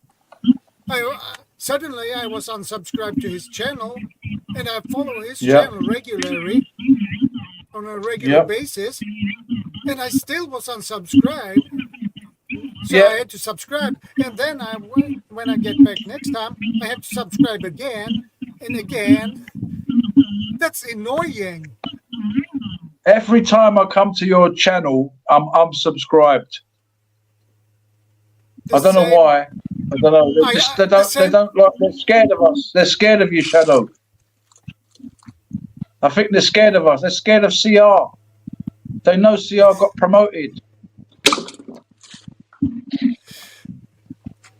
And I had that Really? They don't want us to recycle stuff. And I was We're trying to clean up the place. It doesn't make profit. You can't keep the place clean and tidy. You need criminals. We need, keep the system going. I wonder why they protect the criminals. I wonder if it's because they're protecting themselves. Yeah, cover up their own asses. The reason why we didn't sort this out was because there was a war in this country. I'll wait until Iran kicks off. We think the fuel prices and we think COVID was bad and lockdowns. Wait until that kicks off. I mean, these people are preparing. They talk about bunkers. Just Google it, YouTube it. Billionaires building bunkers all around the world. Is it because they've got loads of money and they can just have something like that? Maybe they might not have to use it like we say as preppers. It's good to have a bug out bag. And maybe if you don't use it, at least you've got one. What's that saying? Better to have something than to need something and not have it.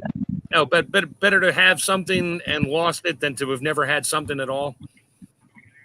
All right, yeah. It's like love and all that. Like PV said, you don't throw nothing away. I mean, people go, if I have to dump anything from my bug out bag, wait a second. You've left everything behind. You've got nothing else in the whole wide world. Why are you thinking of dumping some of your gear? You don't dump your gear. All right. Obviously, if you've fallen in the river and it's weighing you down in the river and you've got to take it off and lose it to save your life, fair enough. But, yeah. Anyway, I keep subscribing to you, Shadow. Don't worry. Yeah.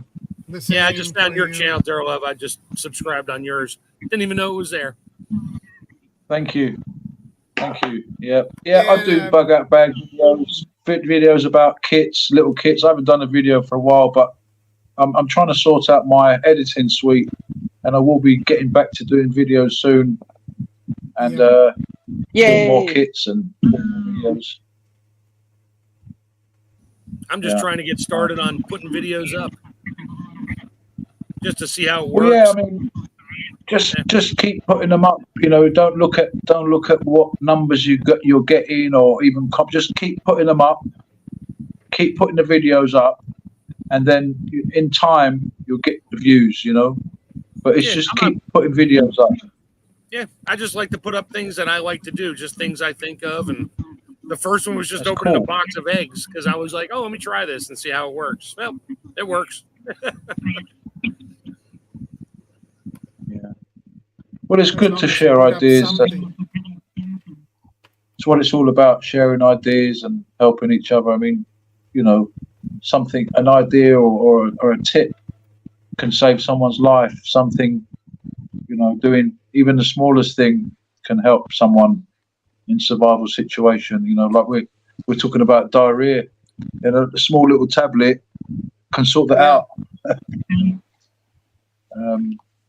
Hygiene, being careful with hygiene, being careful with, you know, trying to avoid dirt. I mean, okay, there are some situations where dirt can help you. You might say, well, how?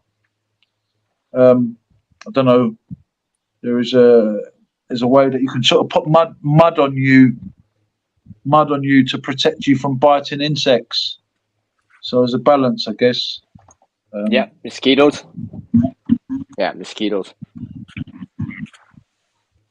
So you can go to a riverbank, get all the mud, chuck it all over yourself. If you really have, you know, and to protect you from those biting insects, you know. I mean, some ways in the past as well, you know, a little bit of dirt didn't hurt anybody. I mean, you know, you got kids playing in a bit of dirt. Are we too sanitized today? Are we too, you know, our bodies used to be immune to things, and we're not. That's why adults get so sick these days, because growing up, you know, in the 80s and 90s, mom never let them play outside in the dirt and just collect all the little microbes that your body sees it, figures it out, fights it off. And now they're sterile.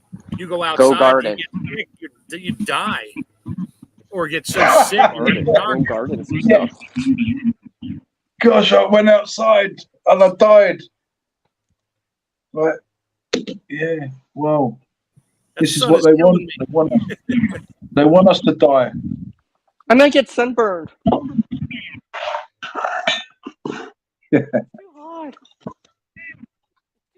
let me wipe off all the handles on all the shopping carriages, and because I don't know where that previous person touched. I haven't washed off a handle on a shopping carriage in ever.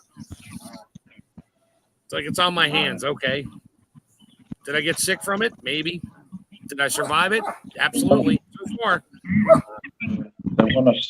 They want us to be paranoid. They want us to be powerless. They want us to be frightened. They want us to be confused. It's like, and don't forget at the weekend to watch the basketball. They want us to be in control. Oh yeah, when the basketball's on, well, in control enough to buy a ticket. Yeah, let me go work 20 hours this week. Let me go work 20 hours this week so I can afford to buy a ticket to go see other people get paid millions of dollars to play. Yeah, exactly. When they can all have a football each instead of chasing after one. Well, I heard this in England. England's going to be in the final tomorrow, European Cup final, and they reckon that some of the tickets might cost up to £6,000 for a ticket. That's like the Super Bowl in the United States. It's ridiculous. You know what you can get for? Hey, Mark, can't you get a freeze drying machine for that price? Yep, 2 of them. 2 of them.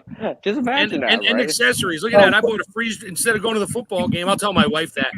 I saved us $4,000 by buying a $2,000 freeze dryer and all the equipment to go with it, instead of wasting it on a 4-hour football game that we're going to forget about next week anyway. Yeah.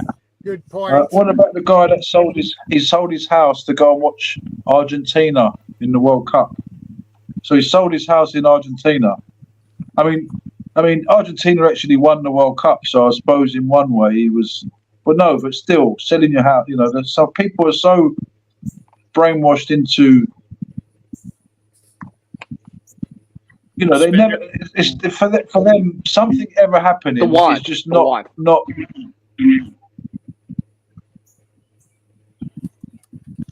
Yeah, Sorry, they'll put down all the. I was gonna say they put down all this money for these wants, but when it comes to the needs, they'll complain. Oh, I don't have enough for food or whatever, right? What do you mean? They just find out later that they bought a new TV. They got a new tab, but even though they have a phone, they went to this, went to that. They went right. I mean. Yeah, why do I have to spend $40? Why does an oil change cost $40 for my car? Meanwhile, I just bought a $700 flat screen TV so my friends can come over and watch football. Yeah. Yep. Yeah. So their priorities are not in the right place. It's like us lot will say, go and buy yourself a £50 pair of walking boots, something practical. They'd like say, well, no, I'd rather spend £200 on a pair of trainers. Yeah, then wear them for 2 weeks and say, I don't like the way they look, and go buy another one.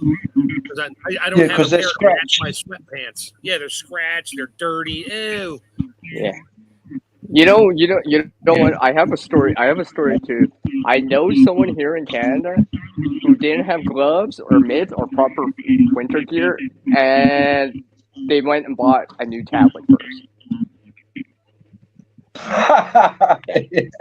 I'm serious. I'm just like, another one for you, CR. Seriously, dude? Kardashian Society. I knew it. I knew he was going to bring that up. But you know what I mean, right? There's just priorities, right? Follow the fads, innit? Kardashian Society. Celebrity. You could become like a celebrity overnight for doing nothing. Yeah, just buy that new iPad and you're going to be a celebrity tomorrow. Yeah. No, when you ask these people, oh, why do you need a new tablet or whatever? They're like, because I need one. Why do you want a new tablet? Because I need one. Right? Yeah. That's always the answer, right? Because I need one. I'm like, that's not an answer. That's not an answer, right? No, well, I bought a camping stove because I need a camping stove for when I go camping. I bought don't get me wrong. If you're buying a tab, I was going to say real quick. It's one thing if but that person is in denial. So that person is in denial. Right? Yeah, I mean, it's one thing if you need it for work, you're a content creator, you're trying to make money off of it, right? I get that, but if it's just for entertainment, that's just entertainment, right? Yeah. Yeah.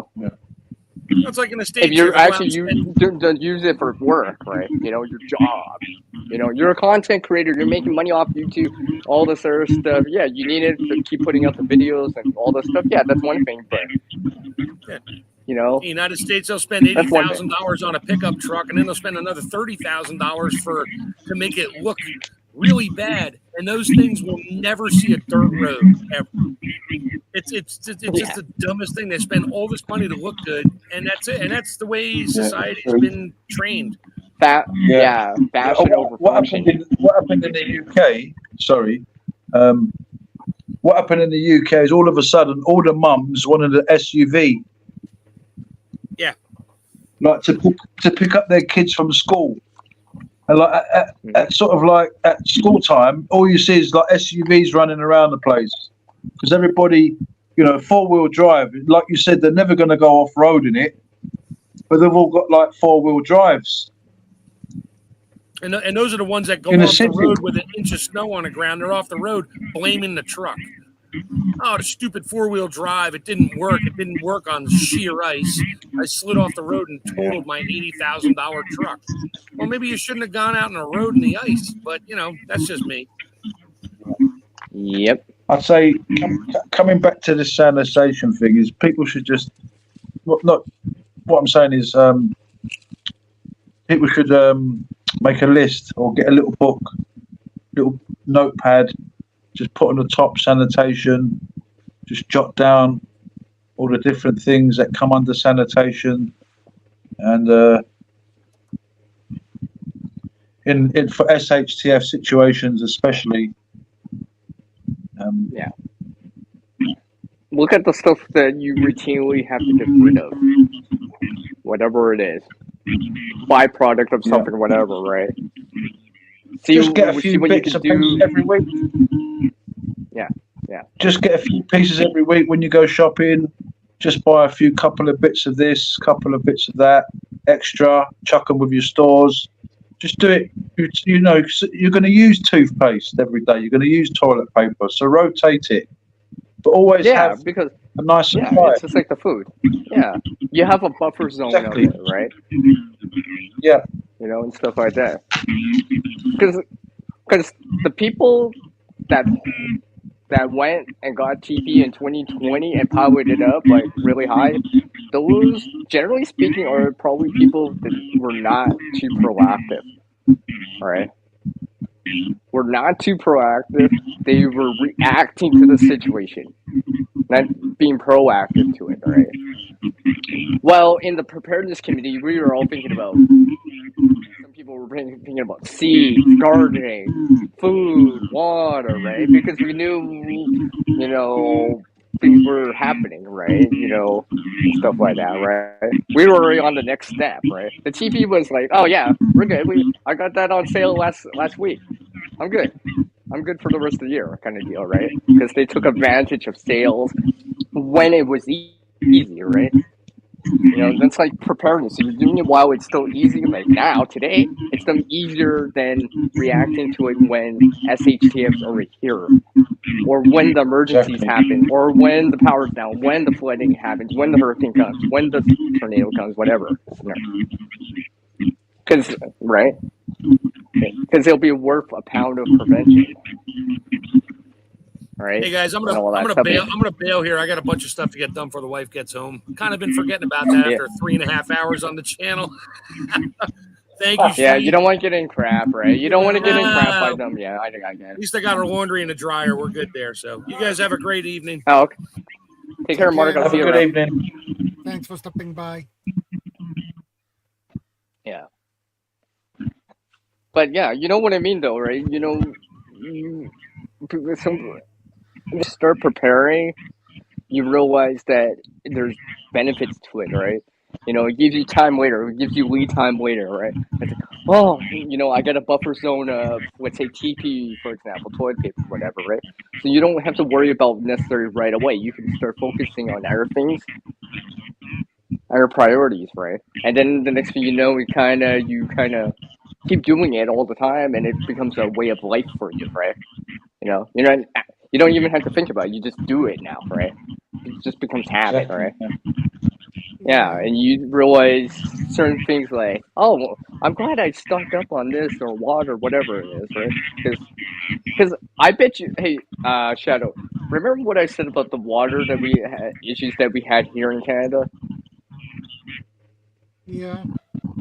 I bet you the people that stored water or had rain catchment or a sufficient amount of it were probably like, oh, or had new ways of conserving water, or new ways, you know, had other ways of getting water out of the system, probably did a lot better than other people that just, you know, that were just thrown into the mix or thrown into the situation, right? Because literally from one day, oh, I can use as much water as I can, to the next day, there's water restrictions, right? I have to use half the water. I can only use half the water and all that stuff, right? Those are the kind of people who are probably a little bit more ready. I wouldn't say necessarily ready for it, but more able to adapt to the situation, right? Because they've already gave the situation some forethought, right?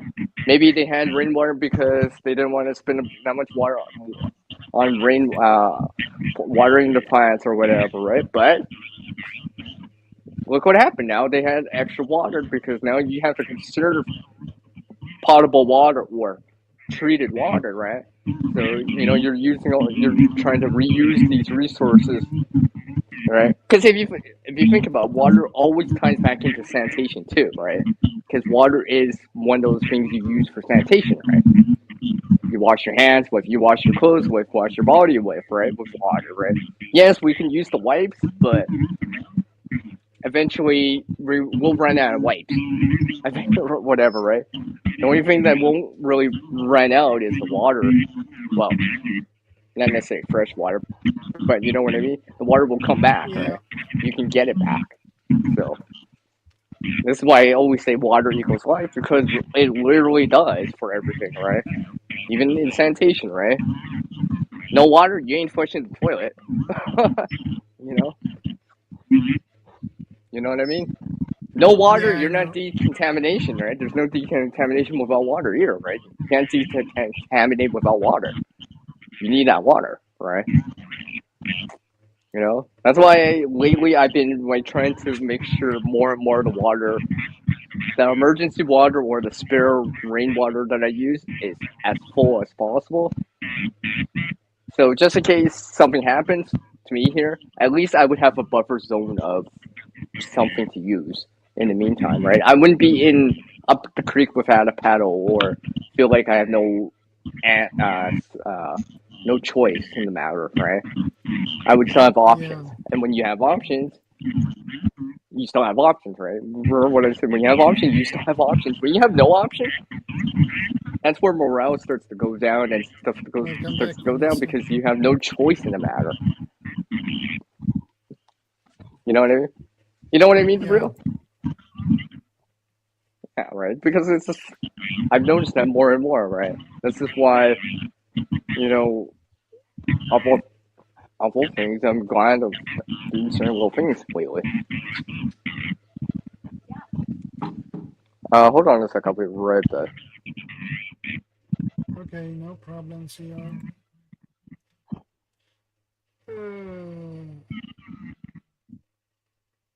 Vanessa says, Kaylin, those with big mouths know nothing of what programs do. I asked in a college class what people thought was the conditions of to obtain food stamps. None of them knew the answer.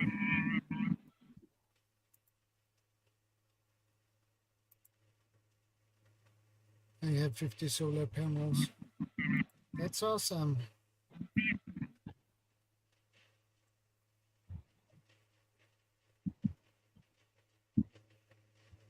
What is the temperature over there, Vanessa?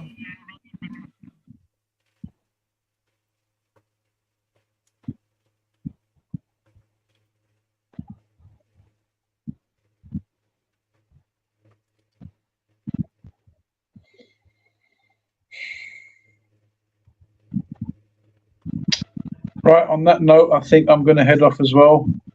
Shadow, my brother. No CR, good to see you both. Good to see everybody here tonight. Very interesting subject. And as I run back to unmute myself, I see the real. Yeah, I'll probably be leaving in about a minute. I'll probably get off. Here, man. Yeah, it's always good to talk to you guys. And, keep prepping. And again, I've been here the whole time. Yeah, keep doing the stuff as people say, right? Start doing proactive stuff as much as possible. We just might need it. Just might need it at this rate. Yeah. Well, like you say in your channel as well, sometimes CR, every little bit can help. Can help in one way or another. Yeah, right. And so exactly, we're just keep adding to those putting things. Something back. We're putting something back. It's always good to put something in. Rainy day. About. Yeah, rainy. I agree. Yeah, rainy day kind of deal and all that stuff. All right, bye everybody. Take care. See you all soon. God bless. See you guys. See you, Vanessa. See you, Sharon, Shannon, everybody.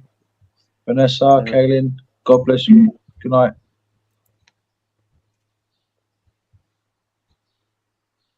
Okay, everyone, you're left with me now again. Yeah. Yeah, I am. Or maybe not yet. I still see his thing here. Oh, there we go. He was probably trying to find, where's the end key? How do I end this? Just kidding. Yeah. But yeah, I mean, like, I think this is why there's certain little things, like I said, what I do about reusing stuff come back into sanitation too, because waste is, or the byproduct of what we do biologically and what we do when we use stuff, right? We don't, Yeah. food scraps, bones, little things like that, things that grow moldy because we forgot about it, something that fell on the ground, on the floor, right? And all that stuff, our biological waste That's stuff, and all that hot, stuff. Kaylin. What did that say? I missed that. What did that say? 90. What did that say? Here in 90. Des Moines, Oh, 91. 91 Yeah, Fahrenheit or 33 degrees Celsius. well, Caitlin, it's gonna get hot. I'm gonna see some hot temperatures this coming up next week. It might actually be hotter here than in LA, Los Angeles, at least for a few days, or on par with the temperature. That's saying why, right? And waste At the management and moment, and sanitation in the heat is hard too, right? Because the smell increases, right? The flies, all that stuff, yeah. right? It At the increases moment, because I have 16 degrees Celsius, but at lunchtime it will go up to 23 degrees Celsius. Too yeah, hot. 16, And but it's night though, right? It's nighttime there.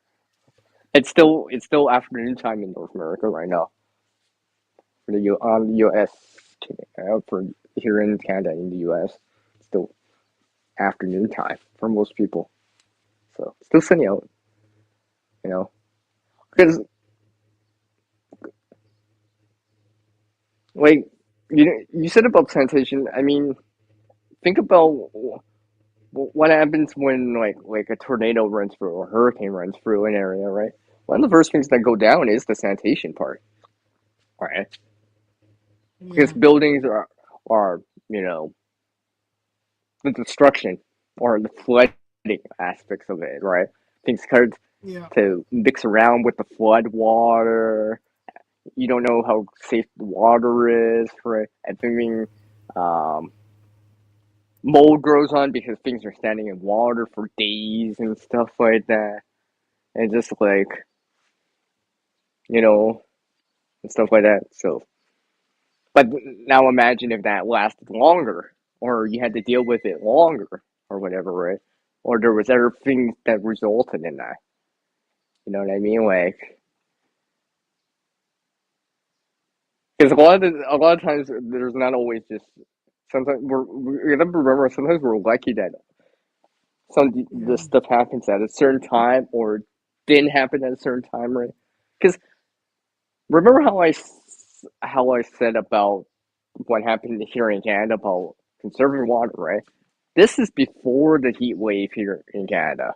It happened before it happened, right? So imagine reducing your water, right? Now you're going to deal with sanitation, but it's a heat wave where you want to use more water because you want to stay clean or, sanitized or whatever, right? Clean your hands, whatever, yeah, right?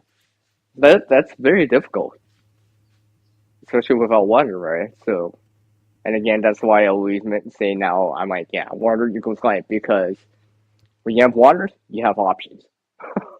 You have options for something, right? When you don't have that water option, it's just like, then you're resorting to use like hand sanitizer, uh, hydrogen peroxide, wipes, and all that stuff, right? But you only have a finite amount of, right? Because the water, if you had water, you would have more than enough, probably, right? But the hand sanitizer or whatever, right? Even if you make it or whatever, right? You can only do so much. You can, you know, make so much with them. Make so much yeah, of it, right? At times, so. And those wipes in your backpack, right? They only go so long, right? Because eventually, you might have to barter for it, especially if water's for sanitation's luxury, or a big commodity, right? You might have to barter for that kind of stuff and go from there, right? So, taking the time to, deal with that or learn how to deal with that, or at least get yourself into that mindset or just experience it, even for a day or two, right? And realize Yeah. what would you do, right? Right?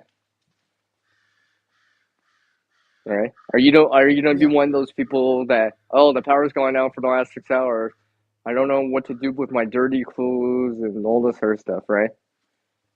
Like on the preparedness side, some of us like be like, okay, well, I prepared for this. I have extra clothes, so I can dip into those, so I don't necessarily have to wash stuff right away, right? Or I have rainwater that I can wash the stuff with. I have, let's say, Exactly. something like a manual type of clothes washing thing, or whatever, something along the lines of that for doing something like that, right? Because when you still have that, you still have options, right? So you can, for example, like if you were in the hospitality industry, like a server or waitress, waiter, right? You know, your coworkers are probably be like, "Thanks, yeah. How come your shirt's so clean? I had to, all right. I had to conserve so much water. I had to wear, or whatever, right? You'd be like, oh, I just, I store rainwater for the garden, right? And I just used some of this rainwater I had, right? Yeah. You say it like that, right? And people would be like, oh, okay, right? You don't even have to say, oh, I was preparing for it, right? You don't even have to say that, right? You just say, oh, I just have rainwater for gardening. I just had plenty extra, right? Gardening takes a lot of water and all that stuff. So I make sure I had plenty of rainwater for the garden. It's just helping me with my shirt here, for example, to clean my shirt. Because now I can get it in the wash, right? Because we know we still have to create the power's still going, right? So, and stuff like that. Right? Because let's remember, sometimes the sanitation is not always just because of survival. It's because it's still day-to-day life, right? You know what I mean? Like Yeah. I said, during a water conserving water, right? Like we still might be up. You still might have to go to work or go to school, right? So you still have to do stuff, right? And people will understand. Don't get me wrong, but if you show up, it's like, thanks, you're here on time. Your shirt's nice and clean. You smell nice too, right? Yeah, we'll give you the job, because everyone else that came in with a more dirty shirt and they stink, like they didn't have a shower for a while, right? I mean, that's a really extreme example, but hey, sometimes preparedness can help you out in ways like that you wouldn't expect, right? Yeah. Especially if you're trying to get a job during that time, right? It's just like, because people feel like your employer might see it as being proactive and be like, oh, hey, this guy was kind of proactive, I know how he did it, but he was proactive. He came on not only on time, but with a clean shirt and all the stuff, right? Even though we're having major water restrictions here in town, still managed to come in nice, right? So, or whatever, right? So things like that might pay off for people. Stuff like that. That's how I've always been looking at preparedness. It's just like, how is it helping me? You know what I mean, Shadow? Like, how is it helping Yeah. me, not just day to day, but the things I do, right? So, for example, the water, the rainwater, right? It's helping me. So it's motivating me to keep doing it now, right? Because I'm seeing the benefits or the positive side of it a lot more. And it motivates me to keep going with it because it helped me here, right? The rainwater is helping me during the heat that I'm getting right now, Yeah. for example, right? So I'm gonna keep going at it because I'm realizing it's helping me, right? So in terms of preparedness in general, right? These things that you see results or help you right away, yeah, keep going with those, right? Because they're helping you right away. You're getting that, you're receiving, you put down, let's say, 80% effort. Okay, 20% effort, and you get 80% result. It's like, yeah, I'm gonna keep doing that. That wasn't even that difficult. but it's making a world of difference, right? It's helping so much. It's just like, yeah, I'm gonna keep doing this. Just because now I'm starting to notice the benefits behind doing something like that. And, like the real said or whatever, right? Just keep going and building it up little by little, right? Yeah. Because I think sometimes in the preparedness community, people, especially people early on, may not see the benefits right away, right? But when you do see the benefits, remember that and use that as your motivation to keep doing it. Because you realize, oh wow, imagine if I didn't have all this rainwater during this heat wave and we have water restrictions, right? All these plants I Yeah. bought in the nursery would have been done. Think about it like that, everyone. Think about it like that, all right? You bought all these plants at the nursery, you spent money on it, all right? Water restrictions happened that you didn't foresee because a pipe broke, but you had some forethought in having rainwater catchment. And now, while our people have to desperately try to keep the plants alive, you have plenty of rainwater to spare to make it through, right? Make it through the situation, or at least until it rains, right? That kind of thing, right? And you realize being proactive was a good thing, right? Like maybe even might help you save money too, right? Because you don't have to waste stuff, right? Because I know we're talking about the sanitation part, but it still goes with waste, right? Waste, sanitation, and all that stuff, right? Because we still have to deal with certain things like waste or whatever, right? So instead of having all these plants that are dead now or whatever, they're still living, right? Or if something happens to the plants, you know how to compost or what's that called? Vermicompost or what's that other one called? The fermentation one? Oh, what's that called? Yeah, I know what I did a stream about that. Yeah. Because I don't use that method. I don't know why people, but you learned about that in advance, right? You tried it out. Maybe you tried it out, so understand it, right? Maybe you won't do it all the time, but if you had to come back to it or use it, you can because you know about it, right?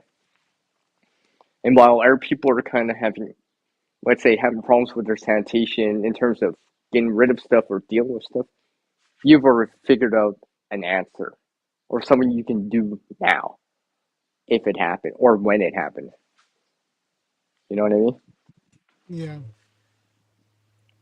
Because I think knowing that stuff in advance would help. Because let's face it, there's a lot of waste out there, right? Because I know we're talking about sanitation, but like I said, the waste is part of it, right?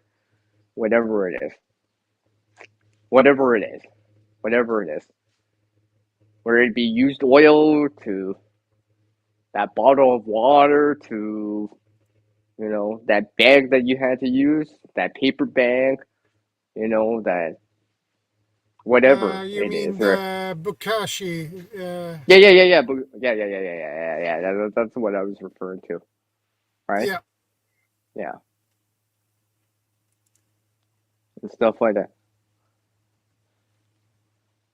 Like, I remember hearing from someone, they said, yeah, I used to put all my stuff into this bin, so they would pick it up for to send off to an industrial composting facility, right? But they stopped doing that because they got lazy or didn't see the benefit of it, right? Well, if something happens on the grid or in the system, right? Hopefully they remember that because they might not just be able to put it in per se the garbage bin, Yeah. right? Because the garbage bins don't fill up in time, right?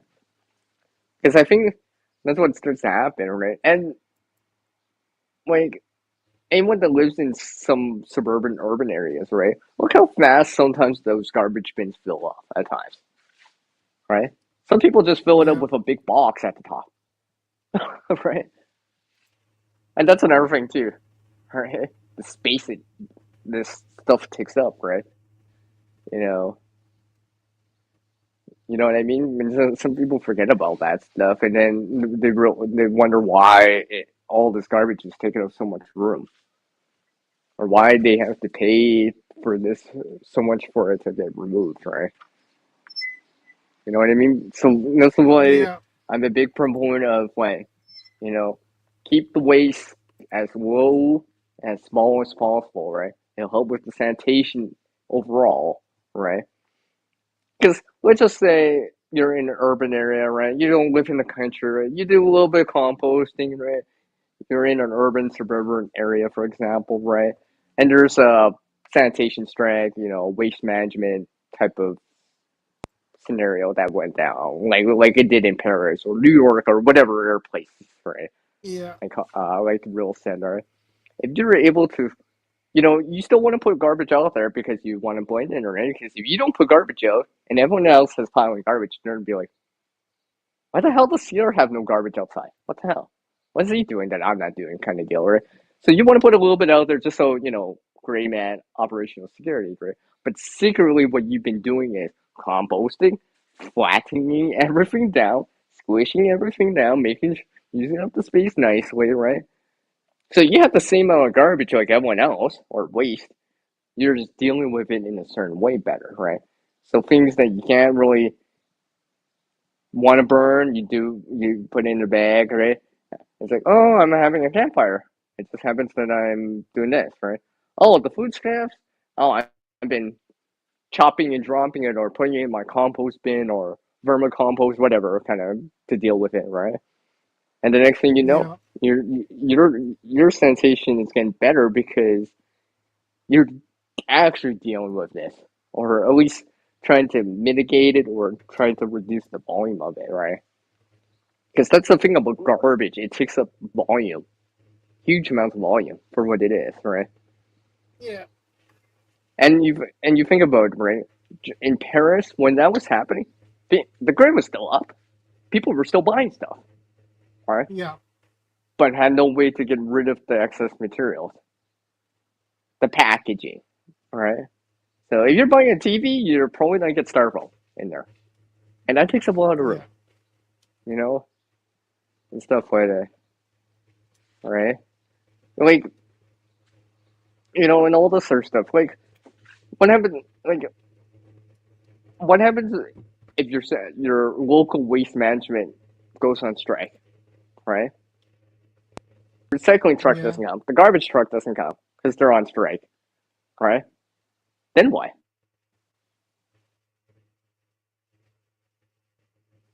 On the side, that's byproducts of what your consumable habits or right, whatever it is, right? Could be a milk carton, could be paper, could be cardboard, could be plastic, could be styrofoam from that box you bought for your TV that you said you wanted, that you said you needed, Yeah. but secretly you want it, right?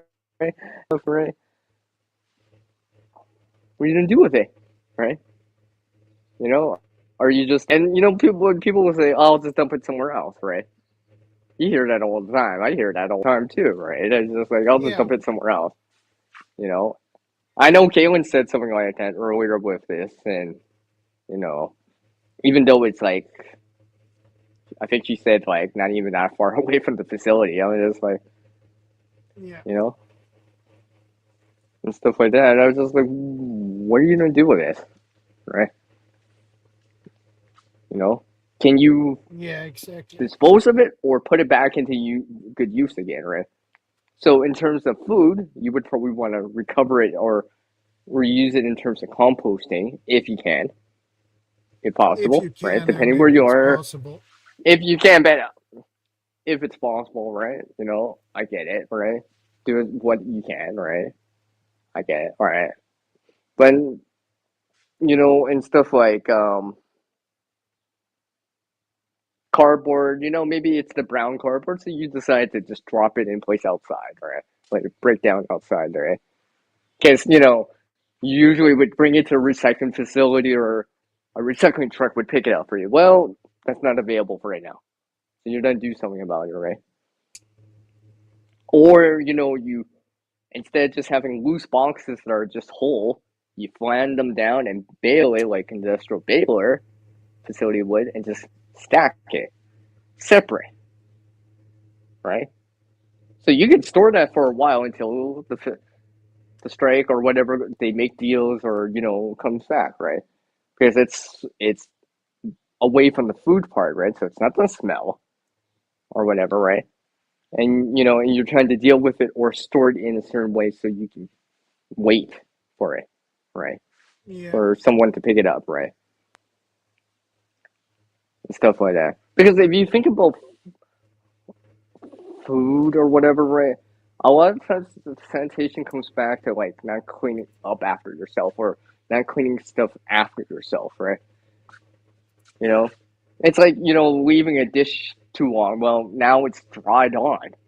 Now that pasta dish that you could have just rinsed the night before, now it's all dry. Now it's going to take even more water to wash it now, right? Because you got to, soak it, for example, right? And that's not really proactive, right? Because unfortunately, people do that. Right? People just like, they get too lazy, whatever, busy, whatever, and next thing you know, right? I know someone like that, right? I've been trying to change their mind, and they're like, "See, I'm being proactive. I'm doing the dishes now while we're already here." I'm like, "Good, right? Good, right? It's just easier, right? And you might be even using less water now, right? Because I could just totally imagine if you had to conserve or water restrictions and just leaving dishes. Oh, because I don't want to wash them or whatever, right? Well, now there's food dried onto them, which means that it's probably going to take more water to soften that up, unfortunately. So, you know what I mean? Yeah. In terms of sanitation too, with that waste, right? With the water, right? I know is Kaylin still in here? I don't have the side chat open right now, sorry. So I'm not paying attention to the side chat. But, in the preparedness community, we talk about like disposable plates or whatever, right? Like you shown your wooden versions of cut tool utensils you have, right? I remember that from you. I know Kaylin has some, and I have some, right? And stuff like that, right? So if you have to use that, remember part of the sanitation, yeah, you don't have to use as much water right now, but what are you going to do with that stuff, right? And let's just say some people are being like, oh, I can burn it or whatever, a campfire. Yeah, that's one thing if you have access to it. But if you don't, then what? You know what I mean? Yeah. All right? Because let's remember some of these things, it could be in a situation where there's water restrictions, a fire ban, right? Yeah. And something like a sanitation issue happens, right? That'd be hard, right? Because you're Oh like, yeah. that'd be, I don't care who you are, that'd be insanely hard because that's multiple factors, right? Because people be like, oh, I could just burn my trash. Well, there's a fire ban. If you get busted for it, you get fined for, let's say, thousands of dollars. Is that worth it, right? There's water restriction, which means that you can barely use any water, right? So the only option is to be more proactive about it and store some water up as you can. Maybe some rainwater and stuff like that and go from there. All right? And go from there and try to mitigate that as much as possible, right?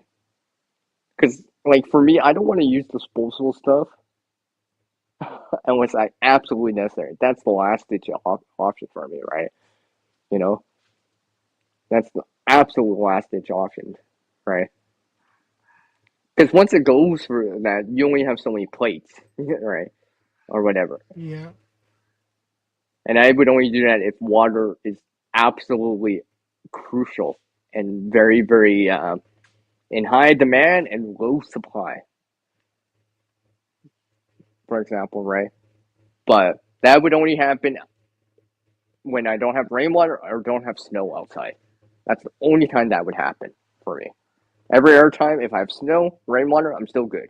Right? I could still use that water or snow to wash, right? Because I've shown washing stuff with snow before. It is possible. might get cold doing it, but it is possible. Yeah. Right? Rainwater, it is possible, right? I've used rainwater to rinse. It's like when I go camping or whatever. If it rains, I'm carrying the rainwater in on the side of my tarp into a bucket to use to rinse the dishes with later. That way, I don't have to use the clean water that we brought in. That's more valuable, all right? Which means I can drink more water or wash my face with that clean water and not have to, and realize that, we still have lots of water because I just rinsed the dishes with rainwater. Yeah. You know what I mean?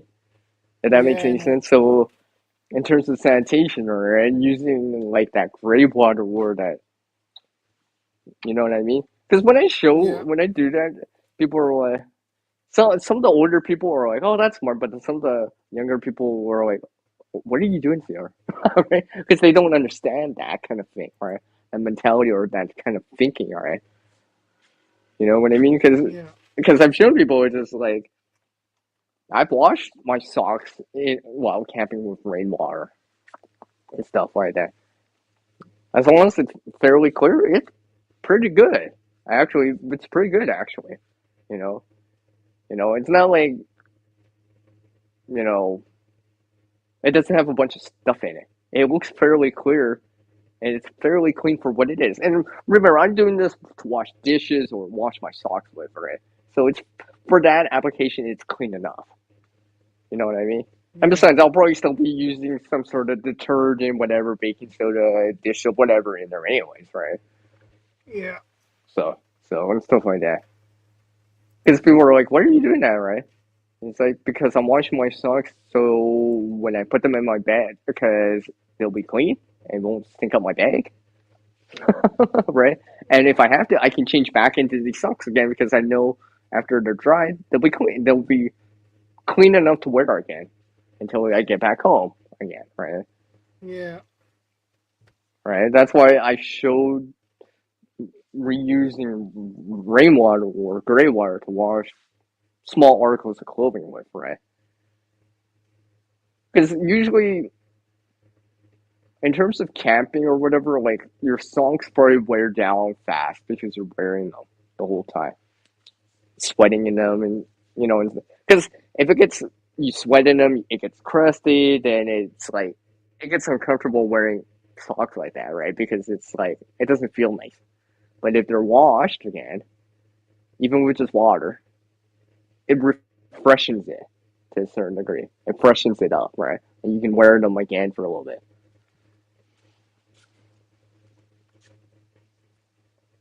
You know what I mean? So Yeah. that's how I do it. CR, I think it's time to wrap things up now, buddy. Oh, sorry, I keep forgetting. Sorry, I came so late. Do you have a topic for Yeah. next week yet? Uh, No, you don't, do you? You don't have a topic for next week, do you? I know I'm you gonna so check well. Oh, I'm okay, he gonna said see what check. I Okay, have. okay, okay. Okay, okay, okay. Just check my list. Yeah, yeah.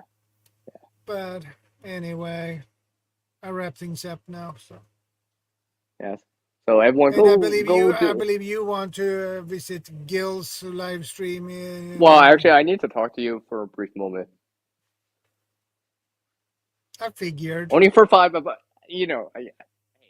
this guy's so awesome. I gotta chat with him whenever possible, Yeah.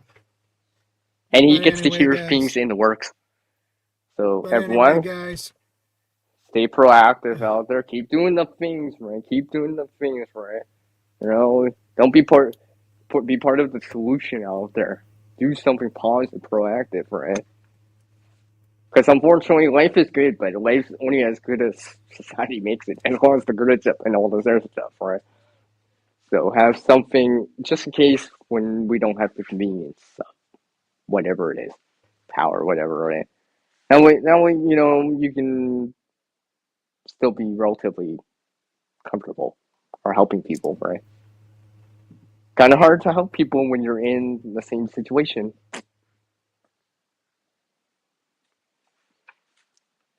And this is where Shadow says, Stay safe, Yeah. everyone. God bless.